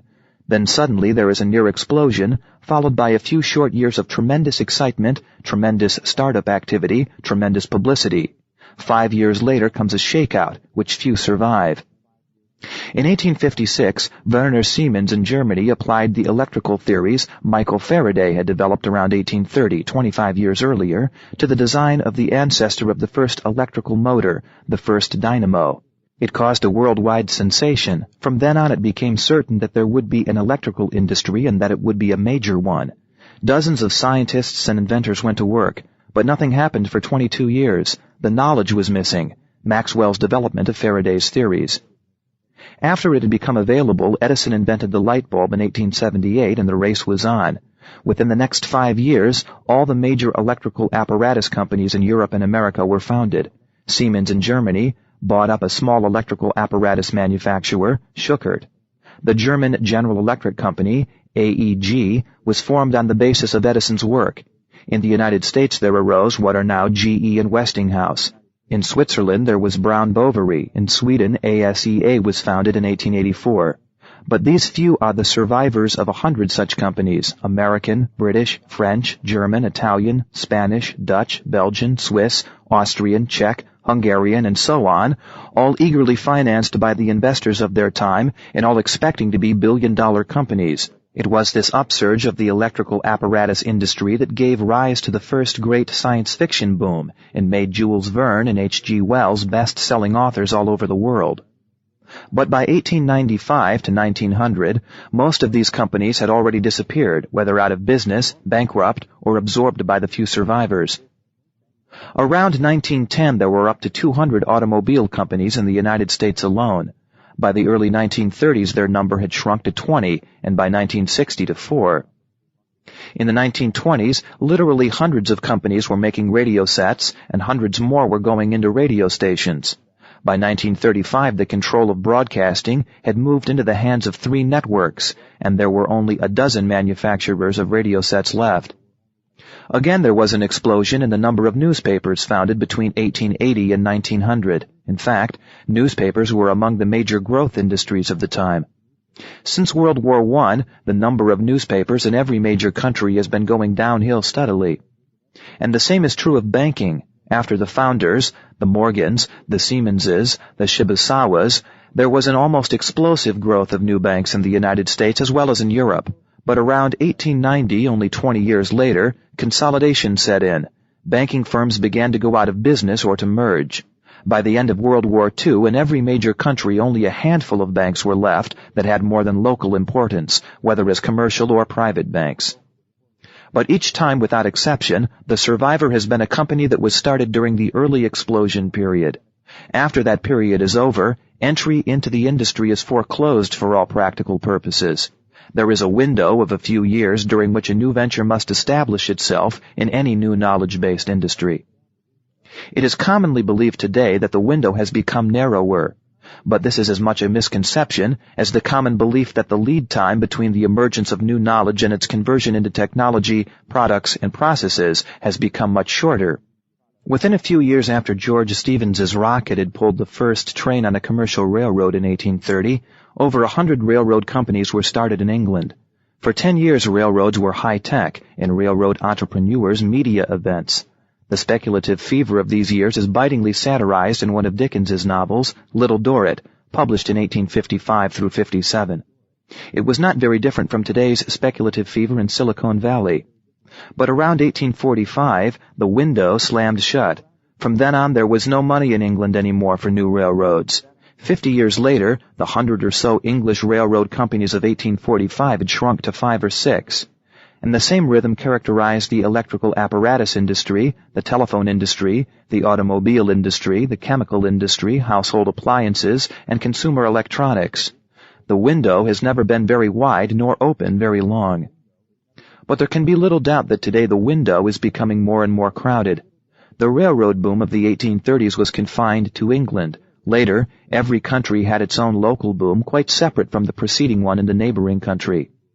The electrical apparatus boom already extended across national frontiers, as did the automobile boom 25 years later, yet both were confined to the countries that were industrially developed at the time. The term industrially developed encompasses a great deal more territory today, however. It takes in Japan, for instance. It takes in Brazil. It may soon take in the non-communist Chinese territories, Hong Kong, Taiwan, and Singapore. Communication today is practically instantaneous, travel easy and fast. And a great many countries have today what only very few small places had 100 years ago. Large cadres of trained people who can immediately go to work in any area of knowledge-based innovation, and especially of science-based or technology-based innovation. These facts have two important implications. 1. First, science-based and technology-based innovators alike find time working against them. In all innovation based on any other source, the unexpected, incongruities, process need, changes in industry structure, demographics, or changes in perception, time is on the side of the innovator. In any other kind of innovation, innovators can reasonably expect to be left alone. If they make a mistake, they are likely to have time to correct it. And there are several moments in time in which they can launch their new venture. Not so in knowledge-based innovation, and especially in those innovations based on scientific and technological knowledge. Here there is only a short time, the window, during which entry is possible at all. Here innovators do not get a second chance. They have to be right the first time. The environment is harsh and unforgiving, and once the window closes, the opportunity is gone forever. In some knowledge-based industries, however, a second window does in fact open some 20 to 30 years or so after the first one is shut down. Computers are an example. The first window in computers lasted from 1949 until 1955 or so. During this period, every single electrical apparatus company in the world went into computers, GE, Westinghouse, and RCA in the United States, the British General Electric Company, Plessey and Ferranti in Great Britain, Siemens and AEG in Germany, Philips in Holland, and so on. By 1970, every single one of the biggies was out of computers, ignominiously. The field was occupied by companies that had either not existed at all in 1949 or had been small and marginal, IBM, of course, and the Seven Dwarfs, the 7 smaller computer companies in the United States.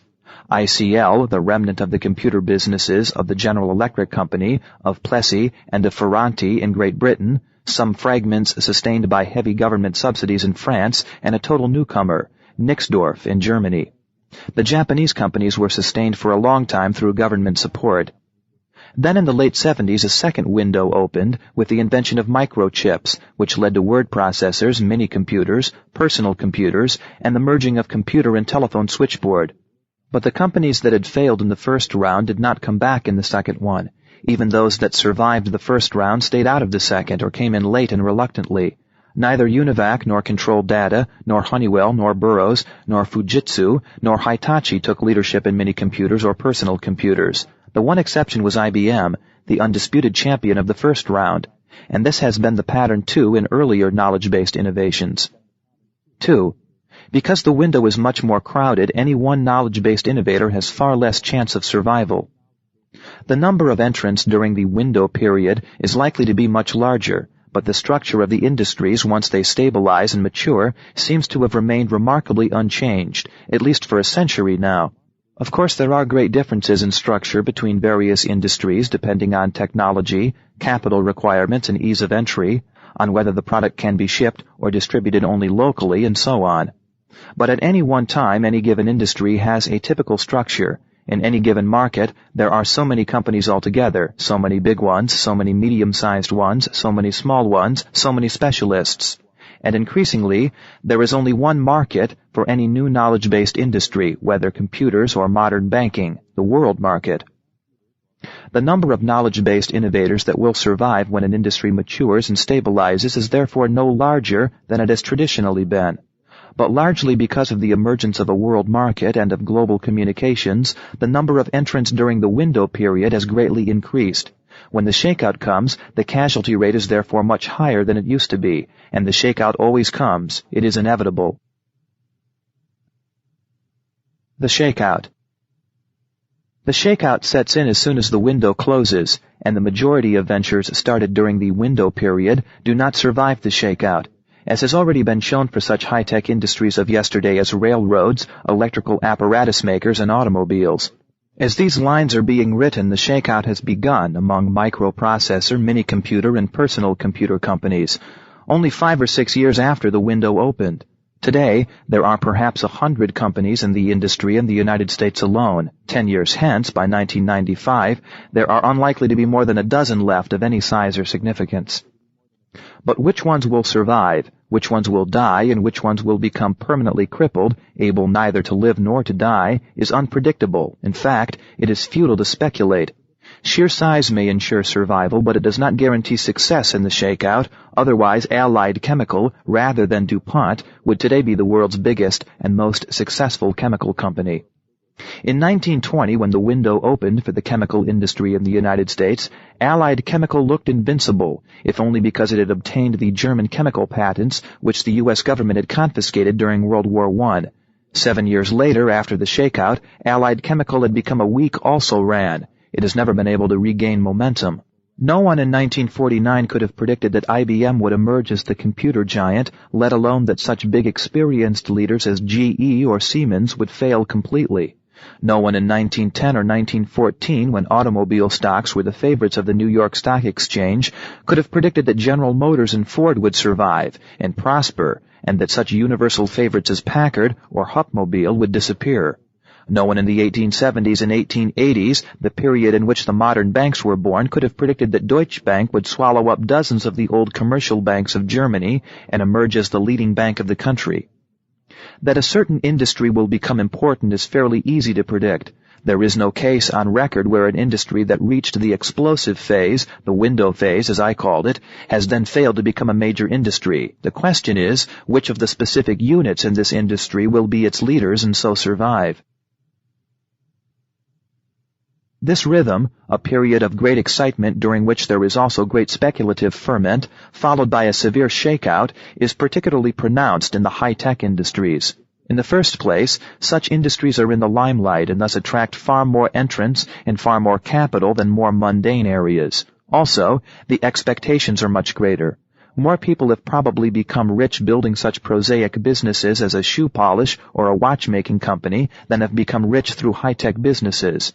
Yet no one expects shoe polish makers to build $1 billion business, nor considers them a failure if all they build is a sound but modest family company. High-tech, by contrast, is a high-low game, in which a middle hand is considered worthless, and this makes high-tech innovation inherently risky.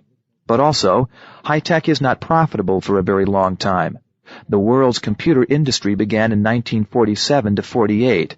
Not until the early 1980s, more than 30 years later, did the industry as a whole reach break-even point. To be sure, a few companies, practically all of them American by the way, began to make money much earlier, and one, IBM, the leader, began to make a great deal of money earlier still. But across the industry, the profits of those few successful computer makers were more than offset by the horrendous losses of the rest, the enormous losses, for instance, which the big international electrical companies took in their abortive attempts to become computer manufacturers. And exactly the same thing happened in every earlier high-tech boom. In the railroad booms of the early 19th century, in the electrical apparatus and the automobile booms between 1880 and 1914, in the electrical appliance and the radio booms of the 1920s, and so on.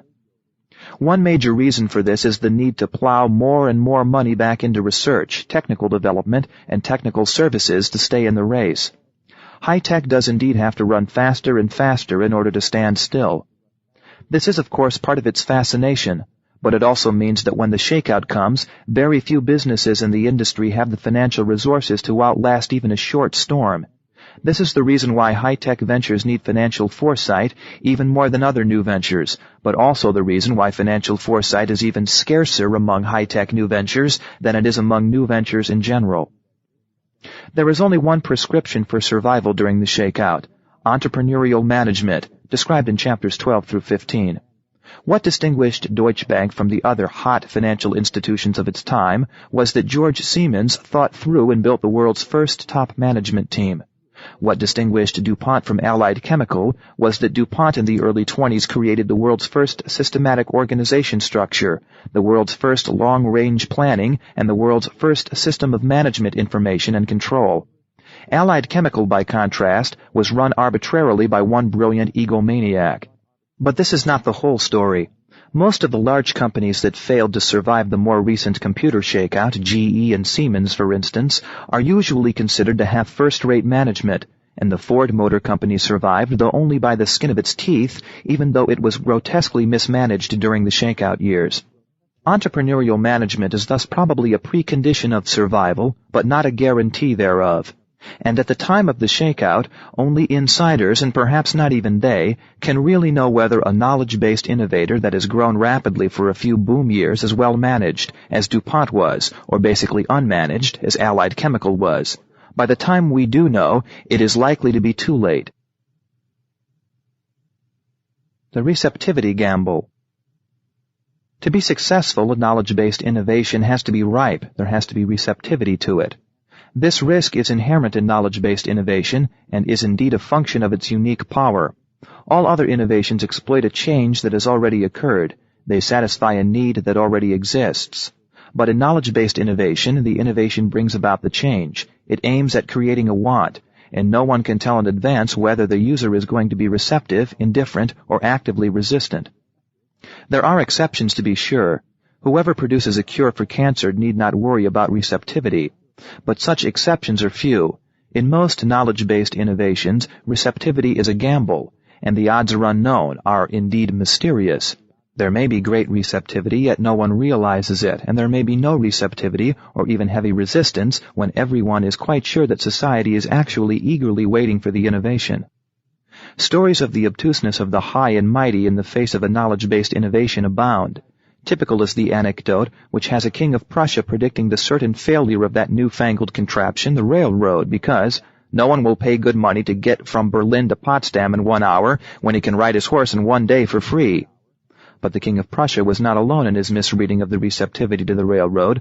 The majority of the experts of his day inclined to his opinion. And when the computer appeared, there was not one single expert who could imagine that businesses would ever want such a contraption. The opposite error is, however, just as common. Everybody knows that there is a real need, a real demand, when in reality there is total indifference or resistance. The same authorities who in 1948 could not imagine that a business would ever want a computer, a few years later, around 1955, predicted that the computer would revolutionize the schools within a decade. The Germans consider Philip Reis, rather than Alexander Graham Bell, to be the inventor of the telephone. Reis did indeed build an instrument in 1861 that could transmit music and was very close to transmitting speech, but then he gave up, totally discouraged. There was no receptivity for a telephone, no interest in it, no desire for it. The telegraph is good enough for us, was the prevailing attitude. Yet when Bell, 15 years later, patented his telephone, there was an immediate enthusiastic response, and nowhere was it greater than in Germany. The change in receptivity in these 15 years is not too difficult to explain. 2 major wars, the American Civil War and the Franco-Prussian War, had shown that the telegraph was by no means good enough. But the real point is not why receptivity changed. It is that every authority in 1861 enthusiastically predicted overwhelming receptivity when Reis demonstrated his instrument at a scientific meeting, and every authority was wrong. But of course the authorities can also be right, and often are. In 1876 to 77, for instance, they all knew that there was receptivity for both a light bulb and a telephone, and they were right. Similarly, Edison in the 1880s was supported by the expert opinion of his time when he embarked on the invention of the phonograph, and again, the experts were right in assuming high receptivity for the new device. But only hindsight can tell us whether the experts are right or wrong in their assessment of the receptivity for this or that knowledge-based innovation. Nor do we necessarily perceive, even by hindsight, why a particular knowledge-based innovation has receptivity or fails to find it. No one, for instance, can explain why phonetic spelling has been so strenuously resisted. Everyone agrees that non-phonetic spelling is a major obstacle in learning to read and write, forces schools to devote inordinate time to the reading skill, and is responsible for a disproportionate number of reading disabilities and emotional traumas among children. The knowledge of phonetics is a century old at least. Means to achieve phonetic spelling are available in the two languages where the problem is most acute, any number of phonetic alphabets for English and the much older 48-syllable kana scripts in Japanese. For both countries, there are examples next door of a successful shift to a phonetic script. The English have the successful model of German spelling reform of the mid-19th century, the Japanese the equally successful and much earlier phonetic reform of the Korean script.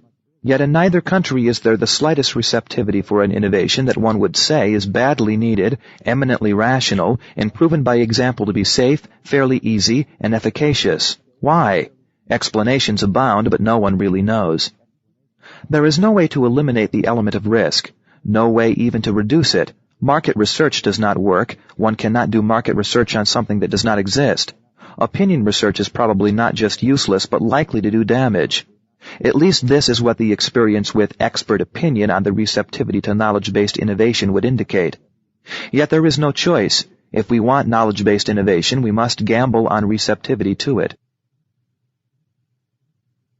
The risks are highest in innovations based on new knowledge in science and technology. They are particularly high, of course, in innovations in areas that are currently hot, personal computers at the present time, or biotechnology.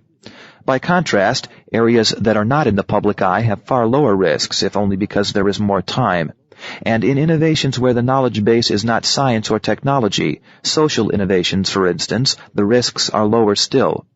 But high risk is inherent in knowledge-based innovation. It is the price we have to pay for its impact and above all for its capacity to bring about change, not only in products and services, but in how we see the world, our place in it, and eventually ourselves.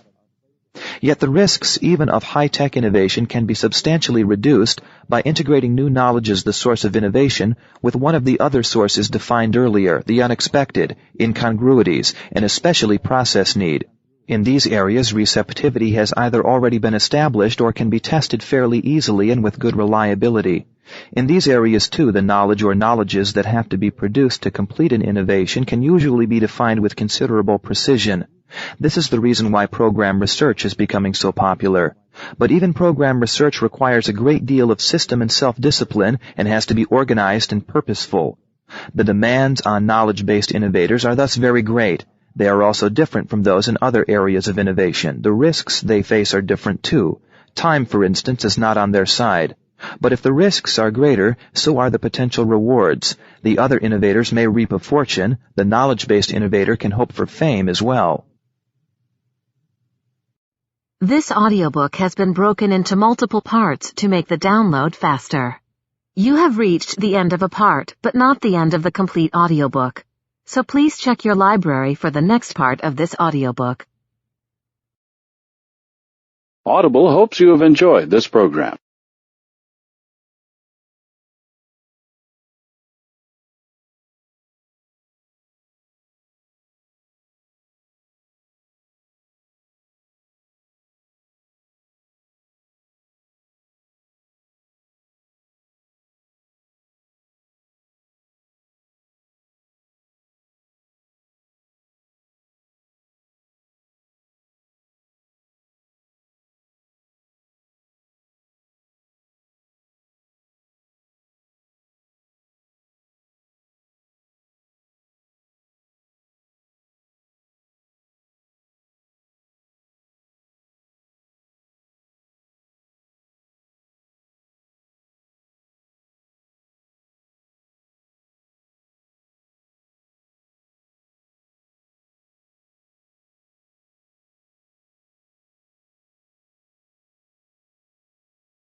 This is Audible.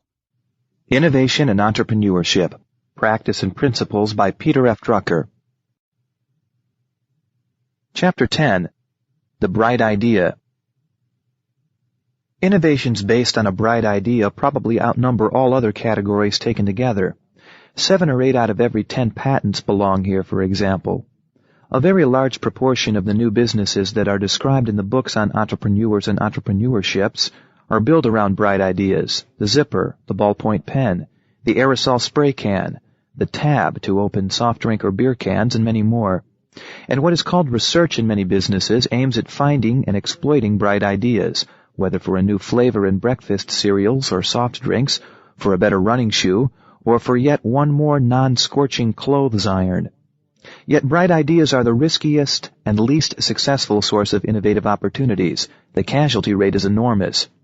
No more than 1 out of every 100 patents for an innovation of this kind earns enough to pay back development costs and patent fees. A far smaller proportion, perhaps as low as 1 in 500, makes any money above its out-of-pocket costs. And no one knows which ideas for an innovation based on a bright idea have a chance to succeed and which ones are likely to fail. Why did the aerosol can succeed, for instance? And why did a dozen or more similar inventions for the uniform delivery of particles fail dismally? Why does one universal wrench sell and most of the many others disappear? Why did the zipper find acceptance and practically displace buttons, even though it tends to jam? After all, a jammed zipper on a dress, jacket, or pair of trousers can be quite embarrassing. Attempts to improve the predictability of innovations based on bright ideas have not been particularly successful. Equally unsuccessful have been attempts to identify the personal traits, behavior, or habits that make for a successful innovator. Successful inventors, an old adage says, keep on inventing. They play the odds. If they try often enough, they will succeed. This belief that you'll win if only you keep on trying out bright ideas is, however, no more rational than the popular fallacy that to win the jackpot at Las Vegas, one only has to keep on pulling the lever. Alas, the machine is rigged to have the house win 70% of the time. The more often you pull, the more often you lose. There is actually no empirical evidence at all for the belief that persistence pays off in pursuing the brilliant idea, just as there is no evidence of any system to beat the slot machines. Some successful inventors have had only one brilliant idea and then quit, the inventor of the zipper, for instance, or of the ballpoint pen. And there are hundreds of inventors around who have 40 patents to their name and not one winner. Innovators do, of course, improve with practice, but only if they practice the right method, that is, if they base their work on a systematic analysis of the sources of innovative opportunity. The reasons for both the unpredictability and the high casualty rate are fairly obvious. Bright ideas are vague and elusive. I doubt that anyone except the inventor of the zipper ever thought that buttons or hooks and eyes were inadequate to fasten clothing, or that anyone but the inventor of the ballpoint pen could have defined what, if anything, was unsatisfactory about that 19th century invention, the fountain pen. What need was satisfied by the electric toothbrush, one of the market successes of the 1960s? It still has to be handheld, after all. And even if the need can be defined, the solution cannot usually be specified. That people sitting in their cars in a traffic jam would like some diversion was perhaps not so difficult to figure out. But why did the small TV set, which Sony developed around 1965 to satisfy this need, fail in the marketplace, whereas the far more expensive car stereo succeeded? In retrospect, it is easy to answer this, but could it possibly have been answered in prospect? The entrepreneur is therefore well advised to forego innovations based on bright ideas, however enticing the success stories.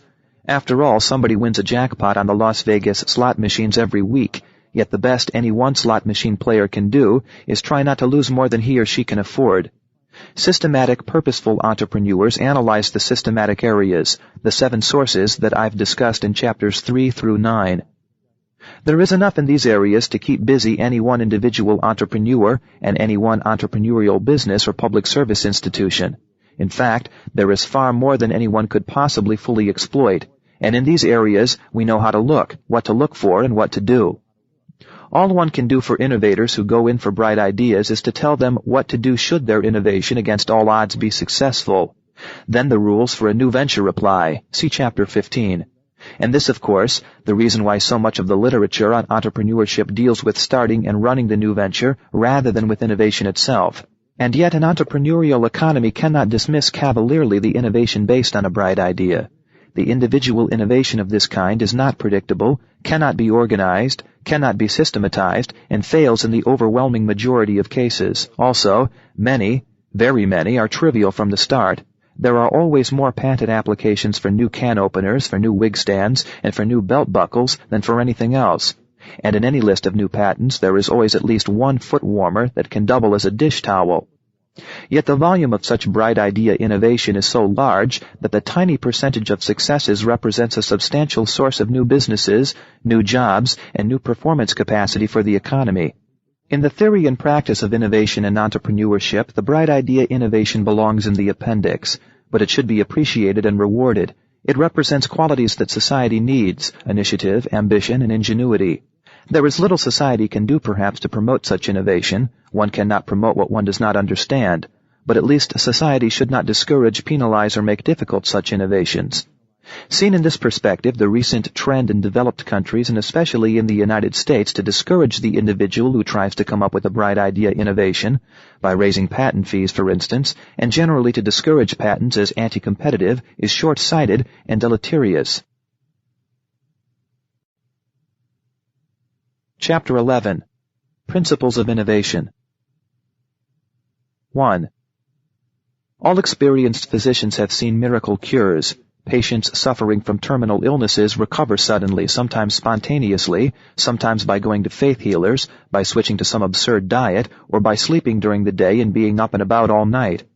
Only a bigot denies that such cures happen and dismisses them as unscientific. They are real enough, yet no physician is going to put miracle cures into a textbook or into a course to be taught to medical students. They cannot be replicated, cannot be taught, cannot be learned. They are also extremely rare. The overwhelming majority of terminal cases do die, after all. Similarly, there are innovations that do not proceed from the sources described in the preceding chapters, innovations that are not developed in any organized, purposeful, systematic manner. There are innovators who are kissed by the muses, and whose innovations are the result of a flash of genius rather than of hard, organized, purposeful work. But such innovations cannot be replicated, they cannot be taught, and they cannot be learned. There is no known way to teach someone how to be a genius, but also, contrary to popular belief in the romance of invention and innovation, flashes of genius are uncommonly rare.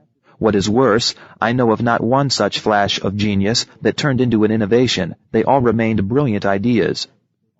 The greatest inventive genius in recorded history was surely Leonardo da Vinci. There is a breathtaking idea, submarine or helicopter or automatic forge, on every single page of his notebooks. But not one of these could have been converted into an innovation with the technology and the materials of 1500. Indeed, for none of them would there have been any receptivity in the society and economy of the time. Every schoolboy knows of James Watt as the inventor of the steam engine, which he was not. Historians of technology know that Thomas Newcomen in 1712 built the first steam engine which actually performed useful work. It pumped the water out of an English coal mine. Both men were organized, systematic, purposeful innovators. Watt's steam engine in particular is the very model of an innovation in which newly available knowledge, how to ream a smooth cylinder, and the design of a missing link, the condenser, were combined into a process, need-based innovation, the receptivity for which had been created by Newcomen's engine. Several thousand were by then in use. But the true inventor of the combustion engine, and with it of what we call modern technology, was neither Watt nor Newcomen. It was the great Anglo-Irish chemist Robert Boyle, who did so in a flash of genius. Only Boyle's engine did not work and could not have worked, for Boyle used the explosion of gunpowder to drive the piston, and this so fouled the cylinder that it had to be taken apart and cleaned after each stroke. Boyle's idea enabled first Dennis Papin, who had become Boyle's assistant in building the gunpowder engine, then Newcomen, and finally Watt, to develop a working combustion engine. All Boyle, the genius, had was a brilliant idea. It belongs in the history of ideas and not in the history of technology or of innovation. The purposeful innovation resulting from analysis, system, and hard work is all that can be discussed and presented as the practice of innovation. But this is all that need be presented, since it surely covers at least 90% of all effective innovations, and the extraordinary performer in innovation, as in every other area, will be effective only if grounded in the discipline and master of it. What then are the principles of innovation, representing the hard core of the discipline? There are a number of do's, things that have to be done, And there are also a few don'ts, things that had better not be done. And then there are what I would call conditions. 2. The do's. 1. Purposeful systematic innovation begins with the analysis of the opportunities. It begins with thinking through what I have called the sources of innovative opportunities. In different areas, different sources will have different importance at different times. Demographics, for instance, may be of very little concern to innovators in fundamental industrial processes, to someone looking, say, for the missing link in a process such as papermaking, where there is a clear incongruity between economic realities. New knowledge, by the same token, may be of very little relevance to someone innovating a new social instrument to satisfy a need created by changing demographics. But all the sources of innovative opportunity should be systematically analyzed and systematically studied. It is not enough to be alerted to them. The search has to be organized and must be done on a regular, systematic basis. 2. Innovation is both conceptual and perceptual. The second imperative of innovation is therefore to go out to look, to ask, to listen. This cannot be stressed too often. Successful innovators use both the right side and the left side of their brains. They look at figures, and they look at people. They work out analytically what the innovation has to be to satisfy an opportunity, and then they go out and look at the customers, the users, to see what their expectations, their values, their needs are. Receptivity can be perceived as can values. One can perceive that this or that approach will not fit in with the expectations or the habits of the people who have to use it. And then one can ask, what does this innovation have to reflect so that the people who have to use it will want to use it and see in it their opportunity? Otherwise, one runs the risk of having the right innovation in the wrong form, as happened to the leading producer of computer programs for learning in American schools, whose excellent and effective programs were not used by teachers scared stiff of the computer, who perceived the machine as something that, far from being helpful, threatened them. 3. An innovation to be effective has to be simple, and it has to be focused. It should do only one thing, otherwise it confuses. If it is not simple, it won't work. Everything new runs into trouble. If complicated, it cannot be repaired or fixed. All effective innovations are breathtakingly simple. Indeed, the greatest praise an innovation can receive is for people to say, "This is obvious. Why didn't I think of it?" Even the innovation that creates new uses and new markets should be directed toward a specific, clear designed application. It should be focused on a specific need that it satisfies, on a specific end result that it produces. 4. Effective innovations start small. They are not grandiose. They try to do one specific thing. It may be to enable a moving vehicle to draw electric power while it runs along rails, the innovation that made possible the electric streetcar. Or it may be as elementary as putting the same number of matches into a matchbox. It used to be 50, which made possible the automatic filling of matchboxes and gave the Swedish originators of the idea a world monopoly on matches for almost half a century. Grandiose ideas, plans that aim at revolutionizing an industry, are unlikely to work. Innovations had better be capable of being started small, requiring at first little money, few people, and only a small and limited market. Otherwise, there is not time to make the adjustments and changes that are almost always needed for an innovation to succeed. Initially, innovations rarely are more than almost right. The necessary changes can be made only if the scale is small and the requirements for people and money fairly modest. 5. But, and this is the final do, a successful innovation aims at leadership. It does not aim necessarily at becoming eventually a big business. In fact, no one can foretell whether a given innovation will end up as a big business or a modest achievement. But if an innovation does not aim at leadership from the beginning, it is unlikely to be innovative enough, and therefore unlikely to be capable of establishing itself. Strategies, to be discussed in chapters 16 through 19, vary greatly, from those that aim at dominance in an industry or a market to those that aim at finding and occupying a small ecological niche in a process or market. But all entrepreneurial strategies, that is, all strategies aimed at exploiting an innovation, must achieve leadership within a given environment. Otherwise, they will simply create an opportunity for the competition. 3. The don'ts. And now the few important don'ts. 1. The first is simply not to try to be clever. Innovations have to be handled by ordinary human beings, and if they are to attain any size and importance at all, by morons or near morons. Incompetence, after all, is the only thing in abundant and never-failing supply. Anything too clever, whether in design or execution, is almost bound to fail. 2. Don't diversify, don't splinter, don't try to do too many things at once. This is, of course, the corollary to the do, be focused. Innovations that stray from a core are likely to become diffuse. They remain ideas and do not become innovations.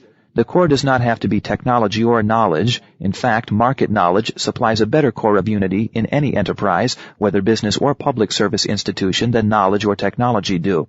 But there has to be a core of unity to innovative efforts, or they are likely to fly apart. An innovation needs the concentrated energy of a unified effort behind it.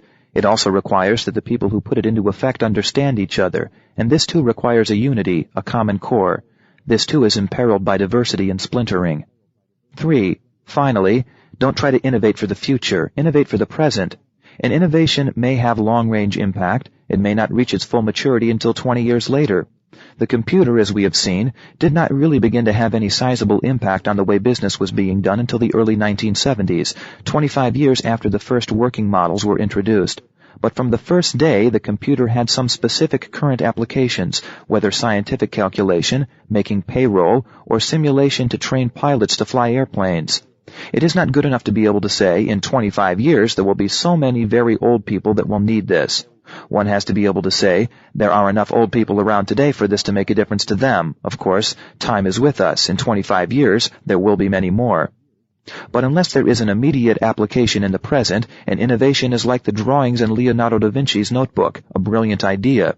Very few of us have Leonardo's genius and can expect that our notebooks alone will assure immortality. The first innovator who fully understood this third caveat was probably Edison. Every other electrical inventor of the time began to work around 1860 or 1865 on what eventually became the light bulb. Edison waited for 10 years until the knowledge became available. Up to that point, work on the light bulb was of the future.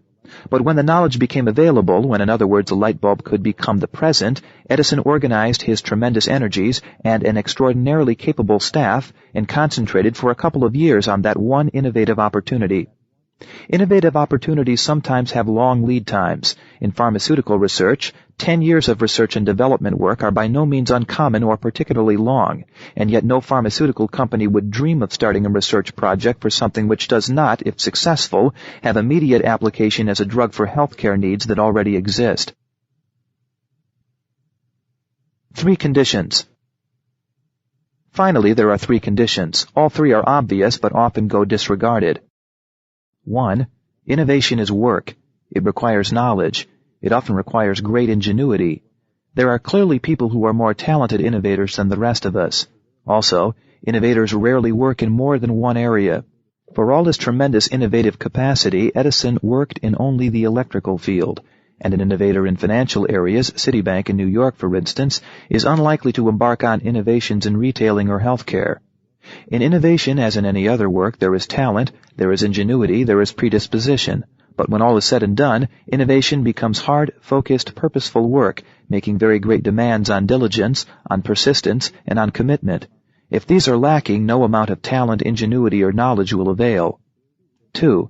To succeed, innovators must build on their strengths. Successful innovators look at opportunities over a wide range, but then they ask, which of these opportunities fits me, fits this company, puts to work what we or I are good at and have shown capacity for in performance? In this respect, of course, innovation is no different from other work. But it may be more important in innovation to build on one's strengths because of the risks of innovation and the resulting premium on knowledge and performance capacity. And in innovation, as in any other venture, there must also be a temperamental fit. Businesses do not do well in something they do not really respect. No pharmaceutical company, run as it has to be by scientifically minded people who see themselves as serious, has done well in anything so frivolous as lipsticks or perfumes. Innovators similarly need to be temperamentally attuned to the innovative opportunity. It must be important to them and make sense to them. Otherwise, they will not be willing to put in the persistent, hard, frustrating work that successful innovation always requires. 3. And finally, innovation is an effect in economy and society. A change in the behavior of customers, of teachers, of farmers, of eye surgeons, of people in general. Or it is a change in a process, that is, in how people work and produce something. Innovation, therefore, always has to be close to the market, focused on the market, indeed, market-driven. The conservative innovator. A year or two ago, I attended a university symposium on entrepreneurship at which a number of psychologists spoke. Although their papers disagreed on everything else, they all talked of an entrepreneurial personality, which was characterized by a propensity for risk-taking. A well-known and successful innovator and entrepreneur who had built a process-based innovation into a substantial worldwide business in the space of 25 years was then asked to comment. He said, "I find myself baffled by your papers. I think I know as many successful innovators and entrepreneurs as anyone, beginning with myself. I have never come across an entrepreneurial personality. The successful ones I know all have, however, one thing and only one thing in common. They are not risk-takers. They try to define the risks they have to take and to minimize them as much as possible. Otherwise, none of us could have succeeded. As for myself, if I had wanted to be a risk-taker, I would have gone into real estate or commodity trading, or I would have become the professional painter my mother wanted me to be." This jibes with my own experience. I, too, know a good many successful innovators and entrepreneurs. Not one of them has a propensity for risk-taking. The popular picture of innovators, half pop psychology, half Hollywood, makes them look like a cross between Superman and the Knights of the Round Table. Alas, most of them in real life are unromantic figures and much more likely to spend hours on a cash flow projection than to dash off looking for risks. Of course, innovation is risky, but so is stepping into the car to drive to the supermarket for a loaf of bread. All economic activity is by definition high risk, and defending yesterday, that is not innovating, is far more risky than making tomorrow. The innovators I know are successful to the extent to which they define risks and confine them. They are successful to the extent to which they systematically analyze the sources of innovative opportunity, then pinpoint the opportunity and exploit it. Whether opportunities of small and clearly definable risk, such as exploiting the unexpected or process need, or opportunities of much greater but still definable risk, as in knowledge-based innovation. Successful innovators are conservative. They have to be. They are not risk-focused. They are opportunity-focused.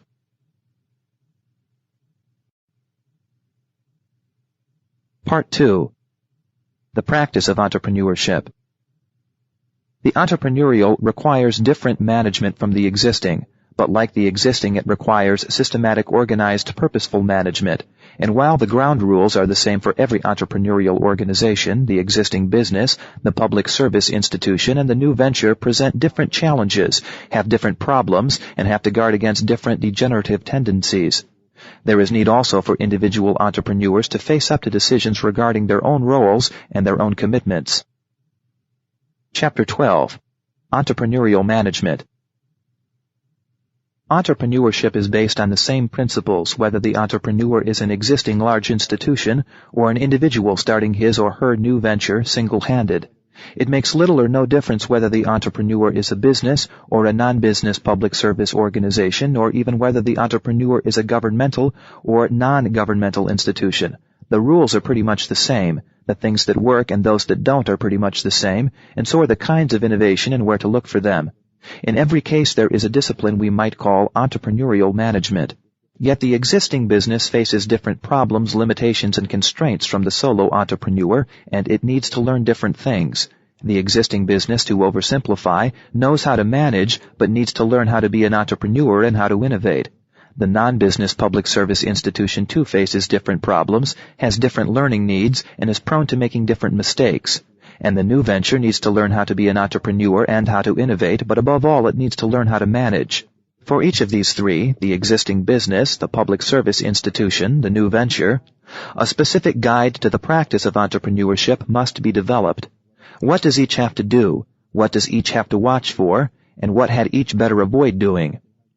Logically, the discussion might start with the new venture, just as logically the study of medicine might start with the embryo and newborn baby. But the medical student starts out by studying the anatomy and pathology of the adult, and the practice of entrepreneurship is likewise best started by discussing the adult, the existing business, and the policies, practices, and problems that are pertinent in managing it for entrepreneurship. Today's businesses, especially the large ones, simply will not survive in this period of rapid change and innovation unless they acquire entrepreneurial competence. In this respect, the late 20th century is totally different from the last great entrepreneurial period in economic history, the 50 or 60 years that came to an end with the outbreak of World War I. There were not many big businesses around in those years, and not even many middle-sized ones. Today, it is not only in the self-interest of the many existing big businesses to learn to manage themselves for entrepreneurship, they have a social responsibility to do so. In sharp contrast to the situation a century ago, rapid destruction of the existing businesses, especially the big ones, by innovation, the creative destruction by the innovator, in Joseph Schumpeter's famous phrase, poses a genuine social threat today to employment, to financial stability, to social order, and to governmental responsibility. Existing businesses will need to change and change greatly in any event. Within 25 years, see Chapter 7, every industrially developed non-communist country will see the blue-collar labor force engaged in manufacturing shrink to one-third of what it is now, while manufacturing output should go up 3- or 4-fold, a development that will parallel the development in agriculture in the industrialized non-communist countries during the 25 years following World War II. In order to impart stability and leadership in a transition of this magnitude, existing businesses will have to learn how to survive, indeed how to prosper, and that they can only do if they learn to be successful entrepreneurs. In many cases, the entrepreneurship needed can only come from existing businesses. Some of the giants of today may well not survive the next 25 years. But we now know that the medium-sized business is particularly well positioned to be a successful entrepreneur and innovator, provided only that it organize itself for entrepreneurial management. It is the existing business and the fair-sized rather than the small one that has the best capability for entrepreneurial leadership. It has the necessary resources, especially the human resources. It has already acquired managerial competence and built a management team. It has both the opportunity and the responsibility for effective entrepreneurial management. The same holds true for the public service institutions, and especially for those discharging non-political functions, whether owned by government or financed by tax money or not, for hospitals, schools, and universities, for the public services of local governments, for community agencies and volunteer organizations such as the Red Cross, the Boy Scouts, and the Girl Scouts, for churches and church-related organizations, but also for professional and trade associations and many more. A period of rapid change makes obsolete a good many of the old concerns, or at least makes ineffectual a good many of the ways in which they have been addressed. At the same time, such a period creates opportunities for tackling new tasks, for experimentation, and for social innovation. Above all, there has been a major change in perception and mood in the public domain. See Chapter 8. 100 years ago, the Panic of 1873 brought to an end the century of laissez-faire that had begun with Adam Smith's Wealth of Nations in 1776. For 100 years from 1873 on, being modern, progressive, or forward-looking meant looking to government as the agent of social change and betterment. For better or worse, that period has come to an end in all non-communist developed countries, and probably in the developed communist countries as well. We do not yet know what the next wave of progressivism will be, but we do know that anyone who still preaches the liberal or progressive gospel of 1930 or even of 1960 of the Kennedy and Johnson years is not a progressive, but a reactionary. We do not know whether privatization, that is, turning activities back from government to non-governmental operation, albeit not necessarily to operation by a business enterprise, as most people have interpreted the term, will work or will go very far. Privatization, a word that I coined in 1969 in the age of discontinuity, New York, Harper & Row, London, William Heinemann. But we do know that no non-communist developed country will move further toward nationalization and governmental control out of hope, expectation, and belief in the traditional promises. It will do so only out of frustration and with a sense of failure, and this is a situation in which public service institutions have both an opportunity and a responsibility to be entrepreneurial and to innovate. But precisely because they are public service institutions, they face specific different obstacles and challenges, and are prone to making different mistakes. Entrepreneurship in the public service institution thus needs to be discussed separately. Finally, there is a new venture. This will continue to be a main vehicle for innovation, as it has been in all major entrepreneurial periods, and is again today in the new entrepreneurial economy of the United States. There is indeed no lack of would-be entrepreneurs in the United States, no shortage of new ventures, but most of them, especially the high-tech ones, have a great deal to learn about entrepreneurial management and will have to learn it if they are to survive. The gap between the performance of the average practitioner and that of the leaders in entrepreneurship and innovation is enormous in all three categories. Fortunately, there are enough examples around of the successful practice of entrepreneurship to make possible a systematic presentation of entrepreneurial management that is both practice and theory, both description and prescription.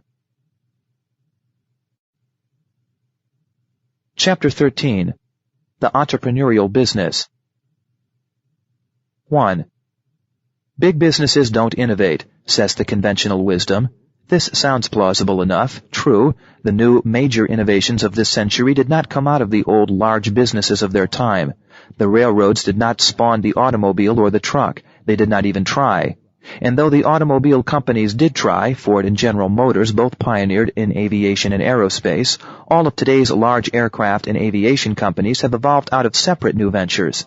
Similarly, today's giants of the pharmaceutical industry are, in the main, companies that were small or non-existent 50 years ago when the first modern drugs were developed. Every one of the giants of the electrical industry, General Electric, Westinghouse, and RCA in the United States, Siemens and Philips on the continent, Toshiba in Japan, rushed into computers in the 1950s. Not one was successful. The field is dominated by IBM, a company that was barely mid-sized and most definitely not high-tech 40 years ago. And yet the all-but universal belief that large businesses do not and cannot innovate is not even a half-truth. Rather, it is a misunderstanding. In the first place, there are plenty of exceptions, plenty of large companies that have done well as entrepreneurs and innovators. In the United States, there is Johnson & Johnson in hygiene and healthcare, and 3M in highly engineered products for both industrial and consumer markets. Citibank, America's and the world's largest non-governmental financial institution, well over a century old, has been a major innovator in many areas of banking and finance. In Germany, Hoechst, one of the world's largest chemical companies and more than 125 years old by now, has become a successful innovator in the pharmaceutical industry. In Sweden, ASEA, founded in 1884 and for the last 60 or 70 years a very big company, is a true innovator in both long-distance transmission of electrical power and robotics for factory automation. To confuse things even more, there are quite a few big, older businesses that have succeeded as entrepreneurs and innovators in some fields while failing dismally in others. The American General Electric Company failed in computers but has been a successful innovator in 3 totally different fields: aircraft engines, engineered inorganic plastics, and medical electronics. RCA also failed in computers but succeeded in color television. Surely things are not quite as simple as the conventional wisdom has it. Secondly, it is not true that bigness is an obstacle to entrepreneurship and innovation. In discussions of entrepreneurship, one hears a great deal about the bureaucracy of big organizations and of their conservatism. Both exist, of course, and they are serious impediments to entrepreneurship and innovation, but to all other performance just as much.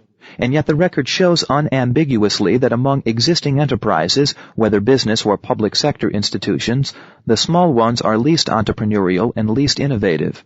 Among existing entrepreneurial businesses, there are a great many very big ones. The list above could have been enlarged without difficulty to 100 companies from all over the world, and a list of innovative public service institutions would also include a good many large ones. And perhaps the most entrepreneurial business of them all is the large middle-sized one, such as the American company with $500 million in sales in the mid-1980s. This has long been suspected. Now, however, conclusive evidence is available in the study of 100 medium-sized growth companies by Richard E. Kavanaugh and Donald K. Clifford, Jr., Lessons from America's Mid-Sized Growth Companies, McKinsey Quarterly, Autumn 1983. But small existing enterprises would be conspicuously absent from any list of entrepreneurial businesses. It is not size that is an impediment to entrepreneurship and innovation. It is the existing operation itself, and especially the existing successful operation. And it is easier for a big or at least a fair-sized company to surmount this obstacle than it is for a small one. Operating anything, a manufacturing plant, a technology, a product line, a distribution system, requires constant effort and unremitting attention. The one thing that can be guaranteed in any kind of operation is the daily crisis. The daily crisis cannot be postponed. It has to be dealt with right away, and the existing operation demands high priority and deserves it. The new always looks so small, so puny, so unpromising next to the size and performance of maturity. Anything truly new that looks big is indeed to be distrusted. The odds are heavily against its succeeding, and yet successful innovators, as was argued earlier, start small and, above all, simple. The claim of so many businesses, 10 years from now 90% of our revenues will come from products that do not even exist today, is largely boasting. Modifications of existing products, yes. Variations, yes. Even extensions of existing products into new markets and new end uses, with or without modifications. But the truly new venture tends to have a longer lead time. Successful businesses that are today in the right markets with the right products or services, are likely 10 years hence to get 3/4 of their revenues from products and services that exist today, or from their linear descendants. In fact, if today's products or services do not generate a continuing and large revenue stream, the enterprise will not be able to make the substantial investment in tomorrow that innovation requires. It thus takes special effort for the existing business to become entrepreneurial and innovate. The normal reaction is to allocate productive resources to the existing business, to the daily crisis, and to getting a little more out of what we already have. The temptation in existing business is always to feed yesterday and to starve tomorrow. It is, of course, a deadly temptation. The enterprise that does not innovate inevitably ages and declines, and in a period of rapid change, such as the present, an entrepreneurial period, the decline will be fast. Once an enterprise or an industry has started to look back, turning it around is exceedingly difficult if it can be done at all. But the obstacle to entrepreneurship and innovation, which the success of the present business constitutes, is a real one. The problem is precisely that the enterprise is so successful that it is healthy rather than degeneratively diseased by bureaucracy, red tape, or complacency. This is what makes the examples of existing businesses that do manage successfully to innovate so important, and especially the examples of existing large and fair-sized businesses that are also successful entrepreneurs and innovators. These businesses show that the obstacle of success, the obstacle of the existing, can be overcome, and it can be overcome in such a way that both the existing and the new, the mature and the infant, benefit and prosper. The large companies that are successful entrepreneurs and innovators, Johnson & Johnson, Hoechst, ASEA, 3M, or the 100 middle-sized growth companies, clearly know how to do it. Where the conventional wisdom goes wrong is in its assumption that entrepreneurship and innovation are natural, creative, or spontaneous. If entrepreneurship and innovation do not well up in an organization, something must be stifling them. That only a minority of existing successful businesses are entrepreneurial and innovative is thus seen as conclusive evidence that existing businesses quench the entrepreneurial spirit.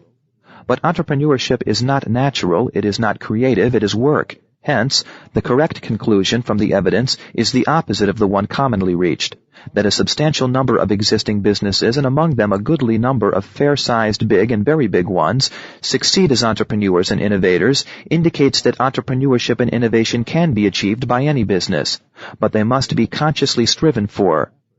They can be learned, but it requires effort. Entrepreneurial businesses treat entrepreneurship as a duty. They are disciplined about it. They work at it. They practice it. Specifically, entrepreneurial management requires policies and practices in 4 major areas. First, the organization must be made receptive to innovation and willing to perceive change as an opportunity rather than a threat. It must be organized to do the hard work of the entrepreneur. Policies and practices are needed to create the entrepreneurial climate. Second, systematic measurement, or at least appraisal of a company's performance as entrepreneur and innovator is mandatory, as well as built-in learning to improve performance. Third, entrepreneurial management requires specific practices pertaining to organizational structure, to staffing and managing, and to compensation, incentives, and rewards. Fourth, there are some don'ts, things not to do in entrepreneurial management. 2. Entrepreneurial policies. A Latin poet called the human being rerum novarum cupidus, greedy for new things. Entrepreneurial management must make each manager of the existing business rerum novarum cupidus. How can we overcome the resistance to innovate in the existing organization is a question commonly asked by executives. Even if we knew the answer, it would still be the wrong question. The right one is, how can we make the organization receptive to innovation, want innovation, reach for it, work for it? When innovation is perceived by the organization as something that goes against the grain, as swimming against the current, if not as a heroic achievement, there will be no innovation. Innovation must be part and parcel of the ordinary, the norm, if not routine. This requires specific policies. First, innovation, rather than holding on to what already exists, must be made attractive and beneficial to managers. There must be clear understanding throughout the organization that innovation is the best means to preserve and perpetuate that organization, and that it is the foundation for the individual manager's job security and success. Second, the importance of the need for innovation and the dimensions of its time frame must be both defined and spelled out. And finally, there needs to be an innovation plan with specific objectives laid out. 1. There is only one way to make innovation attractive to managers: a systematic policy of abandoning whatever is outworn, obsolete, no longer productive, as well as the mistakes, failures, and misdirections of effort. Every 3 years or so, the enterprise must put every single product, process, technology, market, distributive channel, not to mention every single internal staff activity, on trial for its life. It must ask, would we now go into this product, this market, this distributive channel, this technology today? If the answer is no, one does not respond with, let's make another study. One asks, what do we have to do to stop wasting resources on this product, this market, this distributive channel, this staff activity? Sometimes abandonment is not the answer and may not even be possible, but then at least one limits further efforts and makes sure that productive resources of men and money are no longer devoured by yesterday. This is the right thing to do in any event to maintain the health of the organization. Every organism needs to eliminate its waste products or else it poisons itself. It is, however, an absolute necessity if an enterprise is to be capable of innovation and is to be receptive to it.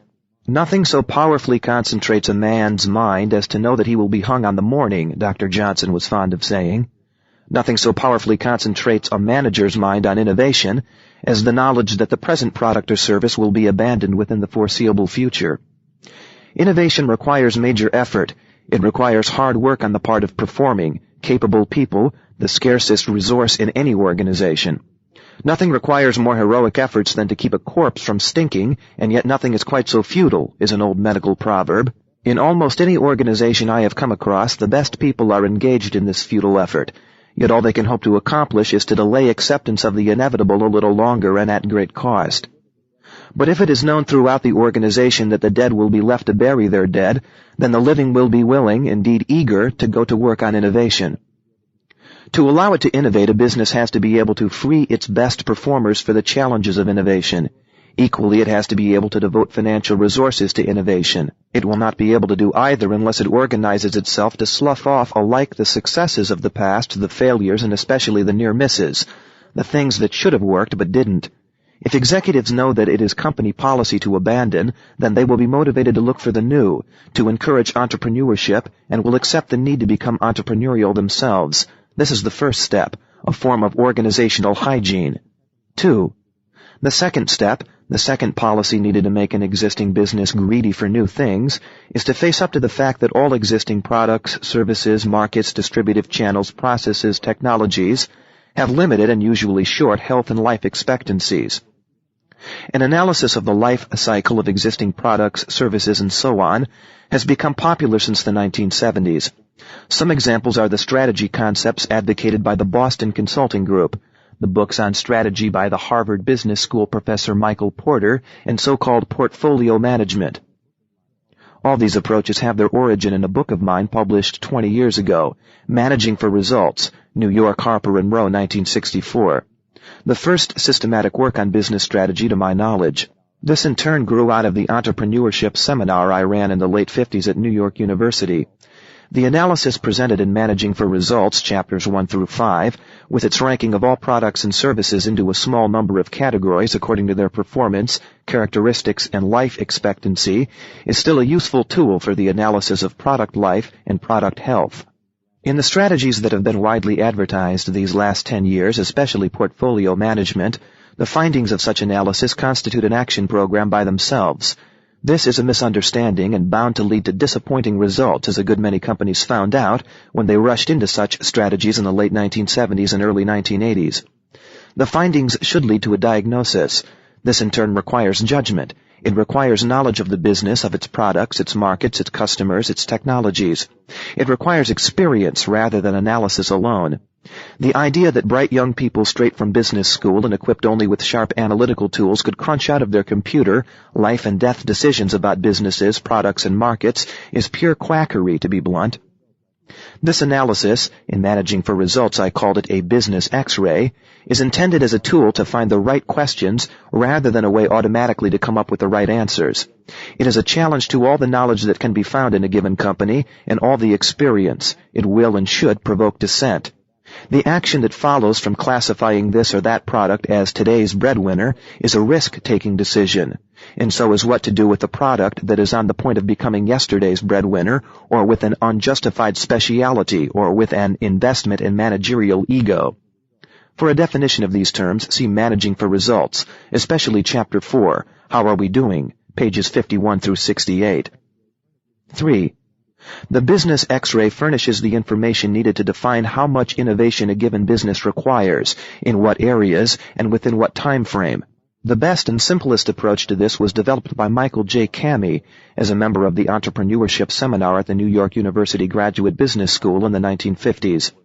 Cammey first applied his approach to IBM, where he served as head of business planning, and then, in the early 1960s, to Xerox, where he served for several years in a similar capacity. In this approach, a company lists each of its products or services, but also the markets each serves and the distributive channels it uses, in order to estimate their position on the product life cycle. How much longer will this product still grow? How much longer will it still maintain itself in the marketplace? How soon can it be expected to age and decline, and how fast? When will it become obsolete? This enables the company to estimate where it would be if it confined itself to managing to the best of its ability what already exists. And this then shows the gap between what can be expected realistically and what a company still needs to do to achieve its objectives, whether in sales, in market standing, or in profitability. The gap is the minimum that must be filled if the company is not to go downhill. In fact, the gap has to be filled or the company will soon start to die. The entrepreneurial achievement must be large enough to fill the gap and timely enough to fill it before the old becomes obsolete. But innovative efforts do not carry certainty. They have a high probability of failure and even a higher one of delay. A company, therefore, should have underway at least 3 times the innovative efforts which, if successful, would fill the gap. Most executives consider this excessively high, yet experience has proved that it errs on the low side if it errs at all. To be sure, some innovative efforts will do better than anyone expects, but others will do much less well, and everything takes longer than we hope or estimate. Everything also requires more effort. Finally, the one thing certain about any major innovative effort is that there are going to be last-minute hitches and last-minute delays. To demand innovative efforts which, if everything goes according to plan, yield 3 times the minimum results needed is only elementary precaution. 4. Systematic abandonment. The business X-ray of the existing businesses, its products, its services, its markets, its technologies, and the definition of innovation gap and innovation need. These together enable a company to formulate an entrepreneurial plan with objectives for innovation and deadlines. Such a plan ensures that the innovation budget is adequate and, the most important result of all, it determines how many people are needed, with what abilities and capacities. Only when people with proven performance capacity have been assigned to a project, supplied with the tools, the money, and the information they need to do the work, and given clear and unambiguous deadlines, only then do we have a plan. Until then, we have good intentions, and what those are good for, everybody knows. These are the fundamental policies needed to endow a business with entrepreneurial management, to make a business and its management greedy for new things, to make it perceive innovation as the healthy, normal, necessary course of action. Because it is based on a business X-ray, that is, on an analysis and diagnosis of the current business, its products, services, and markets, this approach also ensures that the existing business will not be neglected in the search for the new, and that the opportunities inherent in the existing products, services, and markets will not be sacrificed to the fascination with novelty. The business X-ray is a tool for decision-making. It enables us, indeed forces us, to allocate resources to results in the existing business. But it also makes possible for us to determine how much is needed to create the business of tomorrow and its new products, new services, and new markets. It enables us to turn innovative intentions into innovative performance. To render an existing business entrepreneurial, management must take the lead in making obsolete its own products and services rather than waiting for a competitor to do so. The business must be managed so as to perceive in the new an opportunity rather than a threat. It must be managed to work today on the products, services, processes, and technologies that will make a difference tomorrow. 3. Entrepreneurial practices. Entrepreneurship in the existing business also requires managerial practices. 1. First among these, and the simplest, is focusing managerial vision on opportunity. People see what is presented to them. What is not presented tends to be overlooked, and what is presented to most managers are problems, especially in the areas where performance falls below expectations, which means that managers tend not to see the opportunities. They are simply not being presented with them. Management, even in small companies, usually get a report on operating performance once a month. The first page of this report always lists the areas in which performance has fallen below budget, in which there is a shortfall, in which there is a problem. At the monthly management meeting, everyone then goes to work on the so-called problems. By the time the meeting adjourns for lunch, the whole morning has been taken up with the discussion of those problems. Of course, problems have to be paid attention to, taken seriously, and tackled, but if they are the only thing that is being discussed, opportunities will die of neglect.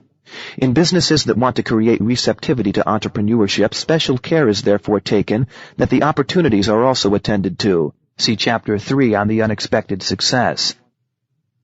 In these companies, the operating report has 2 first pages, the traditional one that lists the problems, the other one lists all the areas in which performance is better than expected, budgeted, or planned for. For as was stressed earlier, the unexpected success in one's own business is an important symptom of innovative opportunity. If it is not seen as such, the business is altogether unlikely to be entrepreneurial. In fact, the business and its managers, in focusing on the problems, are likely to brush aside the unexpected success as an intrusion on their time and attention. They will say, "Why should we do anything about it? It's going well without our messing around with it."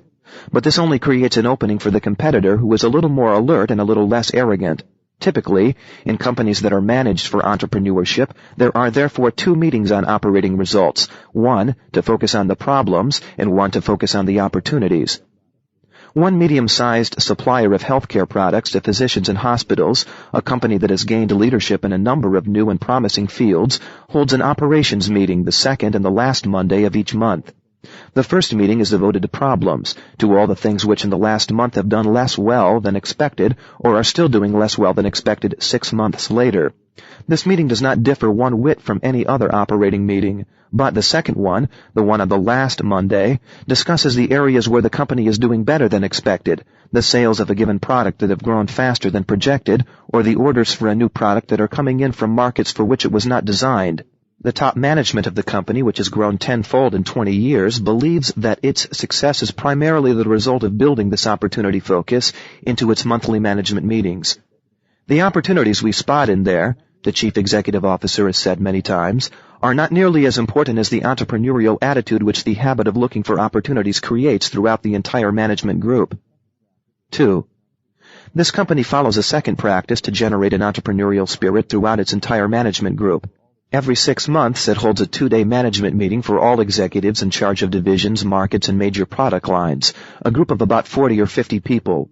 The first morning is set aside for reports to the entire group from 3 or 4 executives whose units have done exceptionally well as entrepreneurs and innovators during the past year. They are expected to report on what explains their success. What did we do that turned out to be successful? How did we find the opportunity?